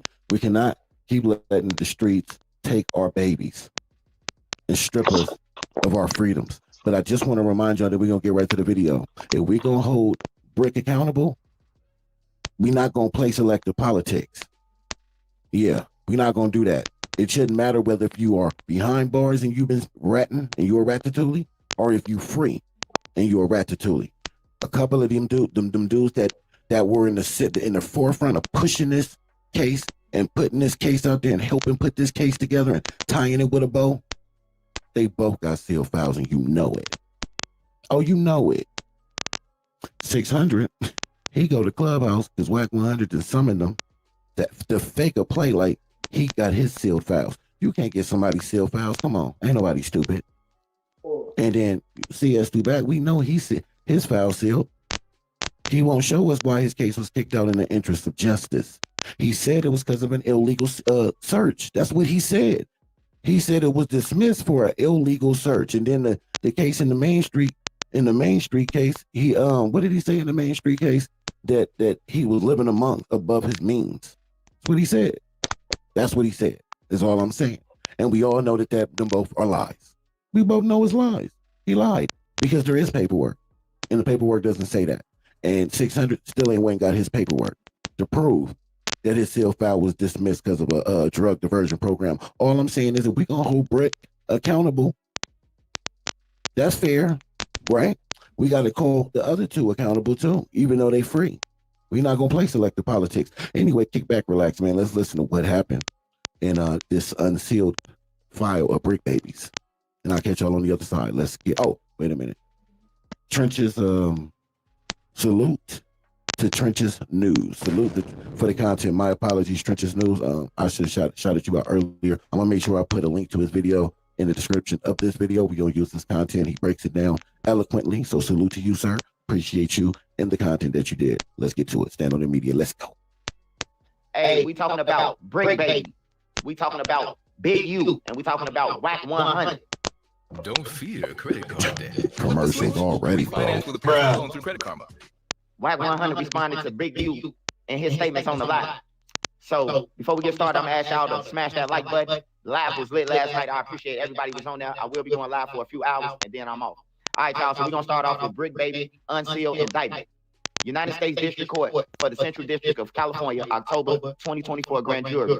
United States of America plaintiff versus Zaire Mitchell, also known as Brick Baby, also known as Big Shitty, also known as MPA Citro, also known as Shitty Montana, also known as Brick Baby Citro, defendant. That man got so many names. Grand jury charges, count 1. On or about July 12, 2022 in Los Angeles County within the Central District of California, defendant Zaire Mitchell, also known as Brick Baby, aka Big Shitty, and the rest of the names, knowingly possessed ammunition, namely 3 rounds of Spear 9mm Luger caliber ammunition, which was expelled from a firearm that he possessed and shot in a business parking lot and affected interstate and foreign commerce. Defendant Mitchell possessed such ammunition knowing that he had previously been convicted of at least one of the following felony crimes, each punishable by a term of imprisonment exceeding 1 year. Reckless invading in violation of California Vehicle Section, the Superior Court of the State of California in Los Angeles, case number on or about April 16, 2010. Possession of controlled substance in violation of California Health and Safety Code and Superior Court of State of California in Los Angeles. Possession of controlled substance in violation of California Health Code. 4, criminal threats in violation of California Penal Code. And the 5th one is robbery in violation of California Penal Code. Count 2. On or about June 23rd, 2023, in Los Angeles County within the Central District of California, defendant Zaire Mitchell, also known as Brick Baby, also known as Shitty Cuz, also known as, y'all already know. Count 1 is a Ruger model LCP 380 caliber pistol bearing serial number 379059191. A Knick model TP 9 SF 9mm caliber pistol bearing serial number. Number 3, a Ray Dom model Hell Pup 5.5 6x45 caliber pistol bearing serial number. Approximately 26 rounds of Cascade cartridge 9mm ammunition, approximately 32 rounds of Lake City 5.62 caliber ammunition, approximately 6 rounds of Julio Fucci Lecho, we got some damn foreign bullets, 380 caliber ammunition, approximately 31 rounds of Remington Peters 5.56 caliber ammunition, approximately 36 rounds of Hornady 5.6 round caliber ammunition, 1 round spare 4.5 caliber ammunition, and 1 round precision made cartridges 4.5 caliber ammunition. Defendant Mitchell possessed such firearms ammunition knowing that he had previously been convicted of at least one of the following crimes, each punishable from a term exceeding a year. Reckless invading in violation of California Section, Supreme Court on or about 2010. So, then they repeated. So Brick Baby got these, he got drug cases, he got 2 drug cases too. But Brick Baby said that he only got caught with 1 gun.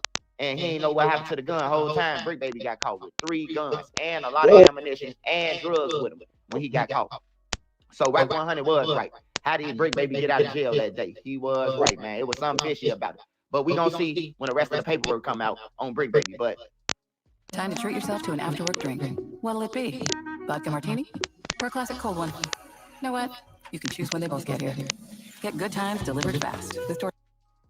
So how did you get out? Y'all got comments. Let me know what y'all think. And then last but not least, we got Big U and Whack 100. Before Big U went in jail, he had made 9 videos, even though he said he was only gonna make one more. He made 9 of them. And he stated that Whack 100 is working with the FBI to take him down in his charity so he can take over. And he said that 600 showed up with the feds to raid his house. Now, after those allegations came out, Whack 100 responded and exposed Big U for all the things that he been doing, such as killing people, killing his own people. Do you notice how when these people? So I know. Okay, I'm trying to be respectful here, but you just notice how people just casually just say, well, Whack 100 he exposes. He exposes kill people. He didn't kill people. He didn't did this. He didn't did. Nigga, that is snitching, sir. What reality? Are we living in an alternate reality or something? Like, what are we doing here? Like, how do you basically say a nigga's been this? It's basically about crimes. You call it exposure. That's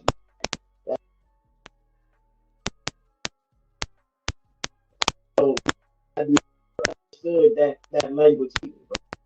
Right? Exposing is snitching, especially if you talk crimes, illegal activities. Like, what part of the game is that? Like, I really the game is fucked up. Like, the game is fucking. Like, the real niggas don't get no support. The fake, and it's just like it's just so. This shit is just it's fucked up. It's a fucked up game right now, bro. Crazy. Really, in this content space, I understand the content is it got to be entertaining and engaging and all that, and I get that. But what is this? What are we doing? Like that? Come on, man! You can't just be blatantly just playing in people's face like that. And I'm not just necessarily talking to Trench News. I just hear a lot of people do that. You know what I'm saying? Like how you got the audacity to say, Big U, he said that Whack 100 was snitching on him, 600 was snitching on him, Loose Cannon was snitching on him, but then Whack 100 but Whack 100 then turns around and exposes. Yeah, he's telling you what ain't Big U telling us them niggas is snitching on me. And then then Trish News turns around and says, and Whack 100 then turns around and exposes that he been killing. So he is doing what Big U just said. This shit is wild, like really wild.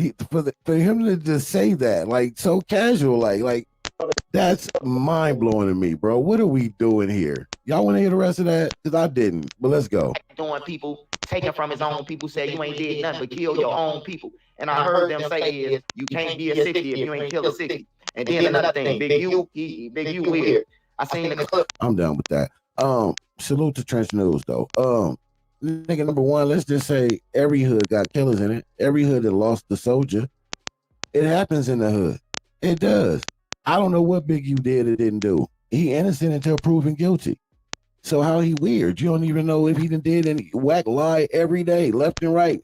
He lie about his own case. He lie about everything. He the one who got Loose Cannon in jail. He's trying to throw it on Big U, but nowhere in the paperwork does it say Big U is a snitch. Whack said that he had the BlackBerry, and was using that to inform. He was using the grid program to inform, but the paperwork don't say any of that. The paperwork say he was not cooperative at all, little to none.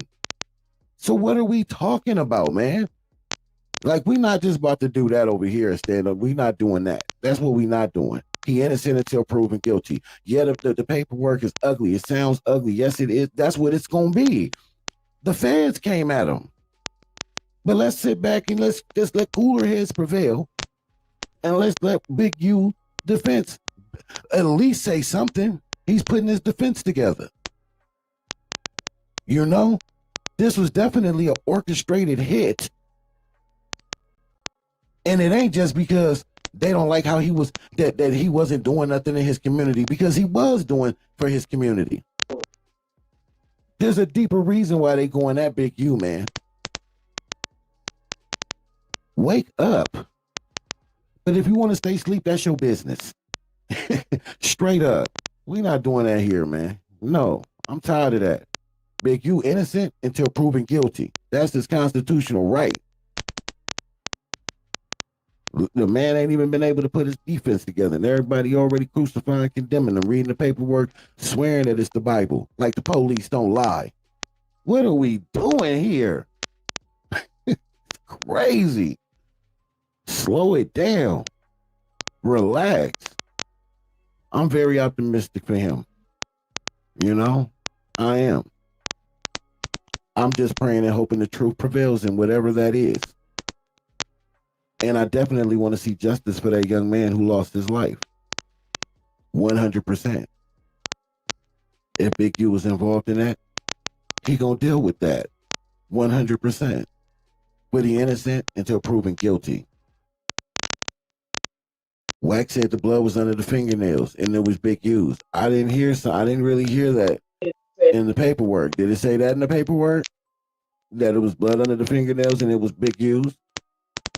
Because that's what Wax said. I didn't get to that yet. So can somebody tell me in the comment section, was the blood under the fingernails? Was it blood under the fingernails? And was it confirmed that it was stated to be Big U's? I'm just saying. I don't know. Tell me in the comment section. But he's still innocent until proven guilty. Let's stop just looking at the prosecution's case and act like there ain't no such thing as a defense. And the other, AKA the other side to the story. And then within that lies the truth. But can we get there first? Man still got a family and all that, man. Both other kids' families. The brother, the young man that's no longer here too. Let's try to keep some integrity in what this case is.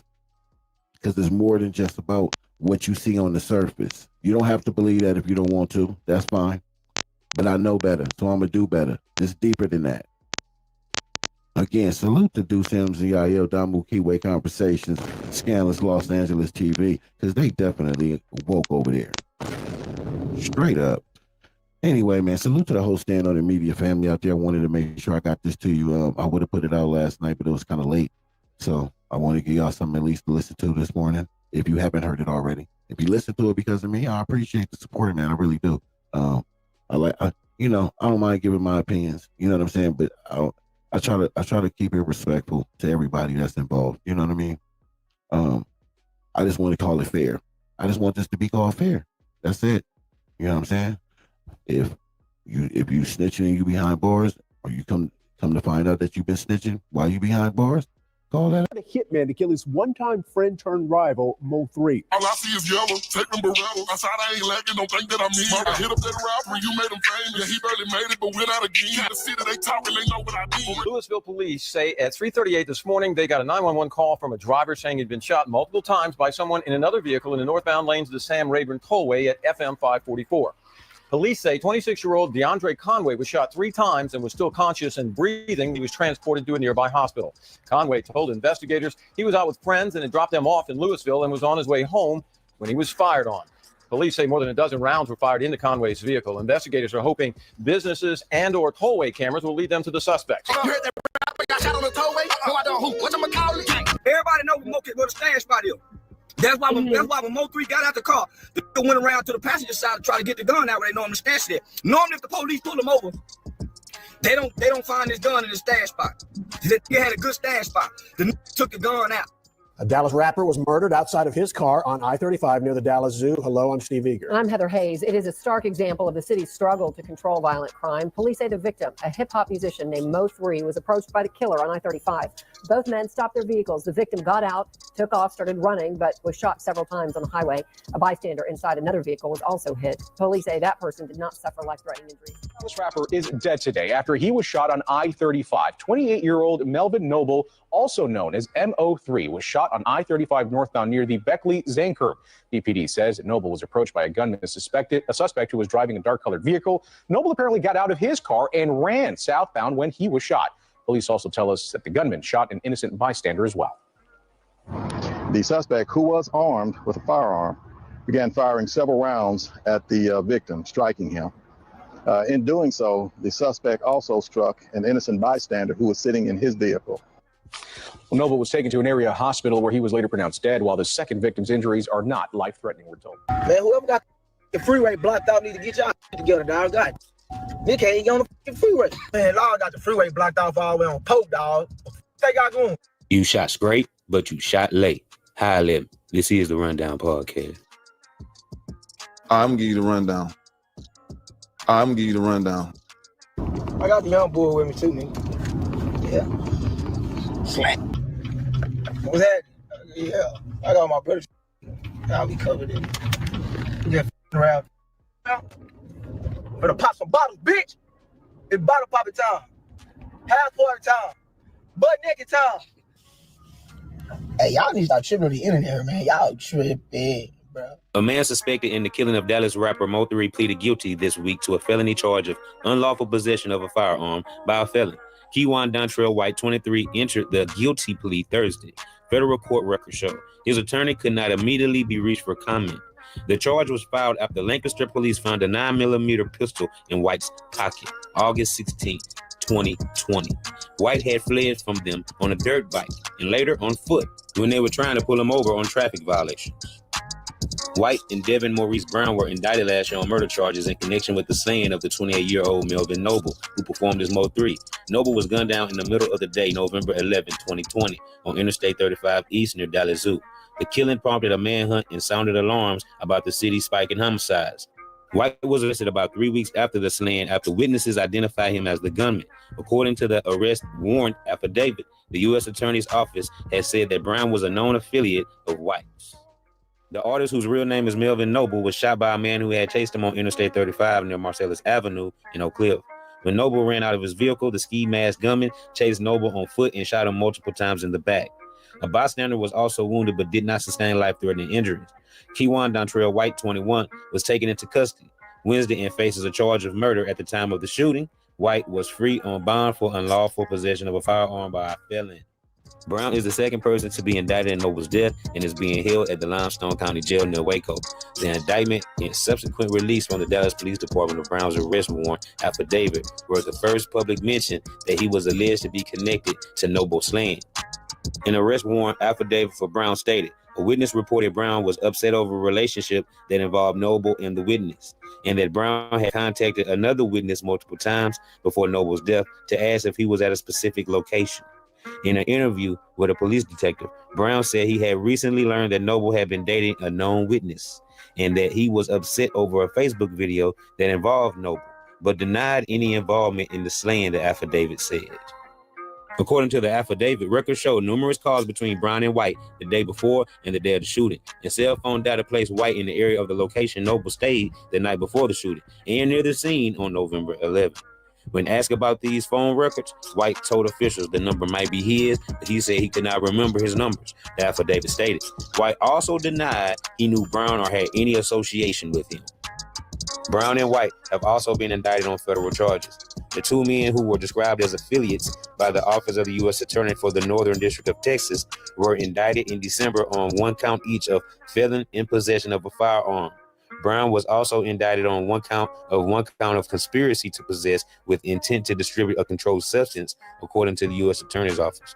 According to a criminal complaint, law enforcement conducting a search of Brown's home found a stolen AK-47 in his closet, as well as a substance that tested positive for synthetic cannabinoids, often referred to as K2 or spice, methamphetamine tablets, scales, baggies, and more than $3,200.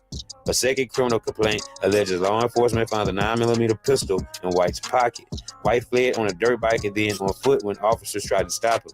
The U.S. Attorney's Office said, if convicted of the federal charges, White faces up to 10 years in federal prison, and Brown faces up to 20 years on both the drug and gun charges. Well, after we did the interview with you, I interviewed Mo 3. Who? Mo 3. I don't know who that is. Well, I asked about the shooting, and he said there's no beef, but, he said you just got to stay out the way. It's real out here. And it's real out here. Shit. Niggas get hit up every day. It's the world. Like, somebody right now, we talking right now, somebody right now probably getting shot up right now. Like, shit, you got to stay out the way, man. Don't know who that is. No, I don't know who that is. Okay. Where you from? I think he's from the same place you're from. Same area. Dallas? Yeah. I don't know him. Never heard of him? I know everybody from my city to make noise. Okay. Hold on a second. Well, Mo3 dropped a song called 219. Some people say it's a diss song towards you. I ain't never heard it. Never heard it? Okay. Everybody hit her, everybody kill her. See a nigga ass get beat like a motherfucker. Just under a month since the shocking murder of a rap music artist on a busy Dallas freeway, a suspect is now behind bars. Ken Kaltoff has new details on the now joint federal investigation with Dallas police. Soon after the broad daylight murder on the busy I-35E R.L. Thornton freeway, police released a photo of the suspected gunman. He's now identified as 22-year-old Kewan Dontrell White. His rap sheet goes back years. He was paroled from prison earlier this year, but may not be the only one involved in the case. It becomes like using toothpaste. You squeeze at the bottom and it comes out at the top. So you're trying to get as many people as you can that are involved. Criminal defense attorney Ray Jackson, who is not involved in this case, says there may have been a getaway car driver or others who supplied guns to the parolee.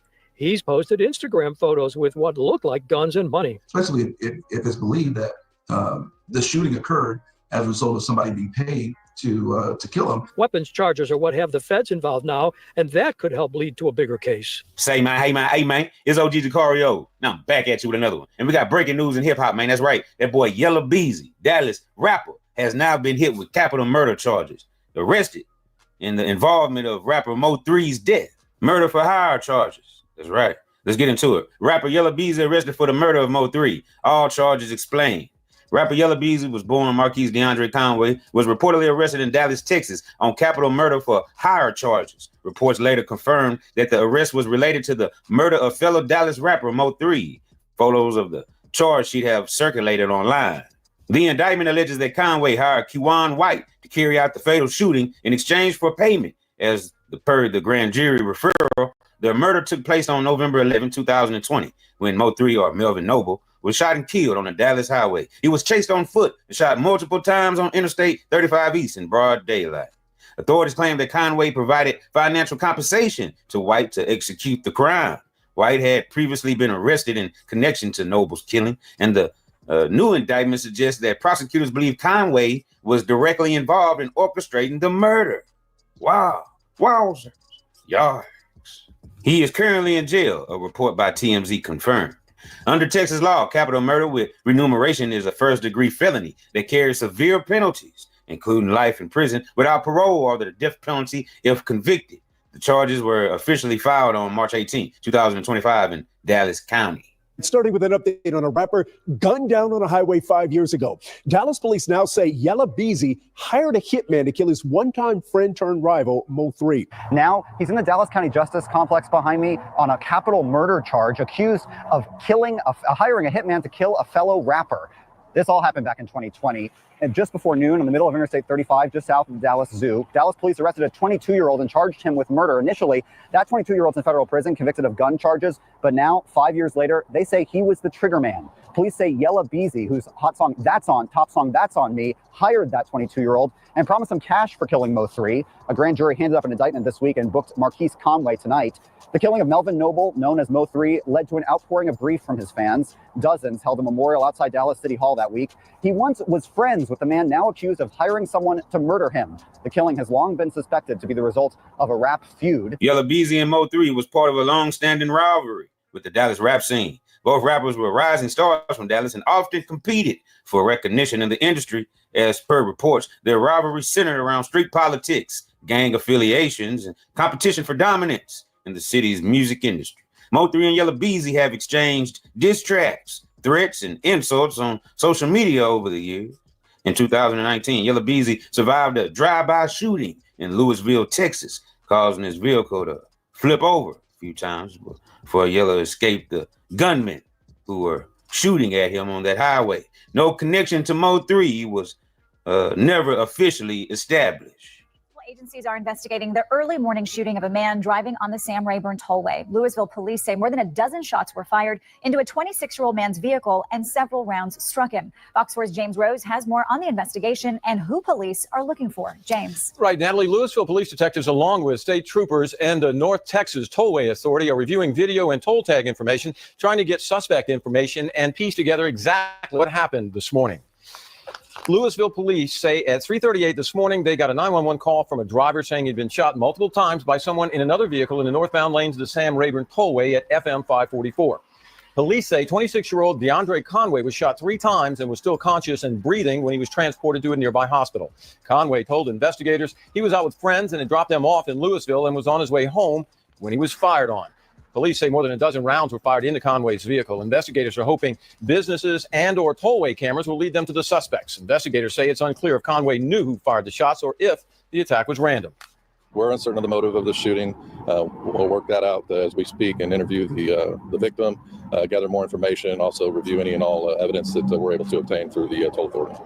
And police shut down that portion of the tollway this morning as investigators work to gather evidence they believe they could have found on the scene. Now, police are also examining Conway's vehicle to see if any evidence can be linked to the shooter or shooters. Now, it's unclear what condition Conway is in. Initial reports from police indicated his wounds were not life-threatening.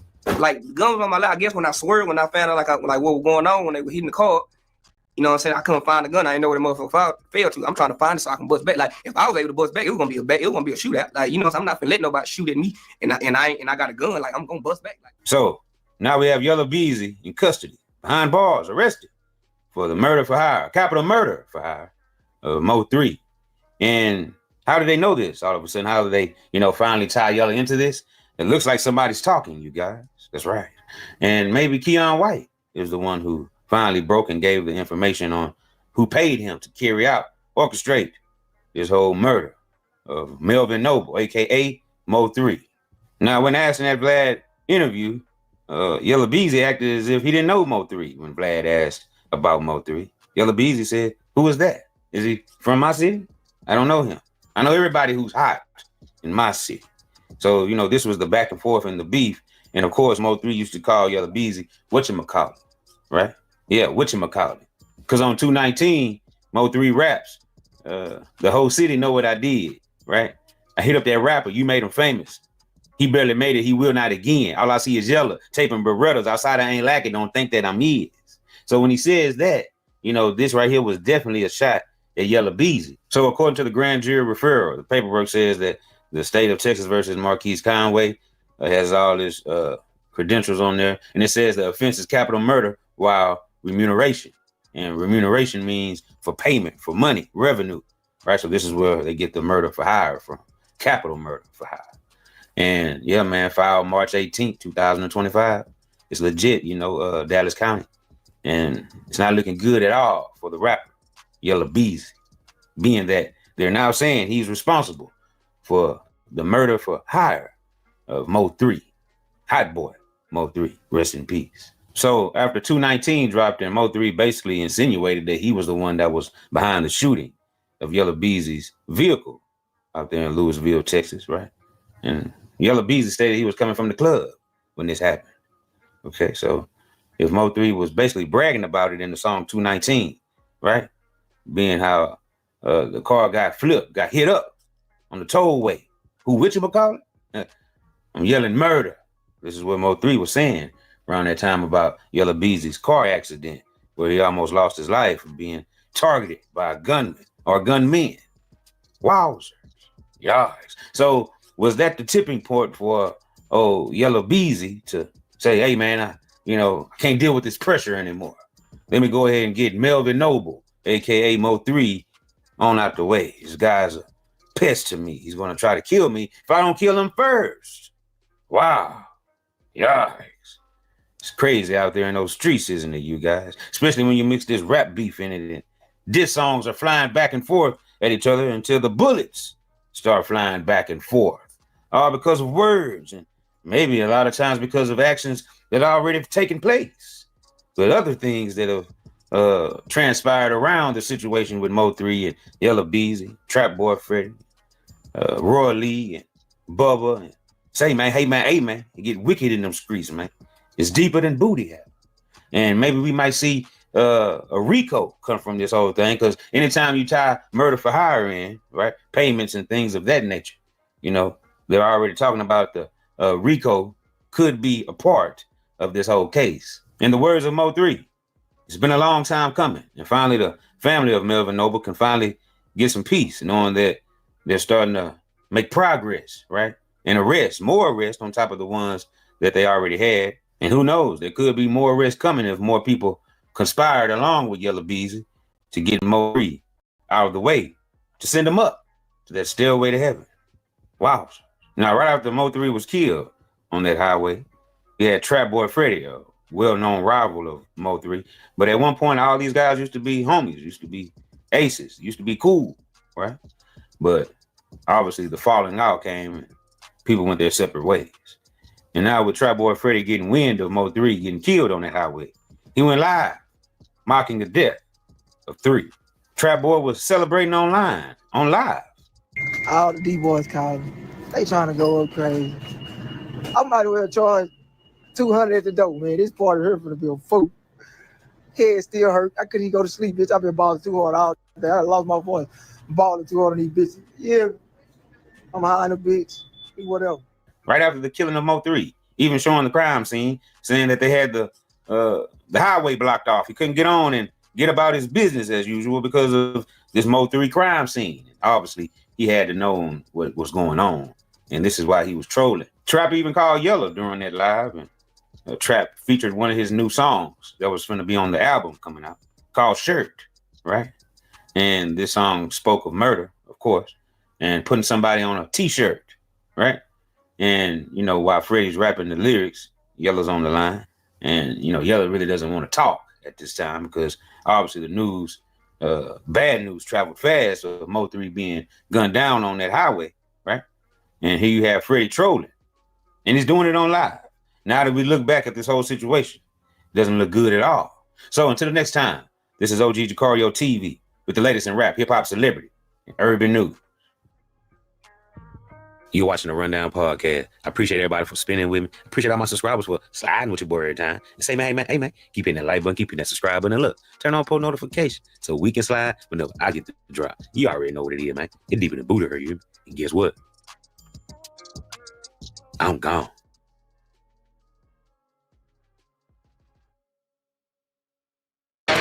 You don't talk on camera, I ain't doing nothing for you. I ain't buying no toys, I ain't getting you no swimming pool, nothing. So you gotta talk to the camera. Hi. You gotta let them know this big thing. Let them know you just turned 5. You hear me? Got Big Ching with me on the clock with Daddy today. It was Green Daughter Day. You hear me? Literally. But streets know. Video. You hear me? Literally. Oh, what you play, baby girl? Oh, the poor baby. Now he was playing street, y'all. So y'all go act like he wasn't playing. He was playing street. They set the boy up to get robbed for the 40,000. Then they ran off with like 200 pounds of the Mexican. You think that Mexican just sitting back, letting them rap and make videos and S&M not go retaliate? That's what's wrong with you. Listening to these rappers running off on the plug. That's what done happened. Listening to these rappers by running off on the plug and running off on the plug to get you and your baby killed. You shot straight, but you shot late. Holla at me. This is the Rundown Podcast. I'm gonna give you the rundown. I'm gonna give you the rundown. Forest Hill community took time to remember a father and his 5-year-old daughter after they were killed in a shooting. Little Romani and the 36-year-old Fort Worth rapper Ronnie Sibley, known as G Money Lil Ronnie, were gunned down at a car wash last week. This evening, that same car wash closed early to host a balloon release in their honor. A lot of hurt people, man. You know, it ain't never a good thing when somebody that's popular in the city, that's popular with the people and stuff like that, be taken away over senseless violence.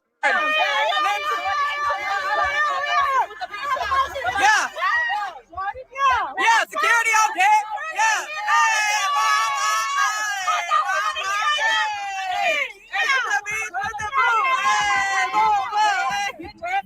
Yeah, block this. Boy, bad, yeah. And this comes as we learn more about the 2 suspects now charged with capital murder. Court documents show the getaway car used by the 2 men belonged to the girlfriend of one of the suspects. He parked it in an apartment complex after the shooting and told her to pick it up. The girlfriend told detectives her boyfriend said he left it there because, quote, something bad had happened, but didn't give her any details. We're still waiting to hear from police about a motive. There was a paid hit on my baby and my all gonna go. Everybody gonna lay around this. I promise you, and we ain't ducking no action. I promise you. I'm ready to go. What y'all play? Just play something. Man, play that Canard. Play that Canard. And CJ Casino. Talking about all casinos by the fact. Talking about every casino around You talking about and the whole entire month. Okay, I can't say that. I was gonna say Houston, but some of you in Houston. Not all y'all, but some of y'all half the Houston. Talking about I don't give a. I ain't ducking no action. Talking about I ain't letting nobody make it. I don't give a who. Say, man, hey, man, it's OG DeCario. Now, back at you with another one. And in the case of Ronnie Sibley, a.k.a. getting money to Ronnie and his 5-year-old daughter, Armani Sibley, there has not been any updates as far as if any other suspects are, being looked at as persons of interest at the time. But what I do have is an article clearing up more information that was put out there before or that was unclear, when they first put out the reports. Now, authorities are saying there's no motive still at this point, even though both of these suspects are in custody. Nobody ain't talking about, who put them up to this or, anybody put them up to this at all, which I do believe and others strongly do agree that these two were crash outs for, somebody else's cause, somebody else's reason, right?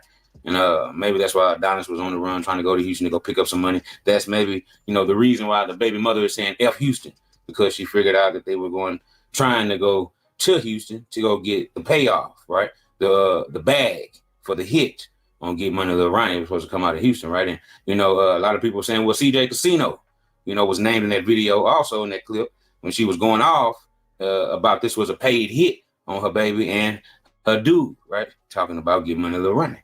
And now, so, if you put two and two together, I don't know if she's going off what the public is saying in the comments or people's opinions about the situation, or if she actually has the intel about, the inside source information. If they knew if it was coming out of Houston, they should know who it's coming from, right? If ain't no more suspects at this time, right, or no more further information, why hasn't that been named if that's the case? Now, at first, they tried to say CJ Casino was locked up when this first happened, and that was proven to be false, right? So at this point, man, there's too many different motives that's been named as far as the streets go. But the law enforcement don't have a motive. The streets have plenty of motives, though, right? Streets saying, Charleston White saying, they robbed somebody for $40,000, right? That's one motive. They want to get back. Who knows who that is? And if the people know who got robbed at a dice game, they know who that is, right? So it's like a if you know type of thing, right? So that's one motive. Then the second motive is, you got Twisted Black with the song saying that Charleston White also mentioned that in the clip. That they robbed the essays for, to my some pounds, okay? So that's another motive. We don't know if it came from that direction. And then you got the law enforcement saying that the music industry is being investigated also in this investigation. So that could very well be a motive. But what we got to know is that if the law enforcement is saying that the music industry, is being looked into in the investigation as well, right? So that's letting us know that they might feel like this is a rap beef, music, based grievance that he was having with another rival, rapper or gang in the city of Fort Worth. So at the same time, that's what I get from law enforcement putting that information out there. And then you have the fourth motive would definitely be what they're saying also. It's a lot of people's opinion that him just being affiliated with Go Yayo and the 4E gang, right, is, just bad enough alone. That could be a motive. Just, the gang violence in the cities around America is running rampant. And, people are more perpetuated now by the rap music, the songs that are, being put out there in the atmosphere, and, the spinning, the sliding, the shooting, and the gun culture, and, glorify. Tell you that men cheat more, but women cheat better, man. And a woman knows everything about a man. And sometimes people will say that a woman may know her man better than he knows himself, man. So a lot of people be wondering, man, how did Wack 100 get all this information on Brick Baby? How did he know about the Fed case? How did he know that Brick Baby's house got hit when they found that AK-47 that is in that unsealed document that has recently been released? Well, according to Wack 100, he's got some Pyru homies that's been smashing Brick Baby's wife on the low, and she's been feeding them the information. It is interesting. I'm gonna let y'all get to it. Shout out to Wack 100. Shout out to 100 ENT. This is Goody Radio. Let's go.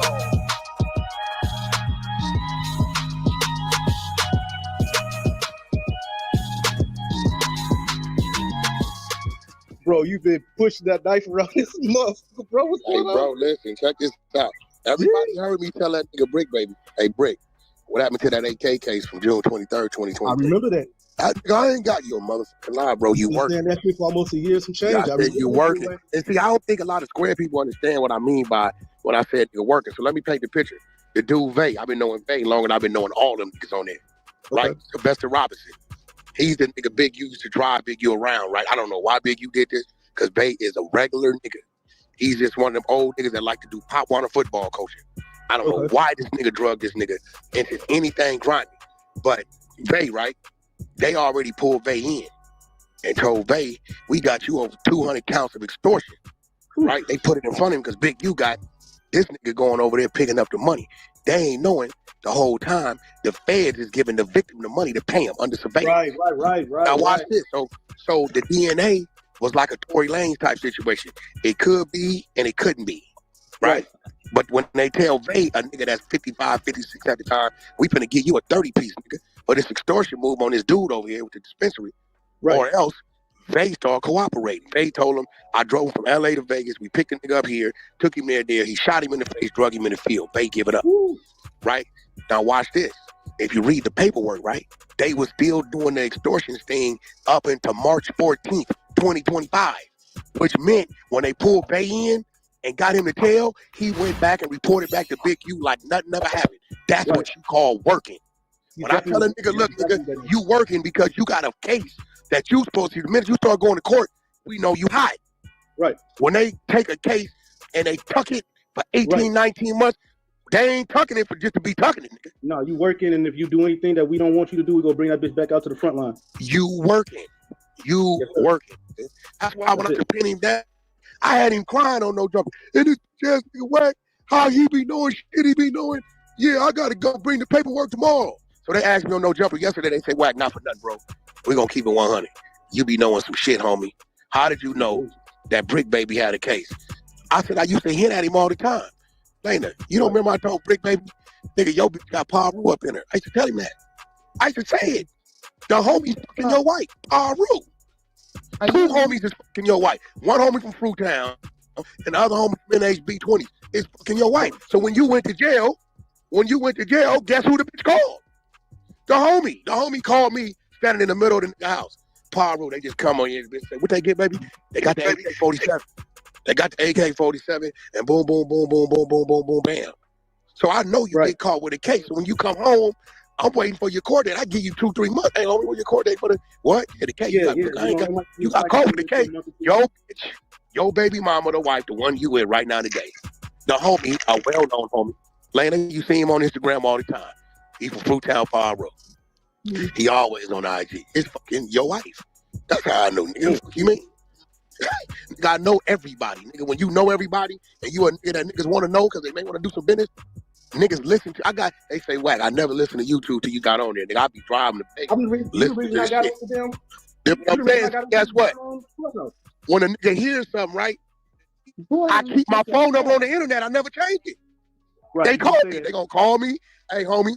You know, I get about 20 calls a day from people I don't know. Hey, bro, that nigga whoop you all brought up in the morning show, yeah, he used to live across the street from me. This is how I be knowing shit. They call and tell me. Right. My phone, you can go right now to Google and put whack 100 phone numbers gonna pop up. I never change it. I don't give a Right. Right? So niggas be like, oh, you the fed. No, nigga. No. Your people, they tell me, motherfucker, you piss them off, you own money, you done fucked over the broad or some shit, they can't get no get back, all whack. They know I'm doing the dirty work. I told the mama, I need some dirty work done, hit me. I get it done. I don't give a But now, Brick looking crazy because I put the work up yesterday. And I know you niggas that heard me say, yo, that nigga whack told that nigga June 23rd, it said right here. Nigga. And not only that, see, I didn't know about the other two guns they caught him with. I didn't even know about them. I just knew about the K. I didn't know about all the ammunition. All I knew is the bitch told the homie they took the AK-47. And I'm asking, so the other night, he got caught with some more pipes? No. Okay. They already had them. That's what they've been making him work with. If you read the work. On top of the chopper, he went back and got caught with 2 more pipes? No.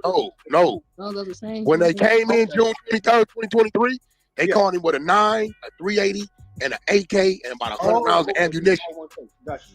They let him out.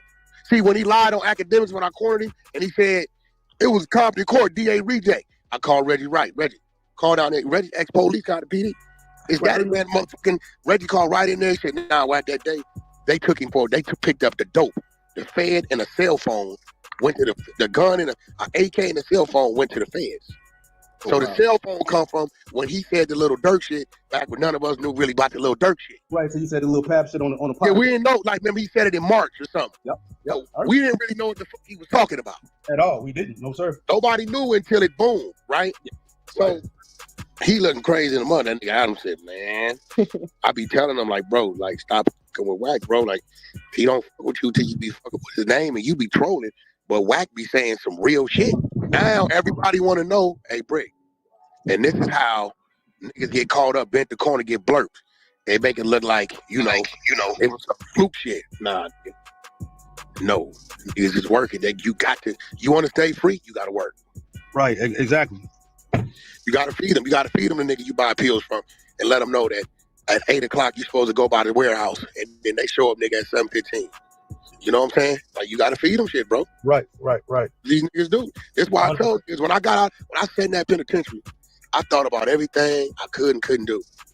And everything, the only plan I came up with is you can't do nothing at all in that lane. And if anything that involves people, you eventually gonna get caught up with. Yeah. Straight up. If it's people involved with you, definitely gonna get caught up. Because if they get caught up, they gonna tell on you. They gonna tell on you, bro. Humans are humans. Dirt by your lonely for a reason. Humans are humans, brother. That's right. Yes, sir. Say what you want. Gangster this. What a nigga willing to accept at 22, they ain't willing to accept it at 42. That's a damn fact.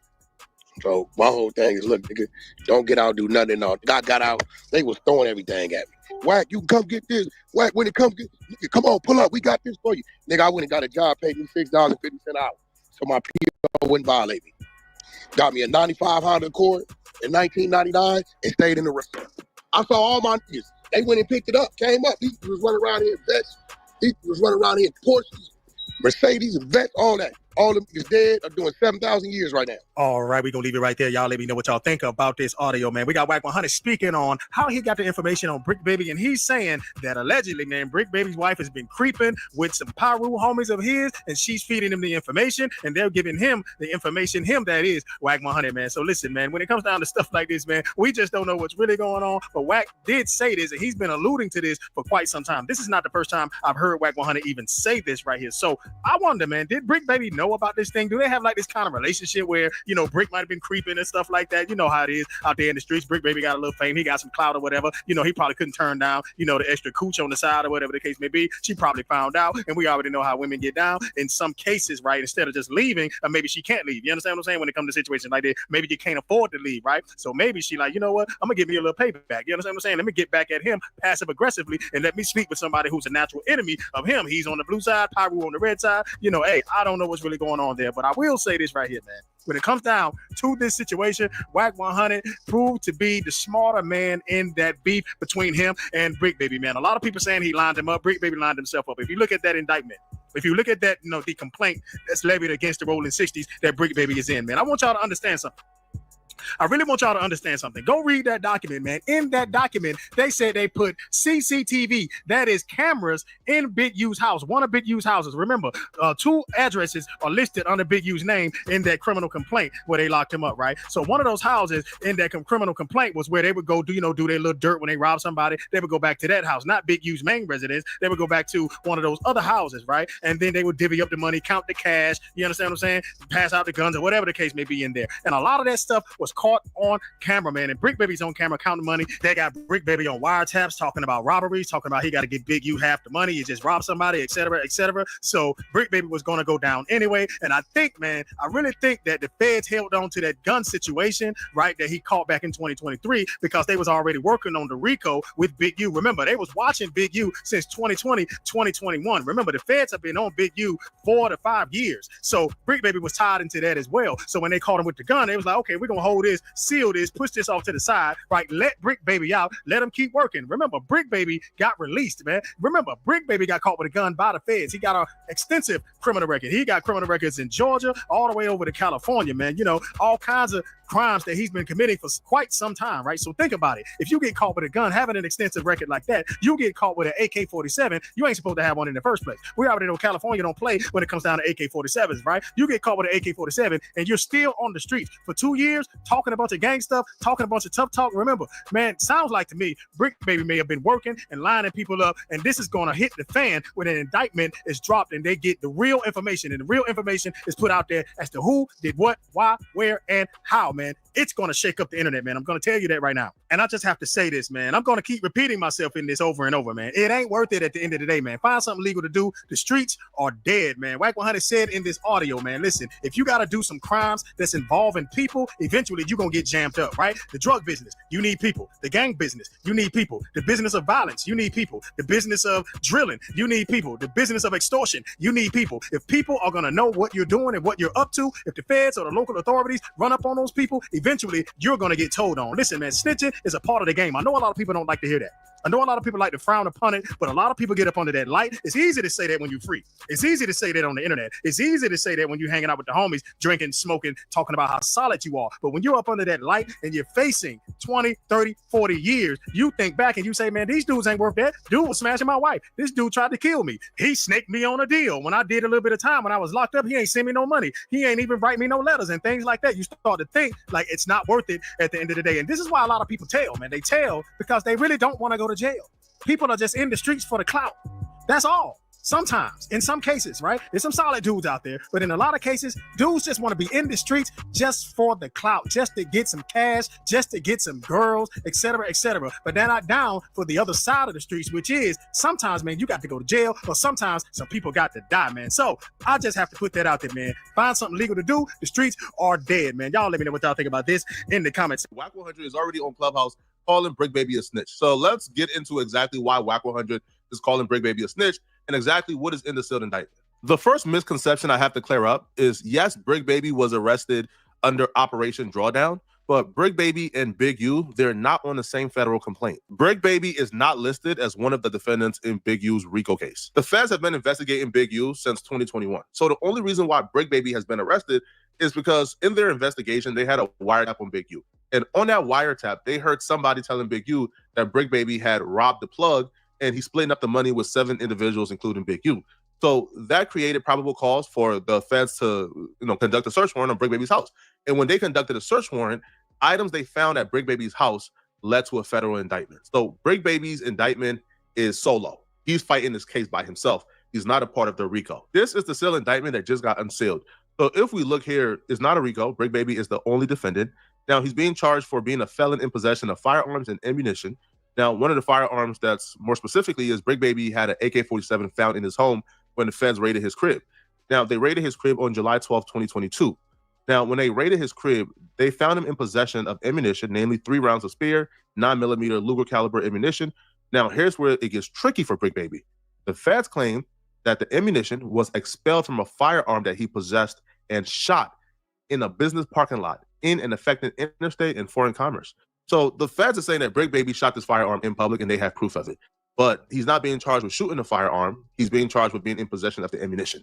So I'm expecting a superseded indictment that will probably include charges for the shooting if they believe he shot the firearm in public. I don't know who Brick Baby was at war with, bro, but whoever it was, man, they had to have been a formidable op because Brick Baby crib was looking like Iraq, bro.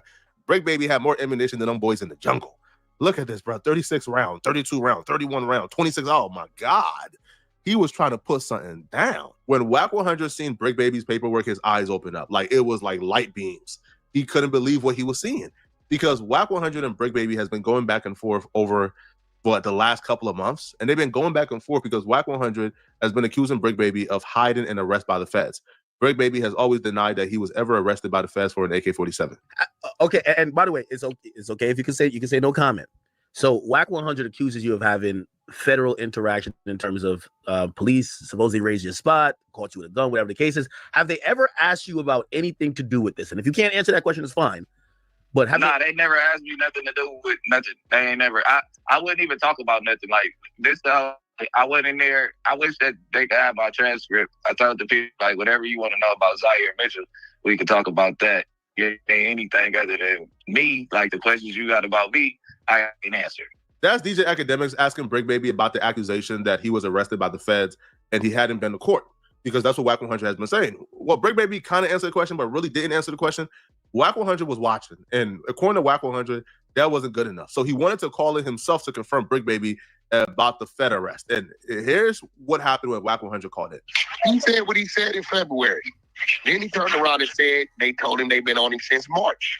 Right out. Hey, we gonna have 1090 look up how many people in Los Angeles get DA rejects from guns a year. That's what we gonna do, because everybody thinks that like we go look that up. That is a common practice. If they don't have the right, like if they don't have you all the way to the T, because out here the way that you can fight a gun that wasn't in my possession, there's no reason of that. Right post-COVID, picking up a gun case where they don't have enough evidence to fully have me go take the deal. And have you went to court already, nigga. And they was a DA reject. They did not pick up the case, right? Okay, but you said you went to court. So You got I'm arrested, gonna go out here. You got. I know how it goes. Jail. This is my first time ever being out of jail for 4 years, nigga. Since I was 18, this is my first time.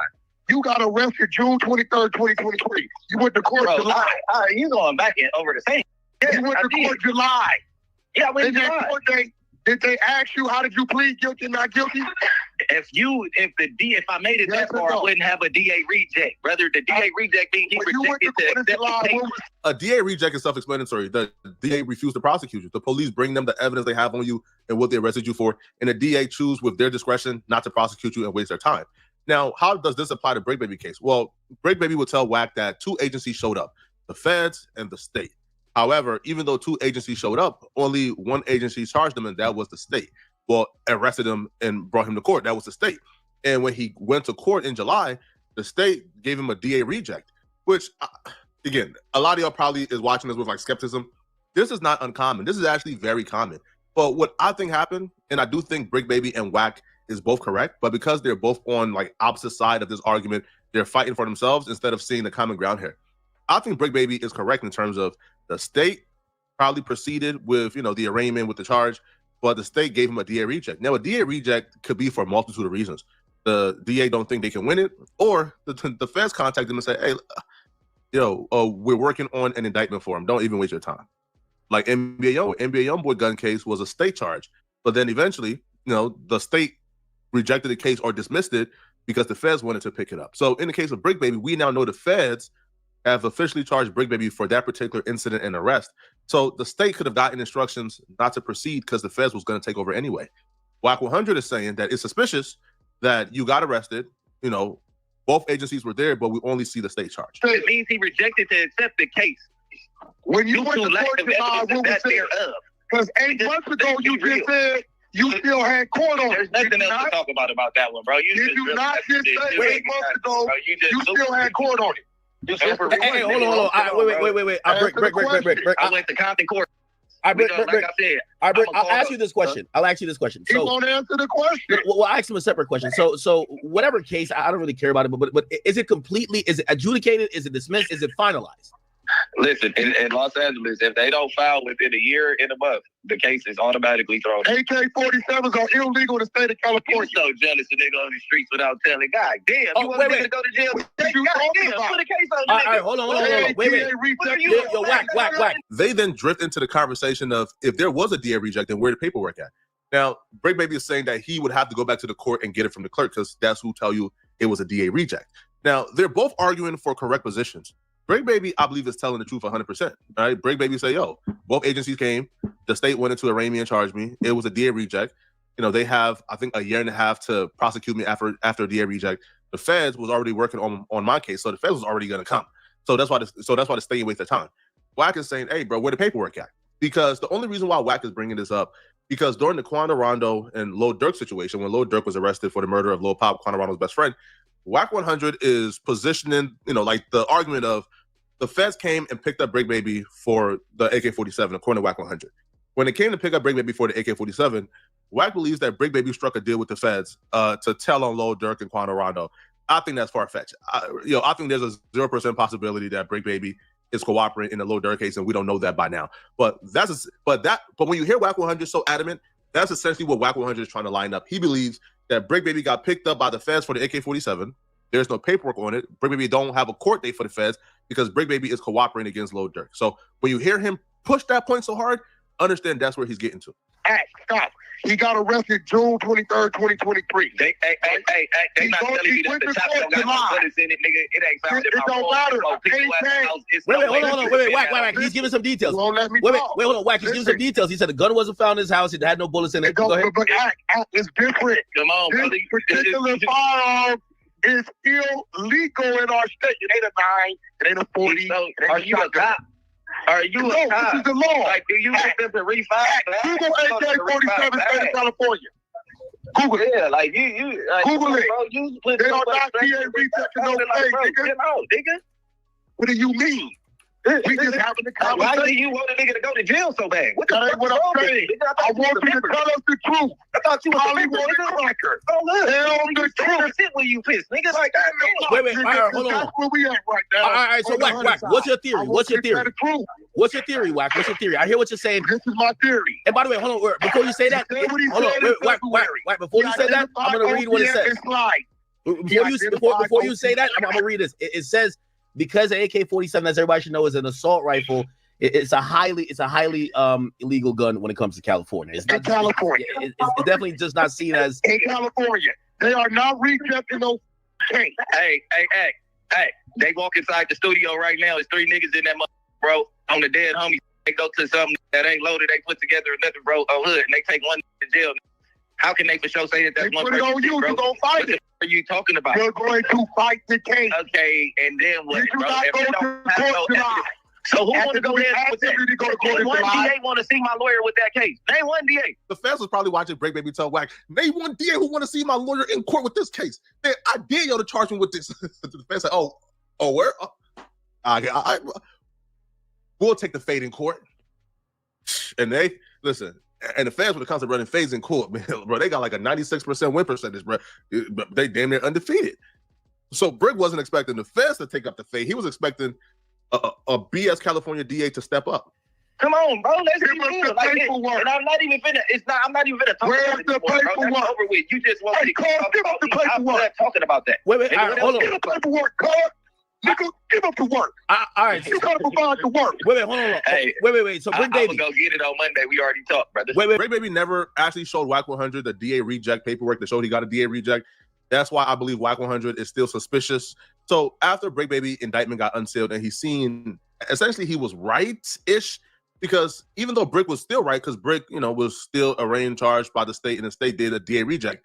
Whack 100 was saying the feds was there, why the feds ain't charging. So Whack 100 feels vindicated. So Whack 100 is taking a clubhouse now to speak on the situation, and he's calling Brick Baby a snitch because he believes the paperwork is suspicious. They gave him a bail. They gave him a bail with stiff. He got $85,000 plus an ankle monitor. So Brick Baby just got denied bail. He go back in May. And I just got Brick Baby paperwork. I'm posting it now.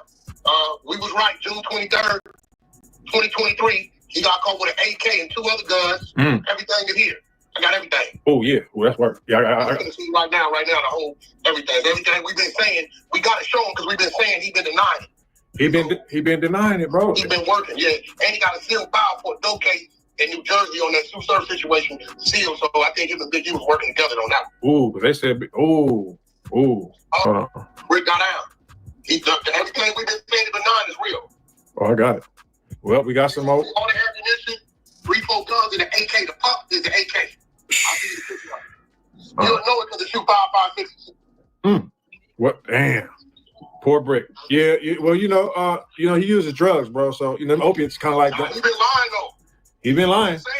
He just really said it was a DA reject conference court. Only one reason you lie about it. He's been out here working. Yep.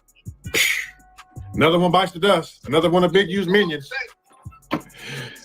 Damn, Brick. Whew, it's over with. See, that's what I'm saying. That little buster, bro, got on live, whatever he was on, right, and tried to say it was a DA reject, bro. Nigga, your house got stormed and raided by the feds. Nigga, they found a chopper in your house, nigga, and you've been running around for 2 years. Nigga, ain't did a day in jail, nigga. No ankle monitor, nigga. That's why I be telling y'all, when these niggas can't prove to you when they got out of jail, how they got out of jail, what's going on, when they go to court, when they want to talk in circles, they working. It's obvious. That's why I don't even play with niggas. I don't even play and try to, when nigga can't explain it, I just come off. I'm not from the streets. I've never been in the streets. Now, from my civilian perspective, when I look at Brick's documents, I don't see nothing suspicious. I don't see nothing that would point to Brick Baby cooperating. Brick Baby isn't even listed as a defendant in Big U's RICO, right?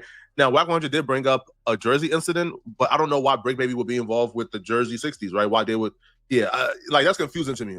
Maybe there's something that I don't know, but I don't understand why Brick Baby would be involved in a RICO happening in New Jersey, right? It don't make no sense to me. So how I see this, man, this is just two people who hate each other, who essentially, man, is doing what they got to do to push a certain narrative, man, right? Because right now, Brick is in jail, Wack is free.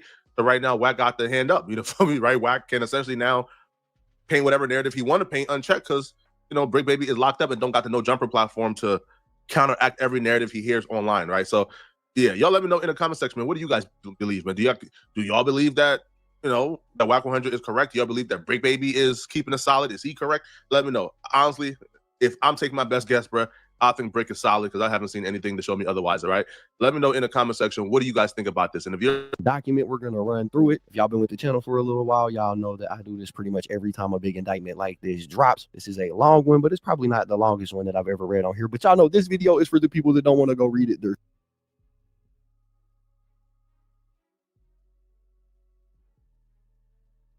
So with that said, let's go ahead and jump into the document because it is going to take us a minute to get through. So right here, we've got the cover page. We can see the United States of America versus Eugene Henley, Sylvester Robinson, Mark Martin, Tremaine Ashley Williams, Armani Aflehi, Frederick Blayton Jr., and Tiffany Chinrika Hines. It says, the complaint in this case, state the following is true to the best of my knowledge and belief in and around the years of 2010 through the present in the county of Los Angeles in the Central District of California. The defendant violated Code Section 18 USC. It says offense description, RICO conspiracy, interference with commerce by robbery, transportation of an individual in interstate commerce with the intent that that individual engage in prostitution, bank fraud, and it is signed by the judge, dated March 17, 2025. It's got the table of contents. It's got the affidavit. It has the whole introduction paragraph redacted, which I don't know if I've ever read an indictment on this channel that had everything blacked out. It then lists the people, property, and houses that they won't search, all of these addresses. The next section has items that they are going to seize, including Big U's Mercedes, house on 62nd Street,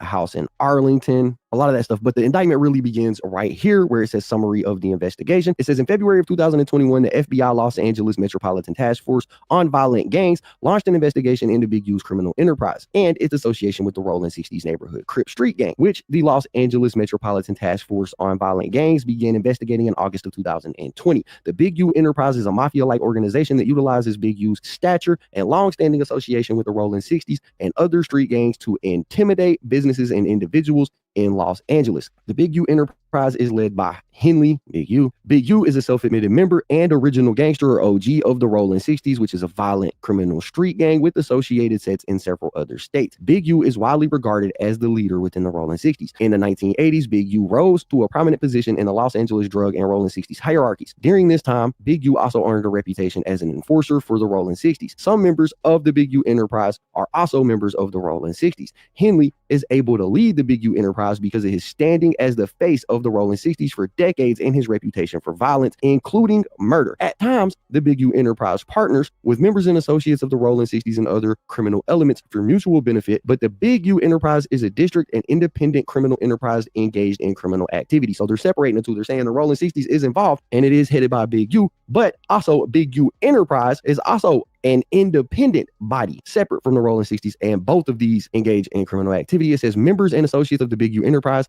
are engaged in illegal activities, including extortion, robbery, murder, human trafficking, wire fraud, bank fraud, and other financial crimes, obstruction of justice, illegal debt collection, illegal gambling, conspiracy to commit fraud via illegal gambling, and other offenses in furtherance of the Big U enterprise and for the benefits of its members and associates. As set forth in detail below, through the course of the investigation, agents gathered information from a variety of sources, including confidential human sources, surreptitious recordings, including Title III, wiretaps, search warrants for social media, iCloud, and Google accounts, financial records from both individuals and companies or organizations, toll records showing communications between conspirators, victims, and Big U enterprise members and associates, cell site location information from numerous phones, including Big U's, Robinson's, and Martin's, City of Los Angeles records, public filings, and other publicly available information, and 8 interviews of witnesses and victims. The investigation employed various additional investigative techniques, including surveillance, vehicle tracking, poll cameras, recording devices, interaction with confidential sources, and information gleaned through undercover purchases of firearms Hussle's brother intervened and told Big U that Nipsey Hussle was not going anywhere. LAPD reports documented that violence erupted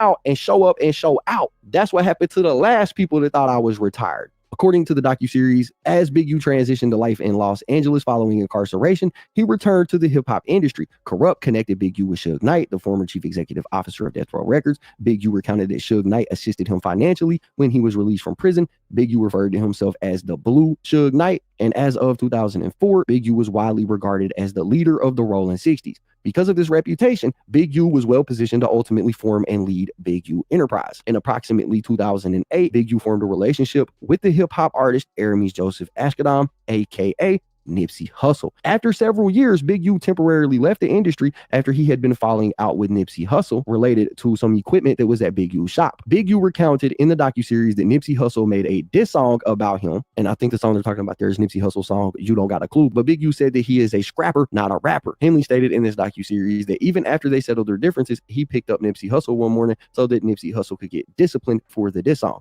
However, Nipsey Hussle's brother intervened and told Big U that Nipsey Hussle was not going anywhere. LAPD reports documented that violence erupted, and when LAPD officers arrived on the scene, a firearm was present and had been discharged. And if anybody is confused about what I'm reading, back a couple of years ago, Black Sam was actually arrested because of this altercation. Nipsey, Big U, Black Sam, they got into it. Black Sam ended up firing a shot into the air to kind of try to calm the situation down. That's what they're talking about right here. It says in 2019, Nipsey Hussle was murdered by a member of the Rolling 60s. Now it goes on to lay out some more. It says the check-in. Big U and his enterprise are widely known for requiring a check-in for out-of-town entertainers or gang members that come to Los Angeles. As Big U described in the docuseries, if I don't answer the phone, it can mean death for someone else. Everywhere, there's someone like me, and you can't put a monetary value on his touch in hip-hop. After more than 3 decades as a Rolling 60s member and several years managing famous hip-hop artists, Big U was widely regarded as an original gangster or OG. In the docuseries, record producer Andre Young, aka Dr. Dre, explained that it is very helpful to have an OG who can clear the streets. Within this operating environment, Henley instituted the concept of the check-in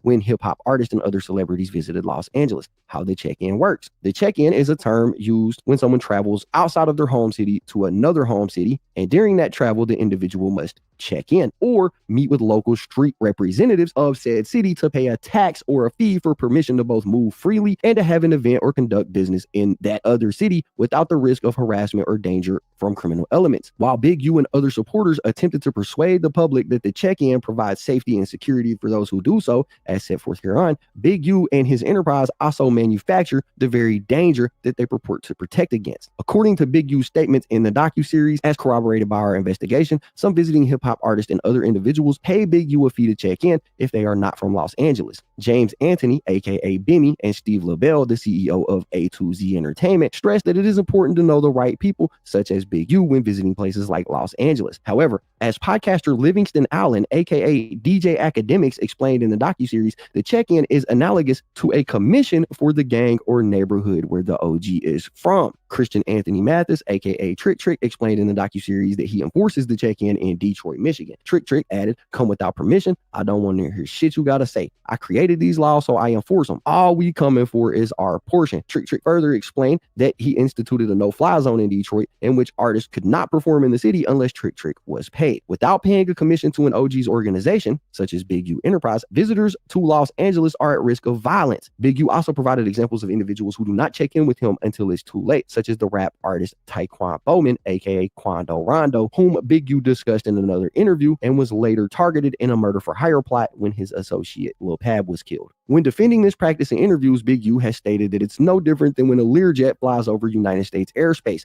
They want to know who you are. Big U said that his practice is no different, which I believe indicates that he purports to own and control Los Angeles through Big U Enterprise. How Big U responds to failures to check in. In 2022, the FBI interviewed a cooperating witness known as CW1, who told the FBI about these check-ins. CW1 said that he knew Big U, who was a Rolling 60s member. He also said that Big U led a money-making gang that was distinct from the Rolling 60s, referring to the Big U Enterprise. According to CW1, rap artists, athletes, and other individuals needed to pay Henley a fee when they visited Los Angeles. CW1 believed that the fees that Big U collected were extortion payments. CW1 then recounted that a large buy-in dice game occurred in Los Angeles in June 2019. The game involved the professional boxer AB, AB's associates, and several prominent NBA players. According to CW1, AB and his associates fixed the game and cheated the NBA players out of millions of dollars using teased dice. Following that game, Big U directed a group of Big U Enterprise associates to rough up AB, who did not check in with Big U,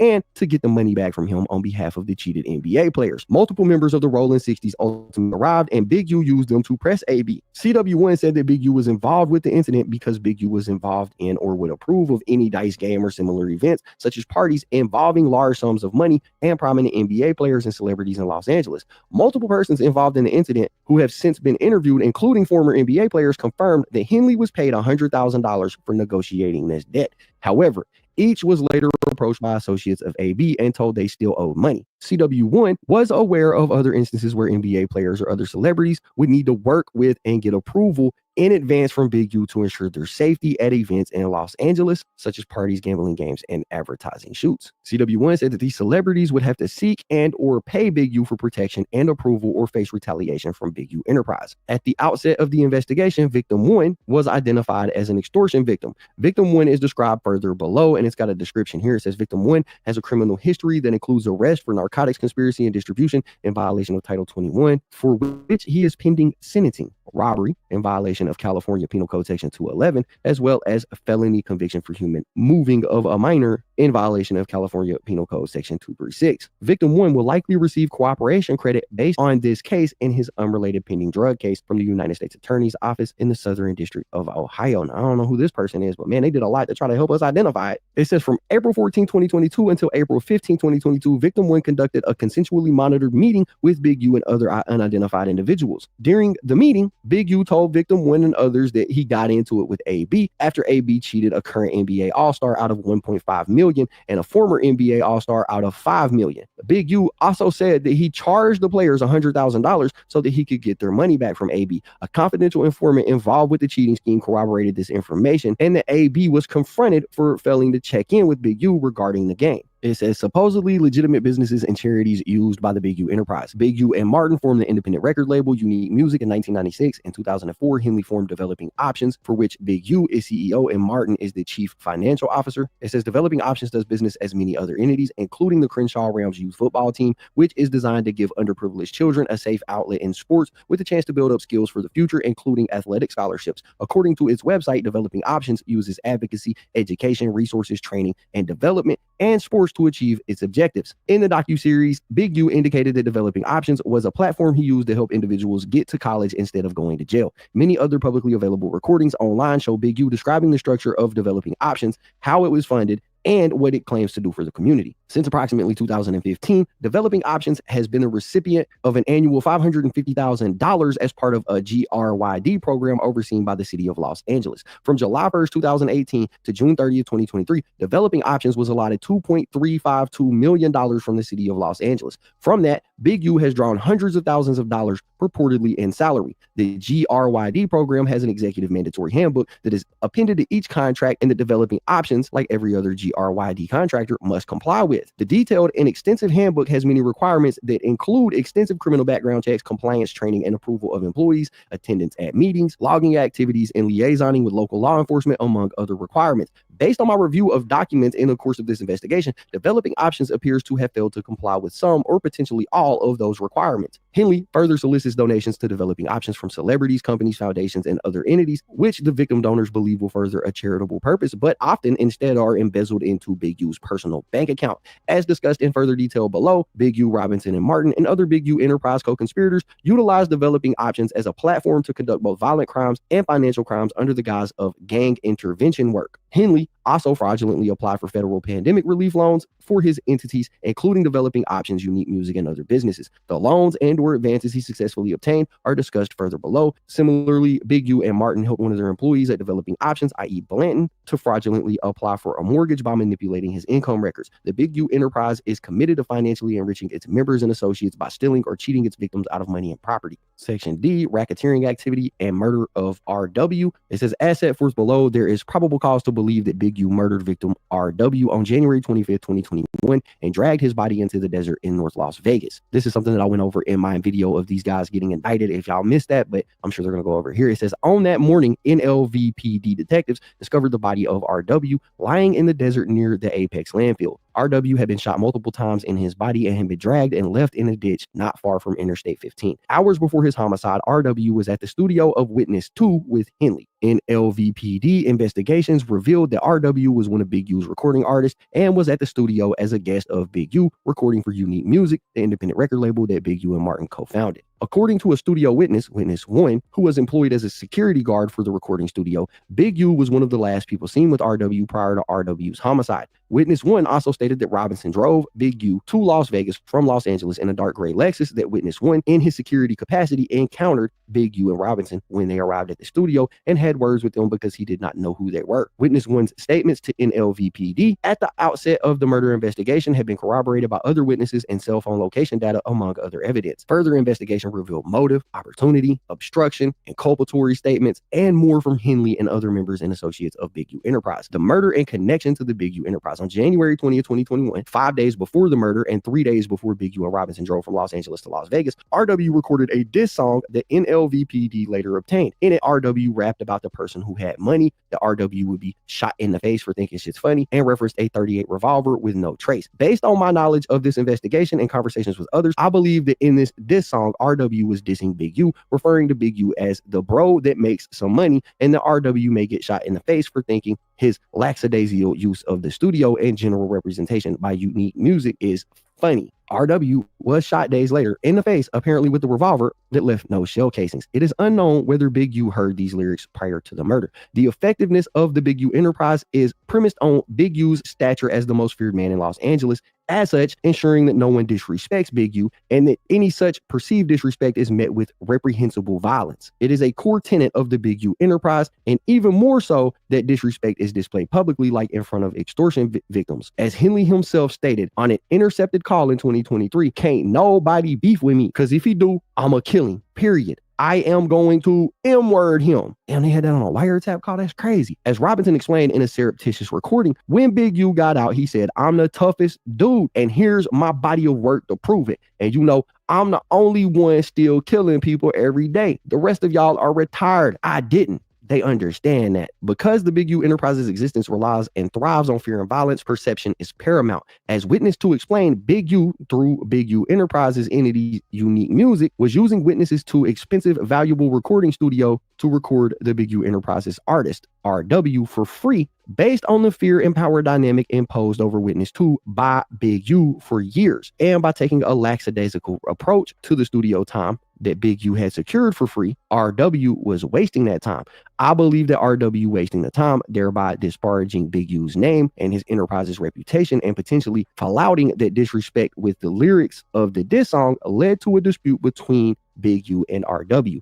The dispute was so serious that Big U and Robinson drove from Los Angeles to Las Vegas to confront RW, and that dispute then turned deadly. Throughout our investigation, no investigator, family member, witness, or any third party has ever identified any individuals that would have a motive or opportunity to murder RW except for Big U. As discussed herein, Big U's motive for murdering RW was in the interest of Big U Enterprise. It says here, Big U's cell phone location corroborates his involvement in RW's murder. It says, I have reviewed the cell phone location information obtained via search warrants by the NLVPD for 2 phones associated with Big U for the time before, during, and after the murder. According to Witness 1, Witness 2, and one of RW's friends who was visiting him in Las Vegas the day he was murdered, as well as an analysis of Big U's phones, Big U and Robinson arrived in Las Vegas on January 23rd, 2021. The night before the murder. Big U's phone location data and witnesses showed that he arrived at an Airbnb on Round Rock Drive in Las Vegas, Nevada. And this Airbnb is the Airbnb that RW was staying at prior to the homicide. In the middle of the night, Big U, through Unique Music, was paying for the Airbnb. Surveillance footage from in front of the Airbnb showed a dark gray or silver sedan arriving at the Airbnb and leaving shortly after.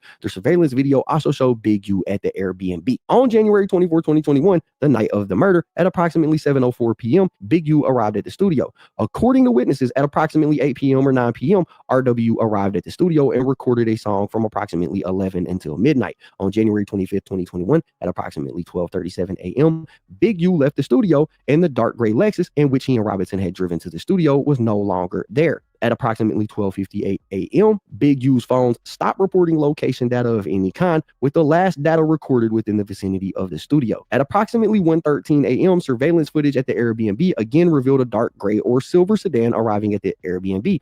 RW exited the passenger side of the vehicle and entered the Airbnb. A few minutes later, at approximately 1:20, RW exited the Airbnb with the suitcase, put the suitcase in the trunk, and got in the dark gray or silver sedan, which then departed. The Airbnb, though, was rented for another day, and RW was not set to leave until a flight scheduled for the following day came. Both of Big U's phones did not begin reporting location data again until approximately 2:15 a.m. Based on investigator test drives and research, the drive from the studio to the Airbnb would take roughly 17 minutes. After Big U's phones stopped reporting location data when they left the vicinity of the studio, the dark sedan arrived with RW at the Airbnb 15 minutes later, which is consistent with traffic patterns after midnight. The drive from the Airbnb to the location where RW's body was found and then to the location where Big U's phones began reporting data again would take roughly 42 minutes. The time from when RW left the Airbnb to when Henley's phone began reporting again is 48 minutes, the approximate time needed for the drive plus a murder and moving of the body, particularly in the middle of the night without traffic. One of Big U's phones then made a call to Robinson, who Witness 1 reported was still at the studio,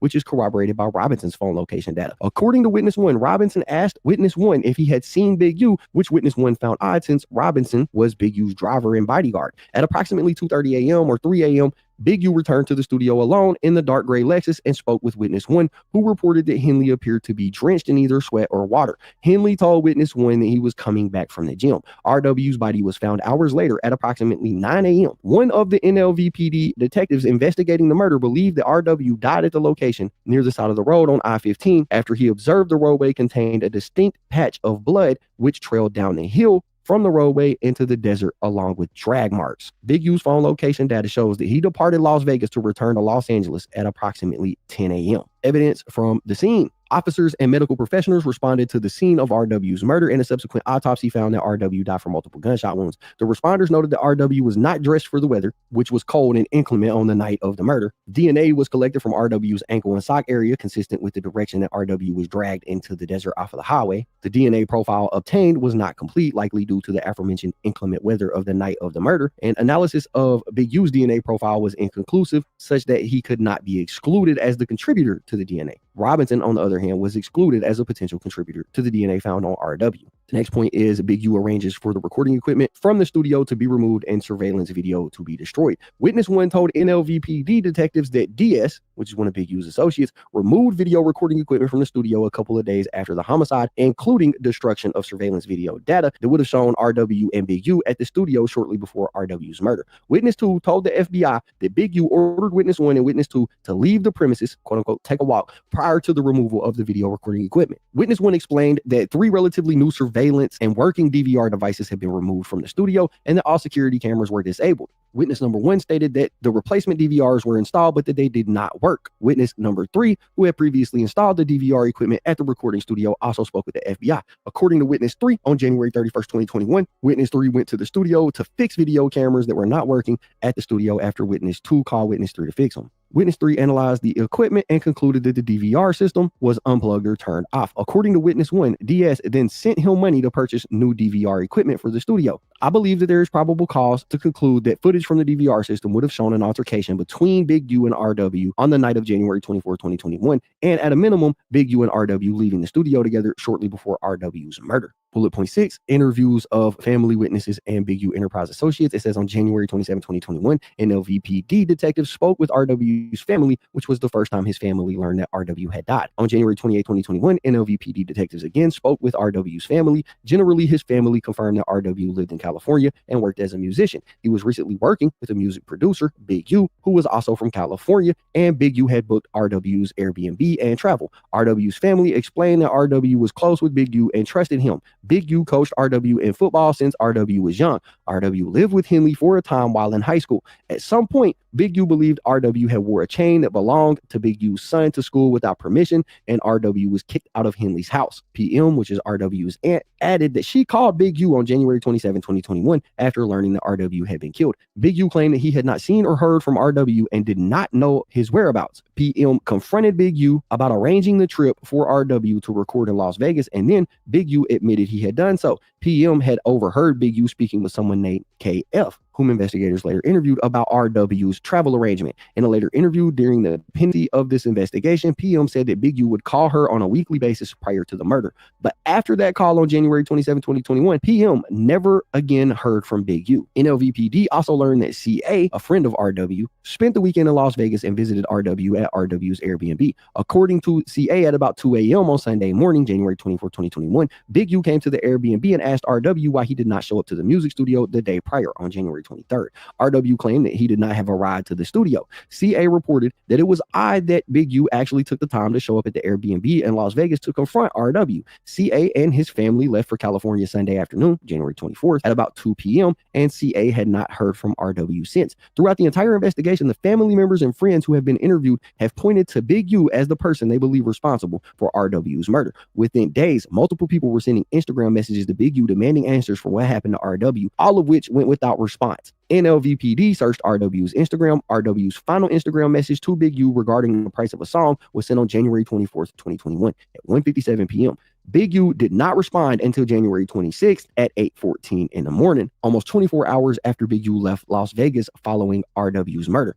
In the meantime, the evidence showed that Big U had seen RW at the studio the night of January 24, 2021, after RW had sent that Instagram message, and Henley presumably would have discussed the price of the song with him at that time. Thus, it appears that Big U sent the message on January 26, 2021 in an attempt to plead ignorance that RW was murdered and to avoid suspicion from law enforcement of his involvement in the murder. So they're saying that, Big U sent him a message after he was killed, but there would be no reason for him to send that message because they know for a fact that they had some interaction the day before Big U sent this message. So they're saying he only sent it as a cover-up. On February 3rd, 2021, NLVPD conducted a recorded interview of KF, the person RW's aunt heard Big U talking to about RW's travel arrangements. KF was the account manager for Unique Music and handled the artist's travel needs and expenses. KF used KF's mother's Uber account to coordinate rides for RW while RW was in Las Vegas. KF confirmed he worked directly for Big U and had arranged for RW's flights to Las Vegas. RW was supposed to fly home on Tuesday, January 26, 2021, possibly in the morning, which was over 24 hours after he was seen leaving the Airbnb with his suitcase in a gray or silver sedan, and then he was found dead later. It says KF also arranged living accommodations for RW at the Airbnb for the week of January 19th, 2021 through January 26, 2021. Additionally, KF explained that part of his job was to arrange for the transportation of RW via Uber to and from the studio. In reviewing the audio of this interview, it is clear that KF hesitated when answering several questions and appeared to be elusive about several answers. KF claimed he did not have a phone number for Big U and he had no way to get in touch with him. KF eventually provided Big U's phone number, but still claimed he did not know how to get in touch with him and did not know when he would see him again. KF also claimed he did not know the address of the recording studio in Las Vegas, even though KF was the person tasked with making the transportation arrangements for RW to get to the studio. KF then stated that he merely provided Cash App transfers to RW so that RW could book the Uber rides before backtracking and stating that he did not order Uber rides for him. Similarly, KF claimed that he did not know the name of the music studio or the engineer RW was scheduled to work with. KF advised that RW made music and was supposed to make one song per day while he was in Las Vegas. KF said RW did not go to the studio on January 19, 2021, but he was supposed to go every day after that, but probably did not go every day. On one day, RW did not go and said he would double up the following day. RW texted KF and said he was enjoying himself and doing well. When KF called him, he did not answer. KF texted him, but at a certain point, the text message went green instead of blue. The last time KF received a text message from RW was at 11:58 p.m. on January 24, 2021, less than 2 hours before his death. When the FBI attempted to interview KF, he told them he did not want to speak with them. Soon after the interview of KF, NLVPD located HT, whose account was used to rent these Airbnbs. She explained that she did not authorize the use of her Airbnb account and was very upset about it. She explained that her godbrother, KF, used her Airbnb account to book a room in Las Vegas and then learned that someone had been killed during that stay. HT explained that KF used her account to book the room, but he used his own credit card. HT received a notification regarding the booking and asked KF why he used her account to book a room. KF apologized and claimed he did not realize he booked it on her account. At the time, HT said she did not think it was a big deal and did not press the issue. HT did not know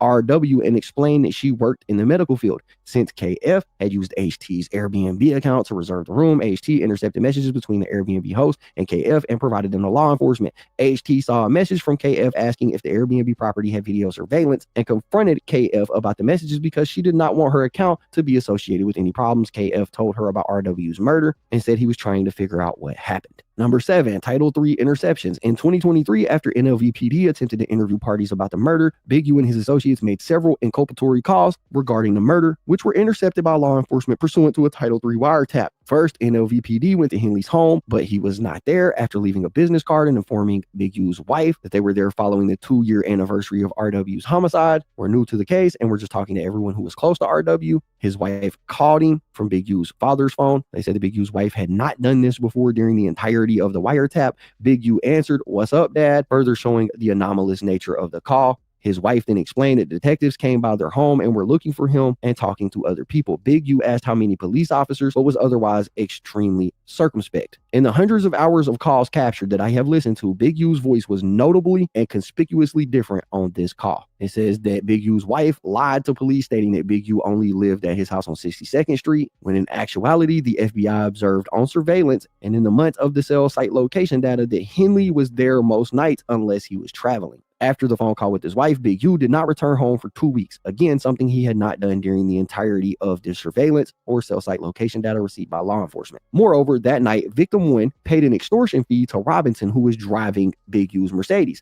Again, Robinson driving Big U's Mercedes was something that had not occurred before during the course of this investigation. Based on this officer's training and experience, he believed that Big U not returning home for 2 weeks and having one of his associates driving his car were attempts made by Big U to avoid law enforcement regarding RW's murder. On or about February 14, 2023, at approximately 12:05 p.m., Big U called Martin. During this intercepted call, Henley told Martin that he wanted to meet with him at Martin's auto shop to discuss the police investigation into RW's murder. The following is a transcript of that conversation. Big U, 5 detectives went by my house this morning from Las Vegas, and they said they wanted to talk to me. You hear me? Martin said, yeah. Big U said, probably let you know. They was asking about RW, and I told them, static and call cuts out, a 2-year anniversary. 2-year anniversary. It was they wanted to follow up and talk to everybody who was close. And where are you at? Martin said, I'm at the shop. Big U said, I'm pulling up on you. Martin said, okay.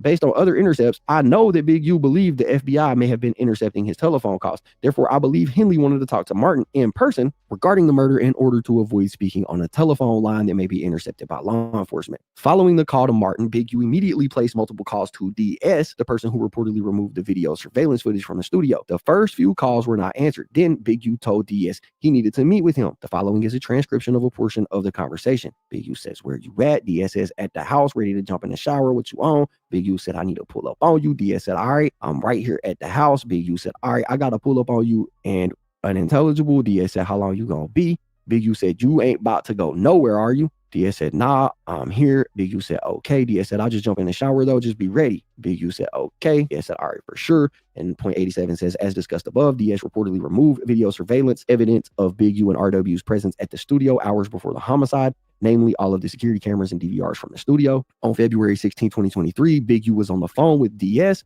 and Big U told DS that he was traveling to Las Vegas the following day where witness 2 was located. NLVPD had begun interviews of witnesses regarding RW's murder, and I believe that Big U may have been going to Las Vegas to confront witness 2 to see if he talked to law enforcement. On February 21st, 2023, Big U received a phone call from his son. Big U's son told him that NLVPD called him about RW and suggested the detectives had spoken to SH, Big U's wife, and Big U already. Big U told his son that nobody had spoken to the detectives and directed him not to talk to anyone anymore about RW. The same day, Big U called his wife to tell her that the NLVPD detectives had called their son about RW and what was said. Big U told his wife to call LD. LD is the mother of KF, Big U's employee who booked RW's travel, but he told her to call LD on FaceTime. Big U told SH to be careful about what she said over the phone. His wife said he had nothing to worry about. When the FBI approached LD about this, LD hired a lawyer who told law enforcement that her client had no memory of this and had nothing to do with it. The same day, Big U called Martin and told him that he had been trying to reach him on his other phone, possibly via FaceTime. Martin said that he was going to get his other phone. Big U requested for Martin to call him.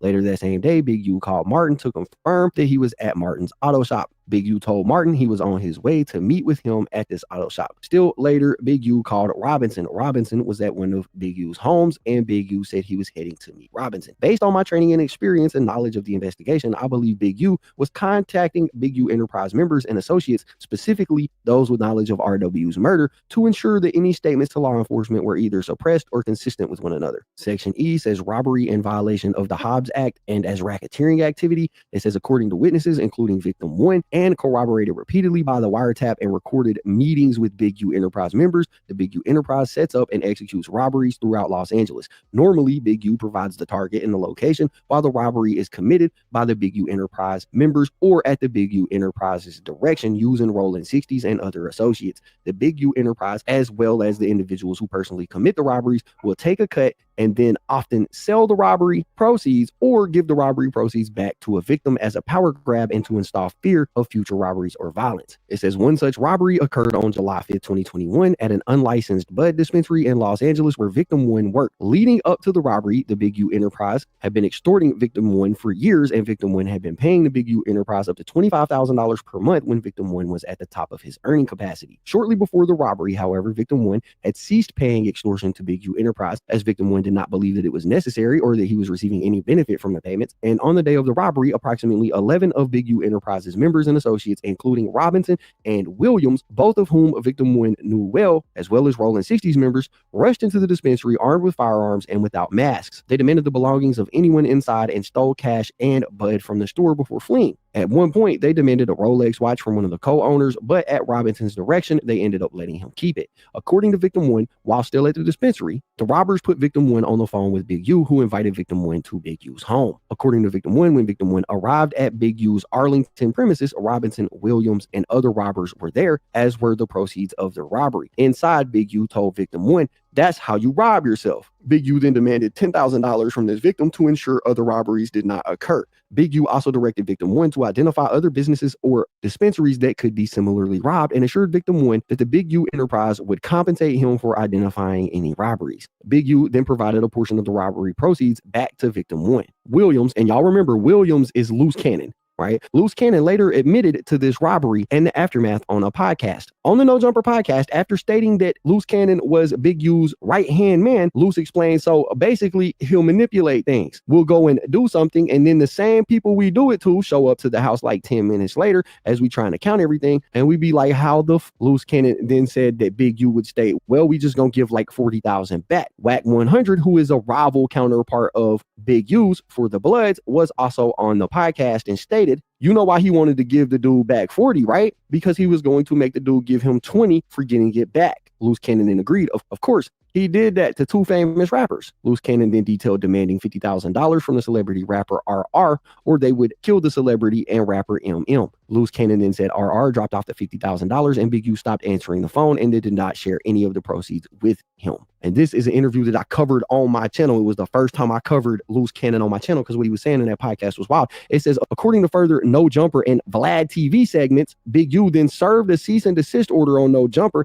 and this podcast episode was removed from the platform, although a recording of the episode remained available elsewhere online. Vlad TV been saying, I've never been named in any court cases for the longest time. Well, that all changes today, bro. It says Loose Cannon's recounting of this robbery occurred years after the robbery of victim 1's dispensary and years after victim 1 had already recounted and documented the robbery for the FBI. Point 2. Loose Cannon continues to commit and discuss robberies and other violent acts. Lately, Loose Cannon has claimed in multiple interviews that he is no longer affiliated with Big U, whom he now refers to as Big Useless or Big Uterus. However, Loose Cannon continues to discuss former Big U Enterprise business to discuss and threaten violent assaults and robberies and to actually commit the same. For example, on January 3rd, 2025, outside of the No Jumper podcast filming location in Los Angeles, Loose Cannon struck a victim in the head multiple times with a firearm and pointed the firearm at the back of his head, while 2 other suspects removed valuables from the victim, including jewelry, cash, and a cell phone in excess of $5,000. This is something that went viral literally just a couple of weeks ago. The victim lost consciousness during the incident, which was captured on video and posted to social media, apparently to stoke fear and boast of Loose Cannon's penchant for violence. After the incident, Loose Cannon posted a 7-minute video on his YouTube channel discussing the beating,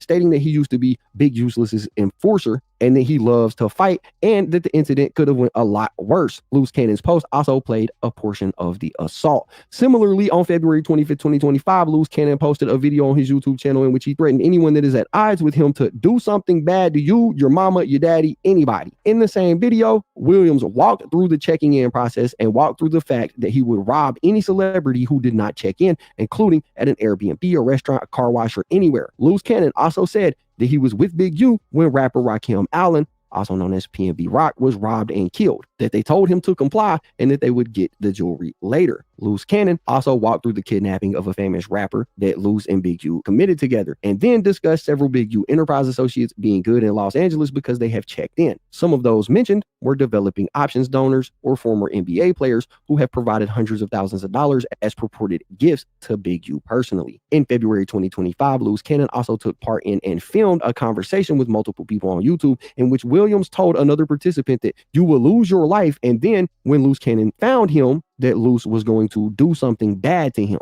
And I got bullet point 3, further evidence of the Big U Enterprise's involvement in robberies. It says throughout this investigation, the FBI obtained many recordings of Big U Enterprise members and associates discussing robberies that they were committing or planning to commit. For example, on August 6, 2021, on a recorded call, Robinson told victim 1, trying to lick somebody, that ain't even hard. All this shit is just, this ain't working, man. I'm like, I'm in the wrong business, homie. In my training and experience and investigation into this case, lick is consistently used as slang for robbery. Similarly, on June 22nd, 2022, on another recorded call, Robinson told victim 1 that Big U had been asking Robinson if they needed to do a takeover, which I know based on my training and experience and participation in this investigation to mean takeover robbery of victim 1 at his bud dispensary again because victim 1 had not paid his extortion payments. Then on July 9, 2022, Big U told victim 1, we gonna rob someone. You with the bullshit? On July 31st, 2022, Big U told victim 1 that he needed $30,000 to pay his developing option staff and was considering a robbery and increased extortions to obtain the funds. Big U was also intercepted on a telephone call telling an auto shop owner that he knew how much he had paid the shop owner because the payment was proceeds from a robbery. In other Title III wiretap interceptions, I also heard Henley planning a robbery of an individual that had stolen equipment from a celebrity rapper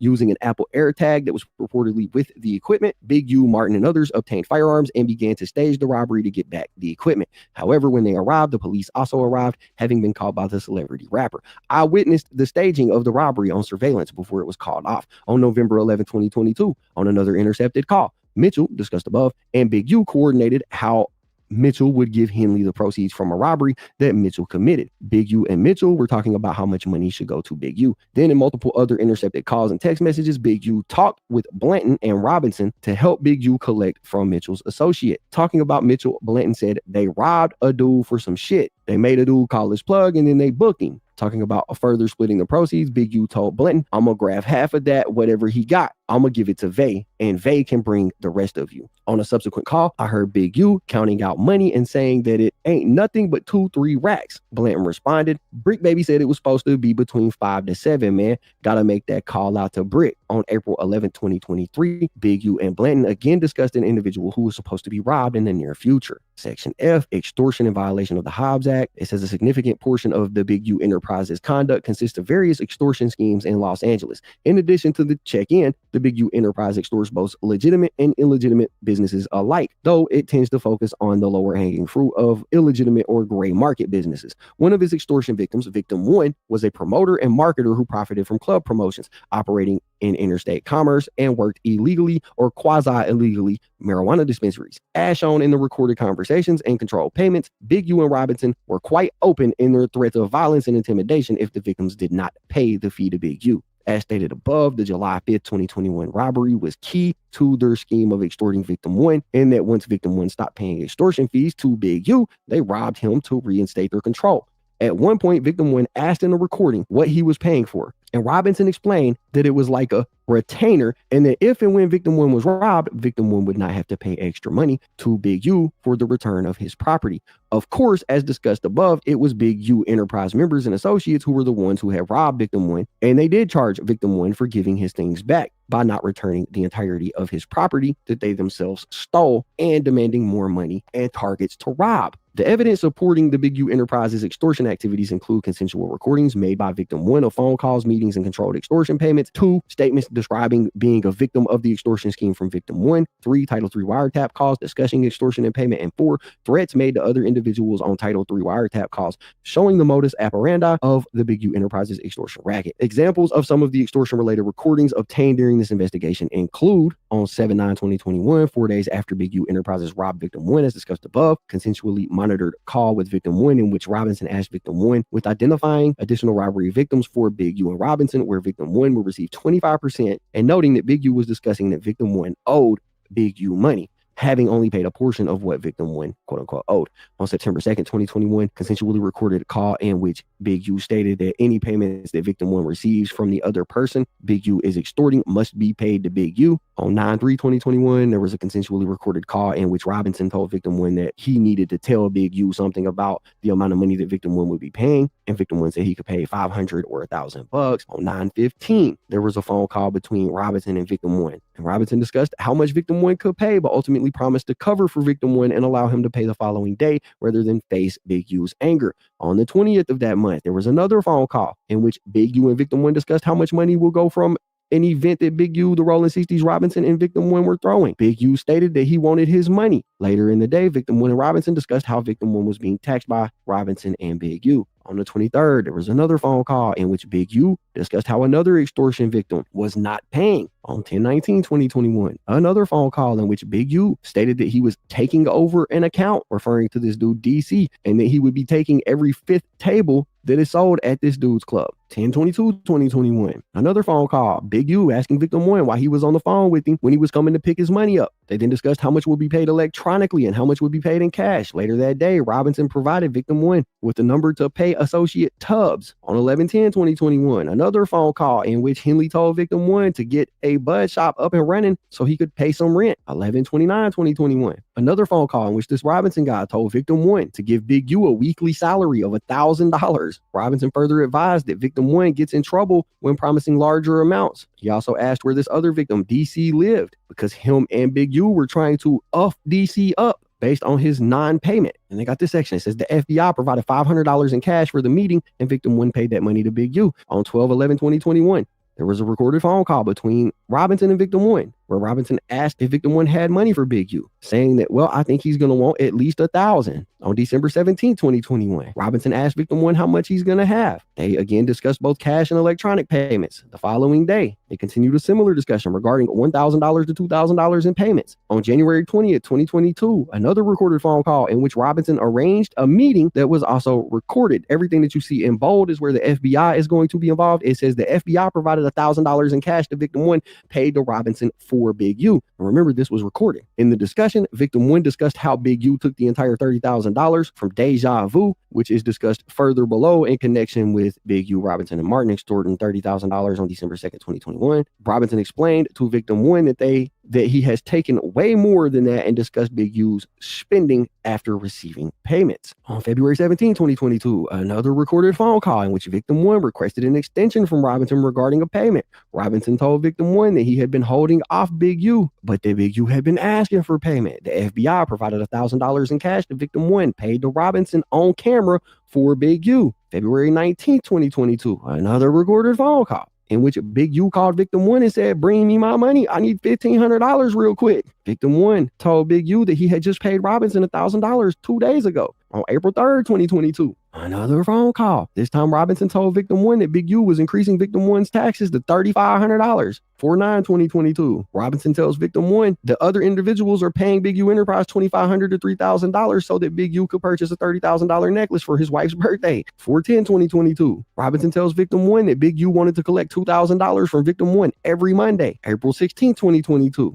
Big U told victim 1 that he needed a donation for his wife's birthday. Victim 1 told Henley that he already paid Robinson, and Big U responded that his math was wrong. 6/5/2022, Robinson and Big U demand that victim 1 stop doing business with Big U Enterprises rival Whack 100 because he was a rat. 6/22/2022, Robinson told victim 1 that Big U had been asking for money from victim 1 and that Big U asked if they needed to do a takeover of victim 1. 7/14/2022, Robinson tells victim 1 that Big U was angry and needed $2,000. 7/21/2022, Big U demanded more money from victim 1. He told him that he needed the money for taxes and EDD, which stands for Employment Development Department. 7/31/2022, Big U told victim 1 that he needed $30,000 in the next couple of weeks to pay his developing option staff and was considering a robbery and increased extortion payments to obtain the funds. Henley specifically said he did not care if they had to rob Peter to pay Paul. They needed to get down. Victim 1 then paid Big U $1,500 of his own money on camera. Big U then said, we bumped the weekly down to $1,500. August 4th, 2022, Robinson tells victim 1 he needs to pay some more. August 9, 2022. Victim 1 paid Robinson $1,500 from the FBI on camera. Robinson and victim 1 discussed the history of payments victim 1 had made to Big U, and that Robinson, according to Robinson, did all the work. Big U then arrived at the location. September 7, 2022. Robinson tells victim 1 he needs more money, followed by Robinson consulting on victim 1's anxiety and fear of Big U. They discussed how victim 1 can get more time to make a payment and how to calm down Big U by paying a portion of what he owed. On September 15th, Robinson asked what time victim 1 would meet for money. Victim 1 then paid Robinson $2,000 of FBI provided funds on camera. During the conversation, victim 1 asked what he was paying for. Robinson said, if anyone come to rob you, you ain't got to pay extra money to get your shit back. Robinson described it as a street shield. Victim 1, though, has told agents that only Robinson and Big U have robbed him. In the same meeting, Robinson told victim 1 that Big U was the buffer and that Big U was the only OG still actively killing people. September 21st, 2022. Robinson asked victim 1 for his location so they could get a payment out of the way. Victim 1 then paid Robinson $1,000 of his own money on camera. 9/28/2022. Robinson arranged to meet the victim for another payment. He paid him $2,020 of his own money on camera. 10/2/2022. Robinson told victim 1 that if he was not in the middle of victim 1 and Big U, it would be very, very bad. Robinson also stated that there are 2 people that owe Big U Enterprise $200,000 and Robinson had yet to threaten them. 10/5/2022. Robinson wanted to pick up another payment. He paid $2,000 of FBI provided money on camera. 10/21/2022. Big U chastised victim 1 because someone associated with victim 1 stated that he was working with Big U. Big U told victim 1 that victim 1 had to pay Big U for victim's associate using his name. Victim 1 told Big U that he had nothing to do with it and questioned how to get the money from him. Big U repeatedly said to tie him up if that is what is necessary, but that he would not get involved. In the same call, Big U said that if victim 1 paid his rent, he would let him off for the weekly tax payment. 11/3/2022. Big U and Robinson have a phone call where Big U said that they needed to fix that motherfucker up or get our money. 11/10/2022. Victim 1 paid Robinson $2,000 from the FBI on camera. During this recorded interaction, Robinson told victim 1 to not answer if Big U called him because Big U was demanding $5,000 from him that day. December 1st, 2022. Victim 1 paid Robinson $2,000 on camera. $640 of it was victim 1's own money. Robinson told victim 1 that Robinson was taking 25 to 50% of the payments to Big U depending on the amount. Robinson then quoted Big U as saying that he was getting soft with victim 1, that Big U was going to up victim 1, and that Robinson was the only one saving this guy. 12/7/2022. Big U called victim 1 and stated that victim 1 owed Big U a lot of money and had to bring $2,000 weekly. February 15, 2023, victim paid Robinson $500 of his own money on camera. 3/29/2023, victim 1 paid Robinson another $1,500 of FBI provided money on camera. Robinson said that he was going to tell Big U that victim 1 only paid him $1,000. Additionally, Big U, Robinson, and Martin extorted victim 2 at Deja Vu, an international adult entertainment club at a location in Los Angeles on December 2nd, 2021, which Robinson and victim 1 later discussed on the consensually recorded phone calls that we just went over. As corroborated by recordings and interviews with victim 1, as well as public social media posts, Big U organized a birthday party at Deja Vu for himself and negotiated that he would receive roughly 33% of the bar proceeds from that night. Big U also promised that famous rappers would attend. He later then demanded the full profits from the night and threatened extreme violence if he was not paid the entire amount. Specifically on December 2nd, 2021, on another consensually recorded phone call, Big U called victim 1 to discuss the extortion payment related to Big U's birthday party at Deja Vu. Victim 1 previously promoted Deja Vu and had initially connected victim 2, the new promoter, with Big U about having Big U's birthday party there. Victim 2 had agreed to pay Big U $30,000 in exchange for celebrity rappers, including Cameron Thomas, aka Wiz Khalifa, and Clifford Harris Jr., aka T.I., as well as other famous guests to accompany Big U to Deja Vu for his birthday on December 2nd, 2021. Deja Vu promoted the event on social media using Wiz Khalifa's image, which would bring in more customers who wanted to party. The following is a transcription of a portion of the conversation between victim 1 and Big U the day of the party. Victim 1: I was trying to get you about $20,000. Big U: no, $30,000. Victim 1: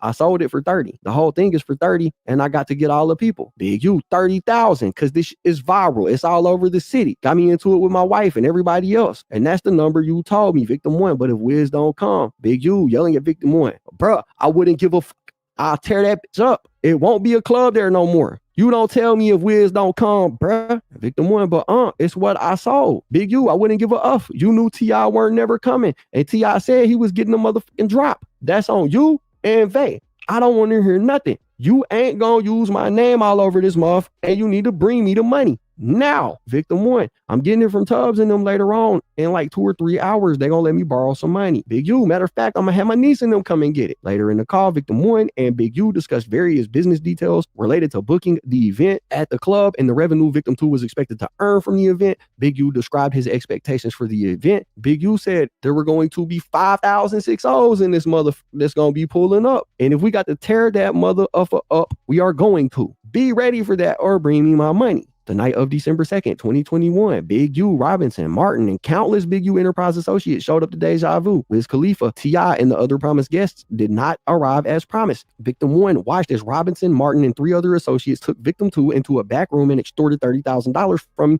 before returning to the main room to a party. Not only had they demanded a flat payment of $30,000, but also 30% of all the proceeds from the party that night and said that money was going to developing options. I got another bullet point here. Transportation of individuals in interstate commerce with the intent that the individual engage in solicitation in violation of the Mann Act as racketeering activity. It says in November 2022, Henley paid El Jefe $1,000 to transport 3 women from the Central District of California to Las Vegas, Nevada to engage in solicitation and other crimes under Nevada law. During a Title III wiretap, the FBI intercepted calls and text messages between Big U and El Jefe. Those communications include a call between Big U, El Jefe, and an unidentified male when Big U talked about a Vegas trip and told the man on the phone with them that El Jefe going to make every get naked right there. Give my brother some head right now. And she going, I make up, go to work. Ain't no plan. Following the intercepted communications, LAMTVFG investigators interviewed El Jefe at her residence. In the interview, although she initially denied her involvement with pimping and pandering,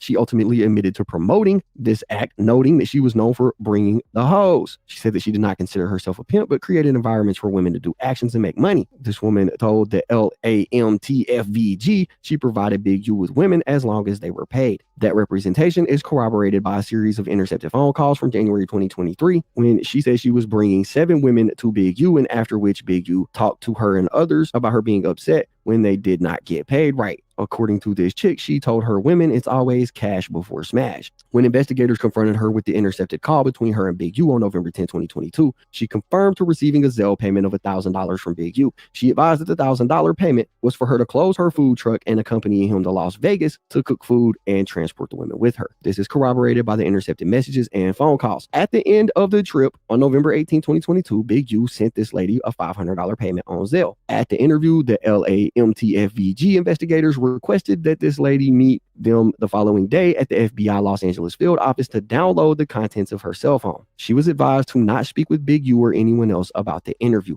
However, subsequent intercepted communications between Big U and others, including this woman, showed that after her interview, she met with Big U and other Big U Enterprise associates to discuss her interaction with law enforcement. Those calls started right after the interview, with an associate calling Big U demanding to talk to him immediately. And on that call, Big U made sure that the caller kept this lady where she was at so that Big U could meet up with her about it the next day. Big U and this chick talked on the phone about what happened yesterday, i.e. the day of her interview. She asked Big U if he was okay and complained that they, presumably law enforcement, were just trying to paint a picture. She did not meet at the FBI Los Angeles field office the day after her interview, as she had agreed to do, and has not otherwise cooperated with law enforcement since meeting with Big U following her interview. All right, it says on other later intercepted calls, Big U complained to associates about LAMTFG's meeting with El Jefe. For example, on June 29, 2023, an associate asked Big U if he received the photograph of the business card investigators left her 3 days earlier when they interviewed the caller about Big U, and told him they had asked about $95,000 she had deposited in her bank account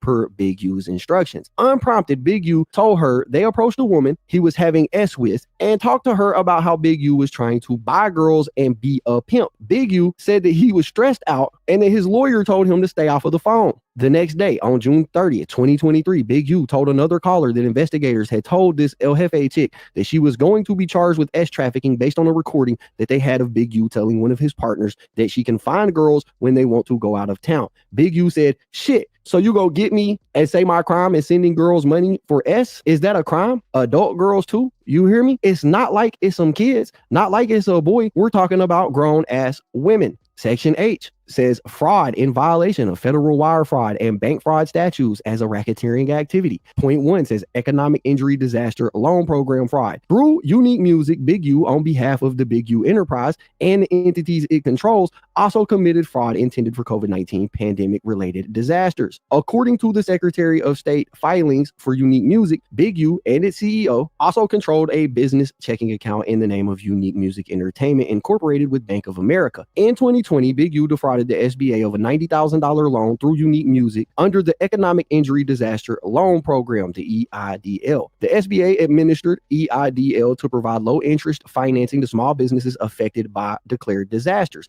In or about March 20th, 2020, Congress passed the Corona Aid Relief and Economic Securities Act, or the CARES Act, which authorized the SBA to provide EIDL loans up to $2 million to eligible small businesses experiencing substantial financial disruption as a result of the pandemic. To obtain an EIDL loan, a qualifying small business was required to submit a loan application through the SBA's online web portal. In the EIDL loan application, the applicant was required to provide, among other information, the gross revenue for the 12 months preceding January 21st, 2020. As part of the application, and to be eligible to obtain the EIDL loan, the applicant was required to make certain certifications under penalty of perjury. The applicant was required to certify that all information in the application was submitted was true and correct to the best of their knowledge, and that the applicant would submit truthful information in the future. The application included a warning that said any false statement or misrepresentations to the SBA could result in criminal sanctions, including but not limited to fines and imprisonment, or both. On June 16, 2020, Big U electronically submitted an EIDL application from Los Angeles for Unique Music, which I have reviewed, in which he falsely represented that Unique Music had a 2019 gross revenue of $500,000 and a cost of goods sold of $300,000. The true financial records that were obtained through the course of this investigation show that these representations made by Big U on the application forms were false. Based on the bank's records, Unique Music was operating at an approximately $5,000 loss in 2019. Specifically, the total amount of money that came in was approximately $30,000, and the total amount of money that went out was approximately $35,000. Nevertheless, Big U claimed that Unique Music was operating at a $200,000 profit in 2019.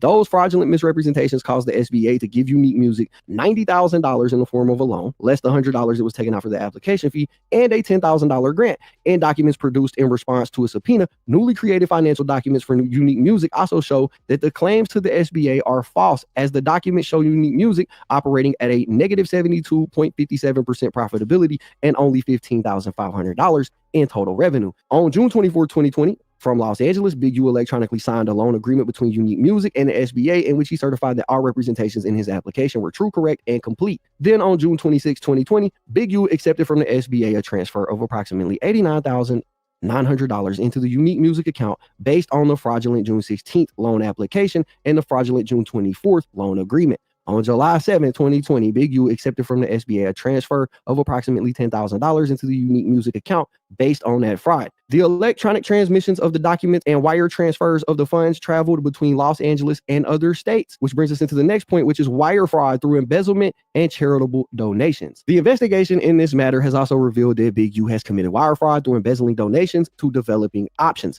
For the purpose of executing his scheme to defraud, Big U transmitted and caused the transmission of multiple checks and transfers of items by means of wire communication in interstate or foreign commerce. As discussed below, the FBI and IRS have traced his embezzlement of funds that were paid by victims meant as charitable donations. Big U embezzles $20,000 from a donation from a current NBA All-Star to Developing Options.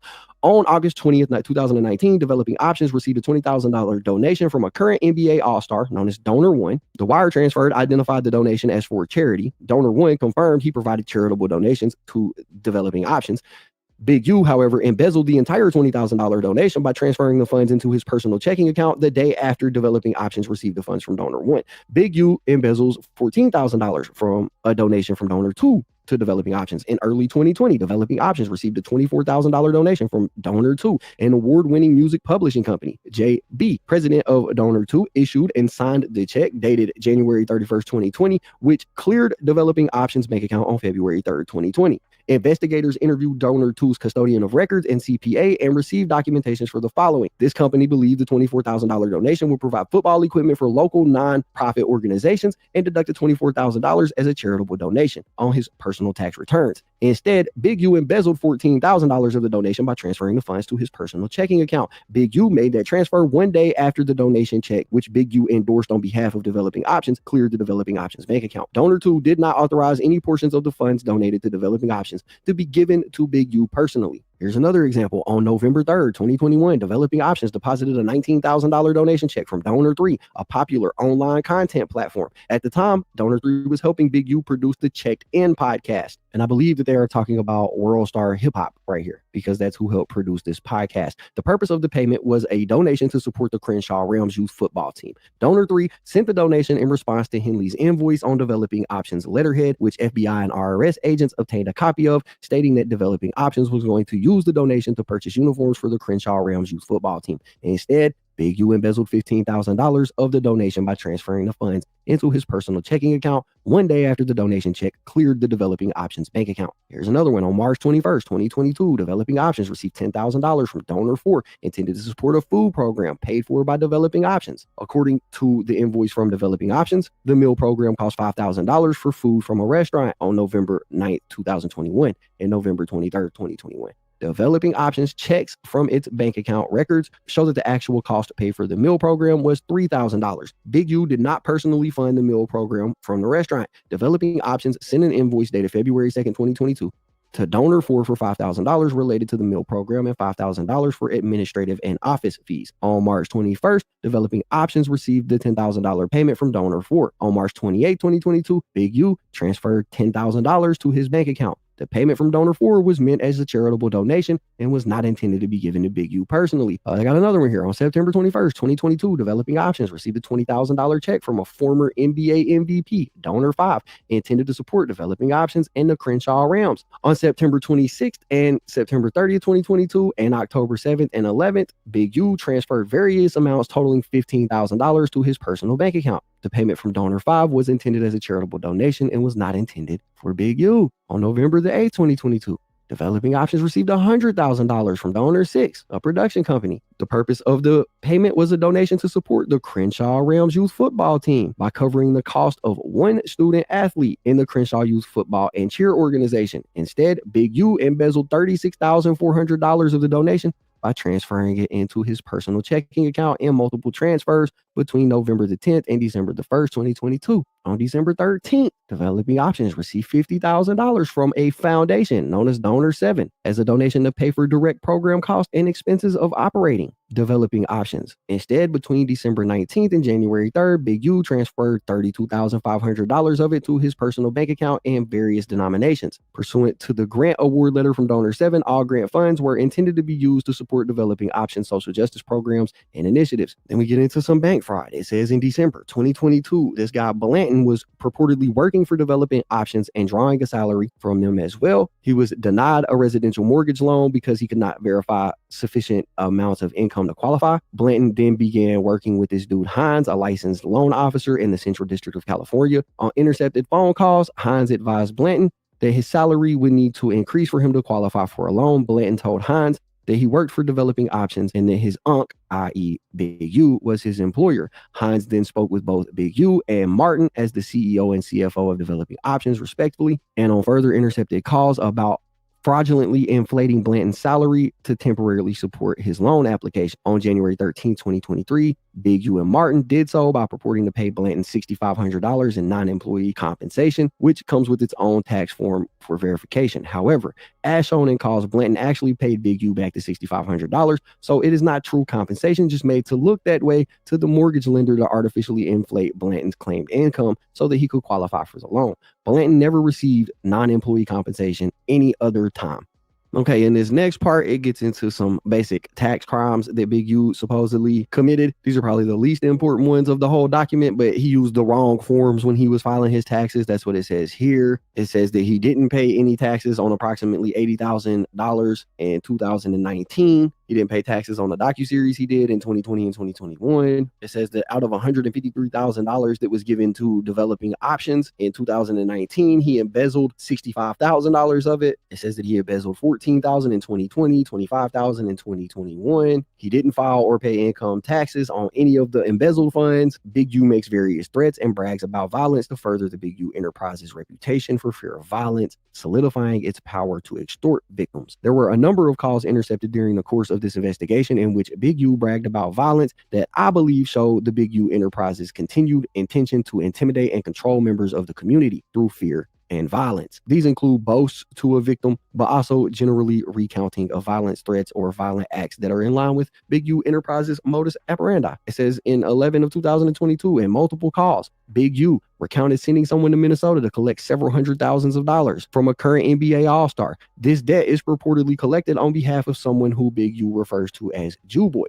11/7/2022, and trying to intimidate a car shop owner into agreeing that Big U had paid the full amount that he owed. Big U recounted that he had obviously paid the entire amount because he had just done a robbery and gave all the proceeds to the car shop owner. He then told Martin to get the owner on the phone and that Big U would kill him if necessary. On 11/15/2022, and talking to a former NFL Pro Bowler, Big U stated that he was going to beat the shit out of Witness 2 for starting shit between Big U and Whack 100. 11/22/2022, speaking to someone in jail, Big U said he always had 2 blowers on him. 11/22/2022, speaking to the same person, Big U stated that he was going to charge someone in federal prison $6,000 for a phone. 11/23/2022, Big U stated that he would pay people $50 each to beat someone up. The same day, Big U recounted paying people to mess up a store that refused to give him a discount. 12/27/2022, Big U told someone that they needed to hang OG Crip cuz, and that he needed to be disciplined thoroughly for a violation of Crippin'. 12/30/2022, Big U again stated he needed to break Whack 100's jaw. 12/31/2022, Big U recounted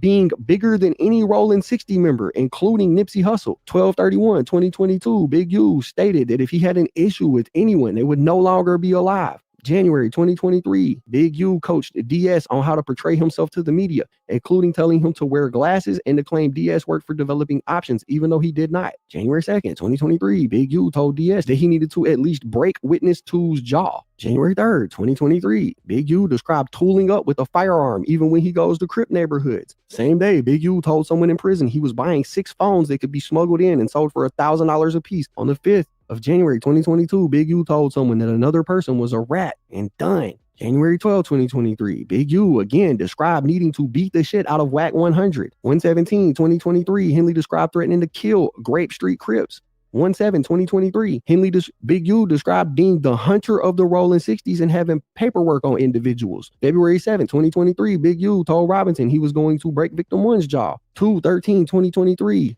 Big U stated that he was going to break the jaw of a business manager who worked for a former NBA MVP. 3/3/2023, Big U described the modus operandi of the Big U enterprise, which included robbing individuals but not taking everything from them so that they could continue to work, be robbed, identify other robbery targets, and buy their stolen things back. 4/1/2023, Big U asked someone to grab a firearm for him that he left under the tire of a car. 4/11/2023, Big U discussed with Blanton an individual who was going to be robbed in the near future. 4/17/2023, Big U discussed sending a message to a dispensary owner that he uffed with the wrong guy. February 14, 2023, Big U recounted slapping Jew Boy. February 14, 2023, Robinson told Big U that Robinson told Jew Boy that he owed him the money, that they would allow a payment plan, but that if he did not pay, there was going to shut this motherfucker down. 4/1/2023, Big U asked someone to grab his blower, which he left on the ground in a blue sweatshirt in front of a tire. I got bullet point 3 here. Big U and Robinson describe other threats and violent acts of Big U Enterprises. I got a paragraph here that says throughout the Big U Enterprises extortion of Victim 1, members of the Big U Enterprise discussed violence and illegal activities to Victim 1 in order to intimidate the victim and to ensure that the victim kept paying extortion fees to Big U. Examples include on 6/22/2022, Robinson told Victim 1 that it was necessary to have a firearm when hanging out with Big U. On 7/9/2022, Big U recounted to Victim 1 an incident in which Big U and the Rollin' 60 gang members chased down Whack 100 attempting to hurt him. There's 15 to 20 people with us with hoodies tied down. I got my hoodie on all black tied down. She like, boom. She jumped in the car, paid for something, and then took off. Boom. Here come this dude screaming. My wife draws. I see you, Eugene. I see you, Eugene Henley. I see you. He's screaming all that. He's got his blower, but he's uffed up because nobody's around. We like, bitch ass dude. I'm like, yeah. The bitch ass dude. He like, I don't want to die here, man. Don't do this. My wife, my kids in that car. Draws. Don't do this. He's screaming. Damn, I ain't know they did this to Whack 100. That's crazy. It's got another bullet point here. 10/22, 2022. Big U told victim 1. Robinson told victim 1 that Big U could not be patted down at a club because he would be armed. Then they got this section right here. It says identification of the property and premises to be searched and probable cause. The evidence of various subject offenses will be found in that property, right? And this is just laying out the properties that they're going to search, the Mercedes, the houses. They go through, his wife received service at this address before. People had met him there before, basically proving that the addresses and the houses that they think are his. They say that they were going to raid the developing options premises, basically saying that, there's probable cause to believe that developing options is permeated by fraud and that relevant evidence could be found there. We kind of went over some of the stuff that could be there, the embezzlement and all that stuff. They have a section here where the cop lays out, his training and experience on racketeering offenses. It's not really important to what Big U had going on. I did the same with his training and experience on robbery and extortion offenses, homicide offenses, financial crimes, digital devices. And then it's got the conclusion where it lays out all the offenses that everybody violated. And it is signed by the United States magistrate judge. And that is the entire document as it relates to the crimes. I know there was some stuff there at the end, but it was just the police officer training. Nobody wants to hear me read that. But that's what we got, man. That's the document. There is a lot of wild stuff in there. I could probably make 15 different videos about everything that I just read, but I'm going to leave it where it's at, man. Y'all get the point. And now y'all two have basically read the whole document. That's pretty much it for this video. Y'all got to let me know what y'all think about it in the comments down below. Anyways, that's basically it for the video, guys. If you enjoyed the content, be sure to hit the like button, subscribe, tap the notification bell so you get notified every time I upload a video. As always, it's been fun rocking with y'all, man. I'm out. As the news of Big U's arrest under Operation Drawdown spreads, it's important to reflect on the trail of events that led us here. Over the last 3 years, CS2 Back has been at the center of a campaign to bring down one of Los Angeles' most influential figures. From orchestrating online attacks to using personal relationships as tools for betrayal, Porky's actions have played a significant role in the federal charges now facing Big U.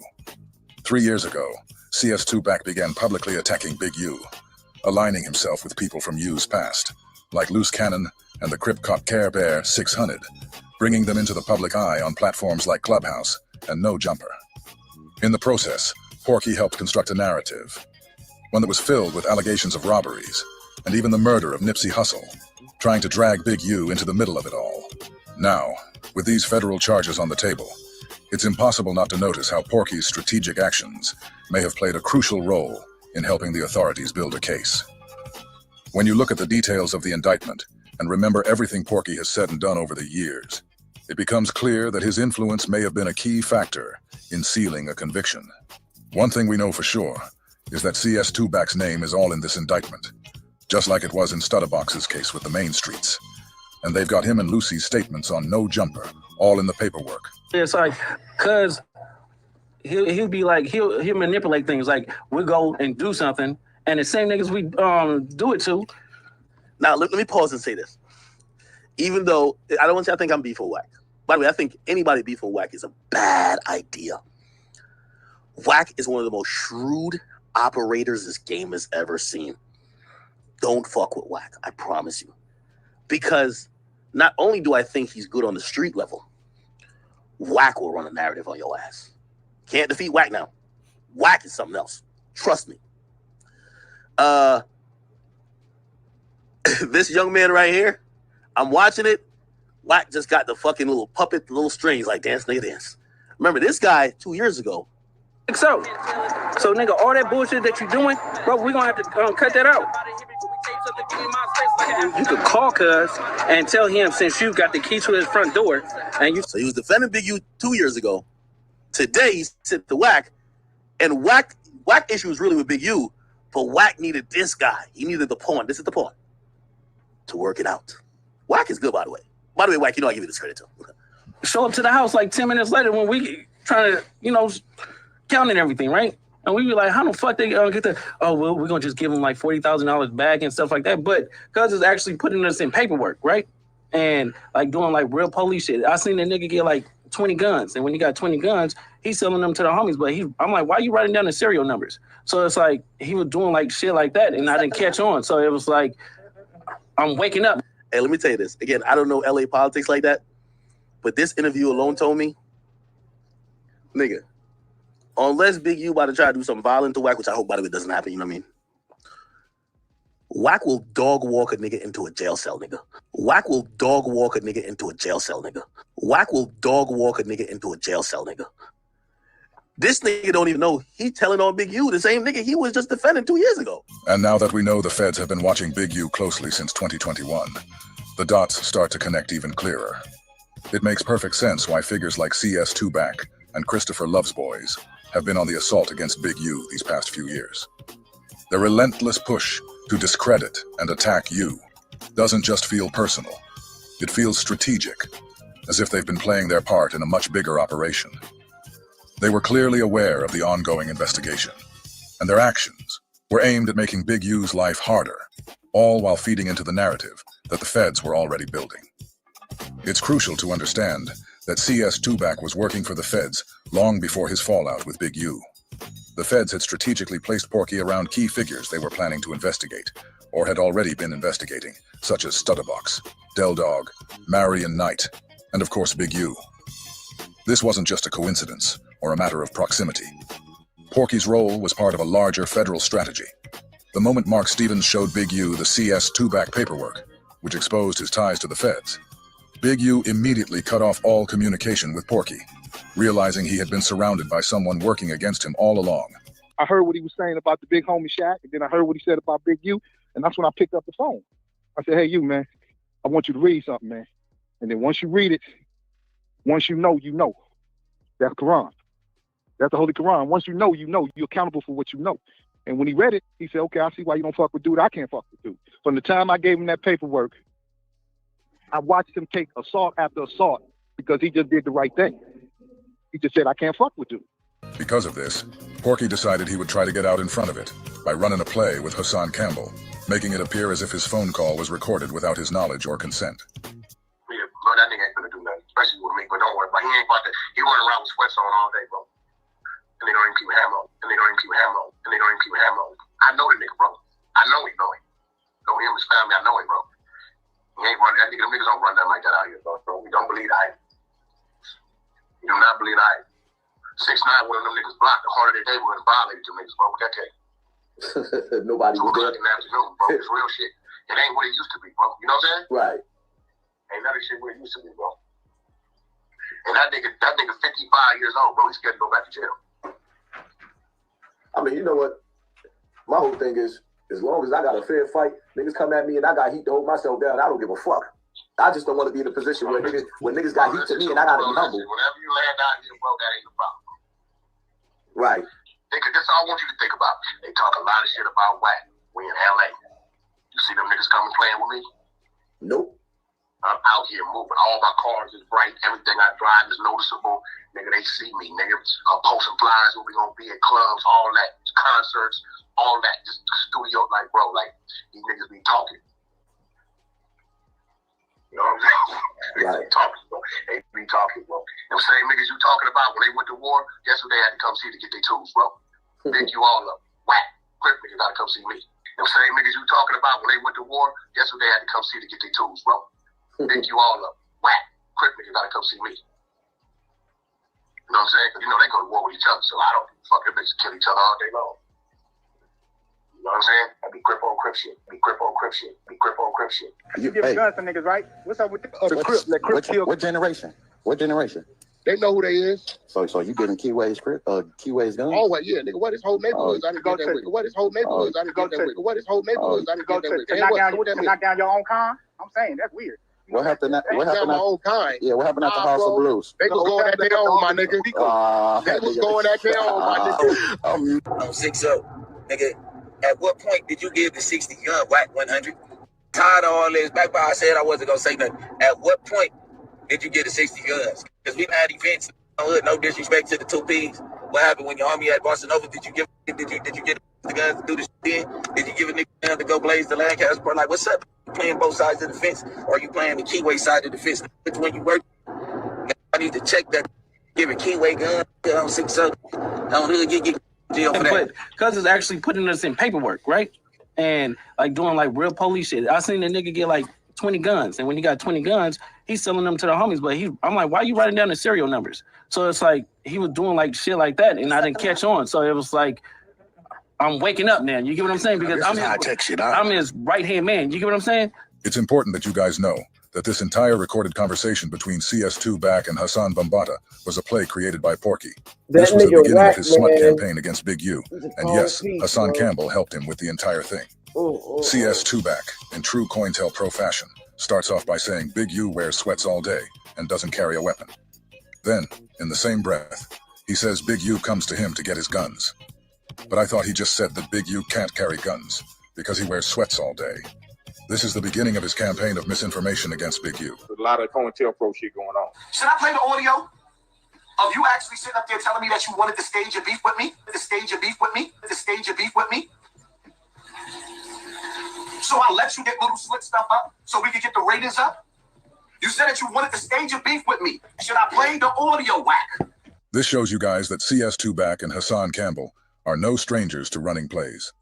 Remember that the entire phone call between Baby Bambata and Porky is how Porky introduced all of us to his beef with Big U. Remember, after Hassan dropped this first audio recording of Porky, he threatened to drop a separate recording that he allegedly took during a secret three-way call between Porky and Big U, which in turn allowed CS2 Back to say Hassan Campbell was lying because him and Big U had not spoken in over a year. This is how everyone found out that Big U and CS2 had issues, and this is how we know that CS2 Back and the guy who had his butt cheeks burglarized by Bambata were running a play the whole time. I don't give a fuck about a YouTube channel. That's how you make your living. So nigga, I'm gonna have my fun. I got more than one. Knock yourself out. I'm not scared. Yeah, that's cool. The page gonna come down and I'm gonna laugh about it. You laughing, I'm laughing. I don't give a fuck. I don't give a fuck, neither. Bro, see where you went wrong Can't y'all squash this? Hey, this where you went wrong is when you said I had you on the three-way with Big U and Big U didn't know it. What you don't know is me and Big U ain't talking 15 months on the phone. We don't even fuck with each other. That's where you went wrong, dummy.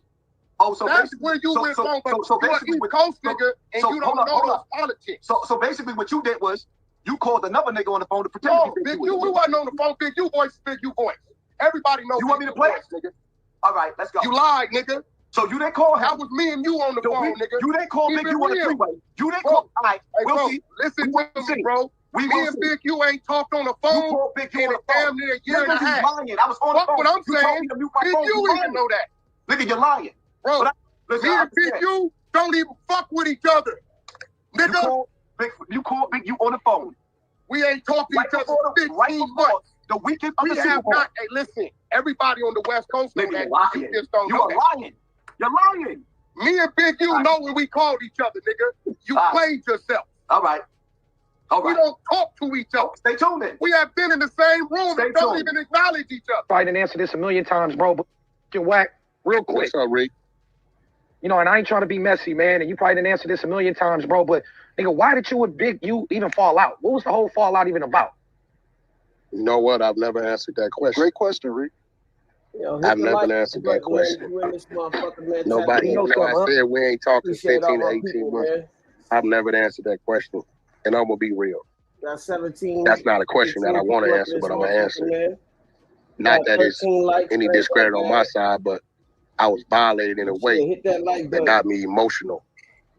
And as men, we know when we get emotional about things, we don't like to talk about it.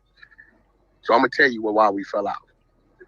Here's a dude that I put many plays in front of him, helped him make money, helped him do a lot of things. Okay, right? So I get a call about 18 months, 2 years ago from my label, E1. E1 tells me, hey, Wack, we want to tell you something. We don't want to tell you, but we got to tell you. But Big U just left our office in New York? Yeah. Oh, okay. Thinking maybe he went to try to get a deal or something. You know, all right. Say, why would he be there? Yeah, go right, hold on. And he said, well, let us tell you what went on. Last week, he called and said Suge wanted him to come in for a meeting. And Suge was going to be on the phone. So we thought maybe Suge was, you know, trying to get something done. So we said to meet. Okay. He gets in the meeting, Suge on the phone. Suge says, we want you to give your contracts that you have with Wack to Big U. Big U is the only dude that he's scared of in LA. I said, what did y'all say? We told them Wack is not only our business partner, but he is our friend, and that will never happen. And I got to ask you to leave my office. So they tell me this. I wait a week. I don't say nothing. Call Big U. Hey, homie, you went to the office over there and said this, nigga, that I'm scared of you, nigga, whatever you ever, fuck you, nah, Wack, that ain't how I went. Nah, that's how I went. He said, Suge said that. I said, but look, nigga, you still ain't told me that happened. It's been 7 days I've been sitting on it. You went to my place of business. It's obviously you and Suge had this mapped out. Whoever he think he is, he ain't no fucking body. No, he ain't got no weight in there. You in a PC yard in the penitentiary. You really fucking went to New York and walked to my office, a nigga who didn't put his life on the line, who didn't look out for you, who didn't help you maintain and sustain, and tried to do that. So let me ask you something, Big. You would have dared to went for it then. Well, you'd have told me then. I said it from that day forward, nigga, we ain't got nothing to holler about. You stay on your side, I'm gonna stay on mine, nigga. Anything outside of that is gonna be what it's gonna be. That's why I don't fuck with Big U. Wow. That's why I told Hassan this is snakes. This is why I'm gonna be real, Hassan. I'm gonna be real, Hassan. I'm glad you released it, because I would have never said it. Hold on, Wow. man. Let me real real fast. He tried to do the OG mob type. Hey, you Can I ask real you? fast, man. Out for you, who didn't help you maintain, who really fucking went to New York and walked to my office, a nigga who didn't put his life on the line, is mapped out. Whoever he think he is, he ain't no fucking body. No, he ain't got no weight in there. You in a PC yard in the penitentiary. You really fucking went to New York and walked to my office, a nigga who didn't put his life on the line, who didn't look out for you, who didn't help you maintain and sustain, and tried to do that. So let me ask you something, Big. You would have dared to went for it then. Well, you'd have told me then. I said it from that day forward, nigga, we ain't got nothing to holler about. You stay on your side, I'm gonna stay on mine, nigga. Anything outside of that is gonna be what it's gonna be. That's why I don't fuck with Big U. Wow. That's why I told Hassan this is snakes. This is why I'm gonna be real, Hassan. I'm gonna be real, Hassan. I'm glad you released it, because I would have never said it. Wow. That's great. He tried to do the OG mob type. Hey, you heard it first. Can I ask you something? What? There it go, my nigga. Hey, what? And if he play with me, I'll bring my business execs on his platform. Wow. Yeah. Hey, what? Can I ask you a question? It's a dog eat dog world out here. Yeah. When that happened, was like, cause I was recently watching that the shit y'all did with Nick Cannon. Was there tension? No, that there, shit was already happened. It happened after that. See, Nick Cannon had had that shit. He just put it out when he put it out. You know what I'm saying? So it didn't happen after all that. That's why, end of the day, it's Snowfall. Uncle Jerome is playing the role of stunt box. He pulls up in the Rolls Royce and police don't know what they want to talk to him about, and tells them straight up, I got this dude who close to Suge Knight. It's Suge, you pinch him, he'd talk on Suge. He moving drugs to his trucking company. From here to here, them people spent $300,000-$400,000 watching me for 9 months. Tracking advice on my cars, wiretap, trying to follow me in my diesels. Came to my house, handcuffed my wife for a couple hours, raided the house, didn't find nothing. I didn't know who it was. Listen, I told them when I left the penitentiary, they said, Wack, watch your backside. I said, my gangster gonna be my gangster when it comes to survival. But my only defense I got for these is not to do nothing dirty. This is why I don't see all this shit I got. This it gotta be. Yeah, you're right. I'm definitely doing something, but I learned that clean work pays off better than the dirty work. It may take a little more notice. Snowfall, Uncle Jerome is playing the role of stunt box. So Stutterbox was the beginning of it. He was involved in these extortion attempts towards Shaq because he had been hooking up with Shaq's old lady. And then he was trying to extort money out of Shaq, saying that he was going to release photographs or compromising things about Shaquille. Shaq had a friend, a guy from Atlanta, and that guy knew the shot caller, the head guy for the gang that Stutterbox was associating with, which was the Main Street Crips. He said, you gotta swear your guy away. Can you deal with Stutterbox? Tell him to knock this shit off. Stutterbox is scared for his life, so he goes running to law enforcement. He mentions that he knows something about Biggie's murder. He tells us there's this guy named Cash Jones. He's a big dope dealer for Suge Knight. We do a search warrant at the house. Of course, don't come up with shit. It becomes very, very clear. He's not doing anything other than working his ass off. So Stutterbox was the beginning of it. He was involved in the with.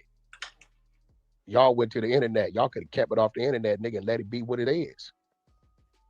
Put that on Power Root, nigga.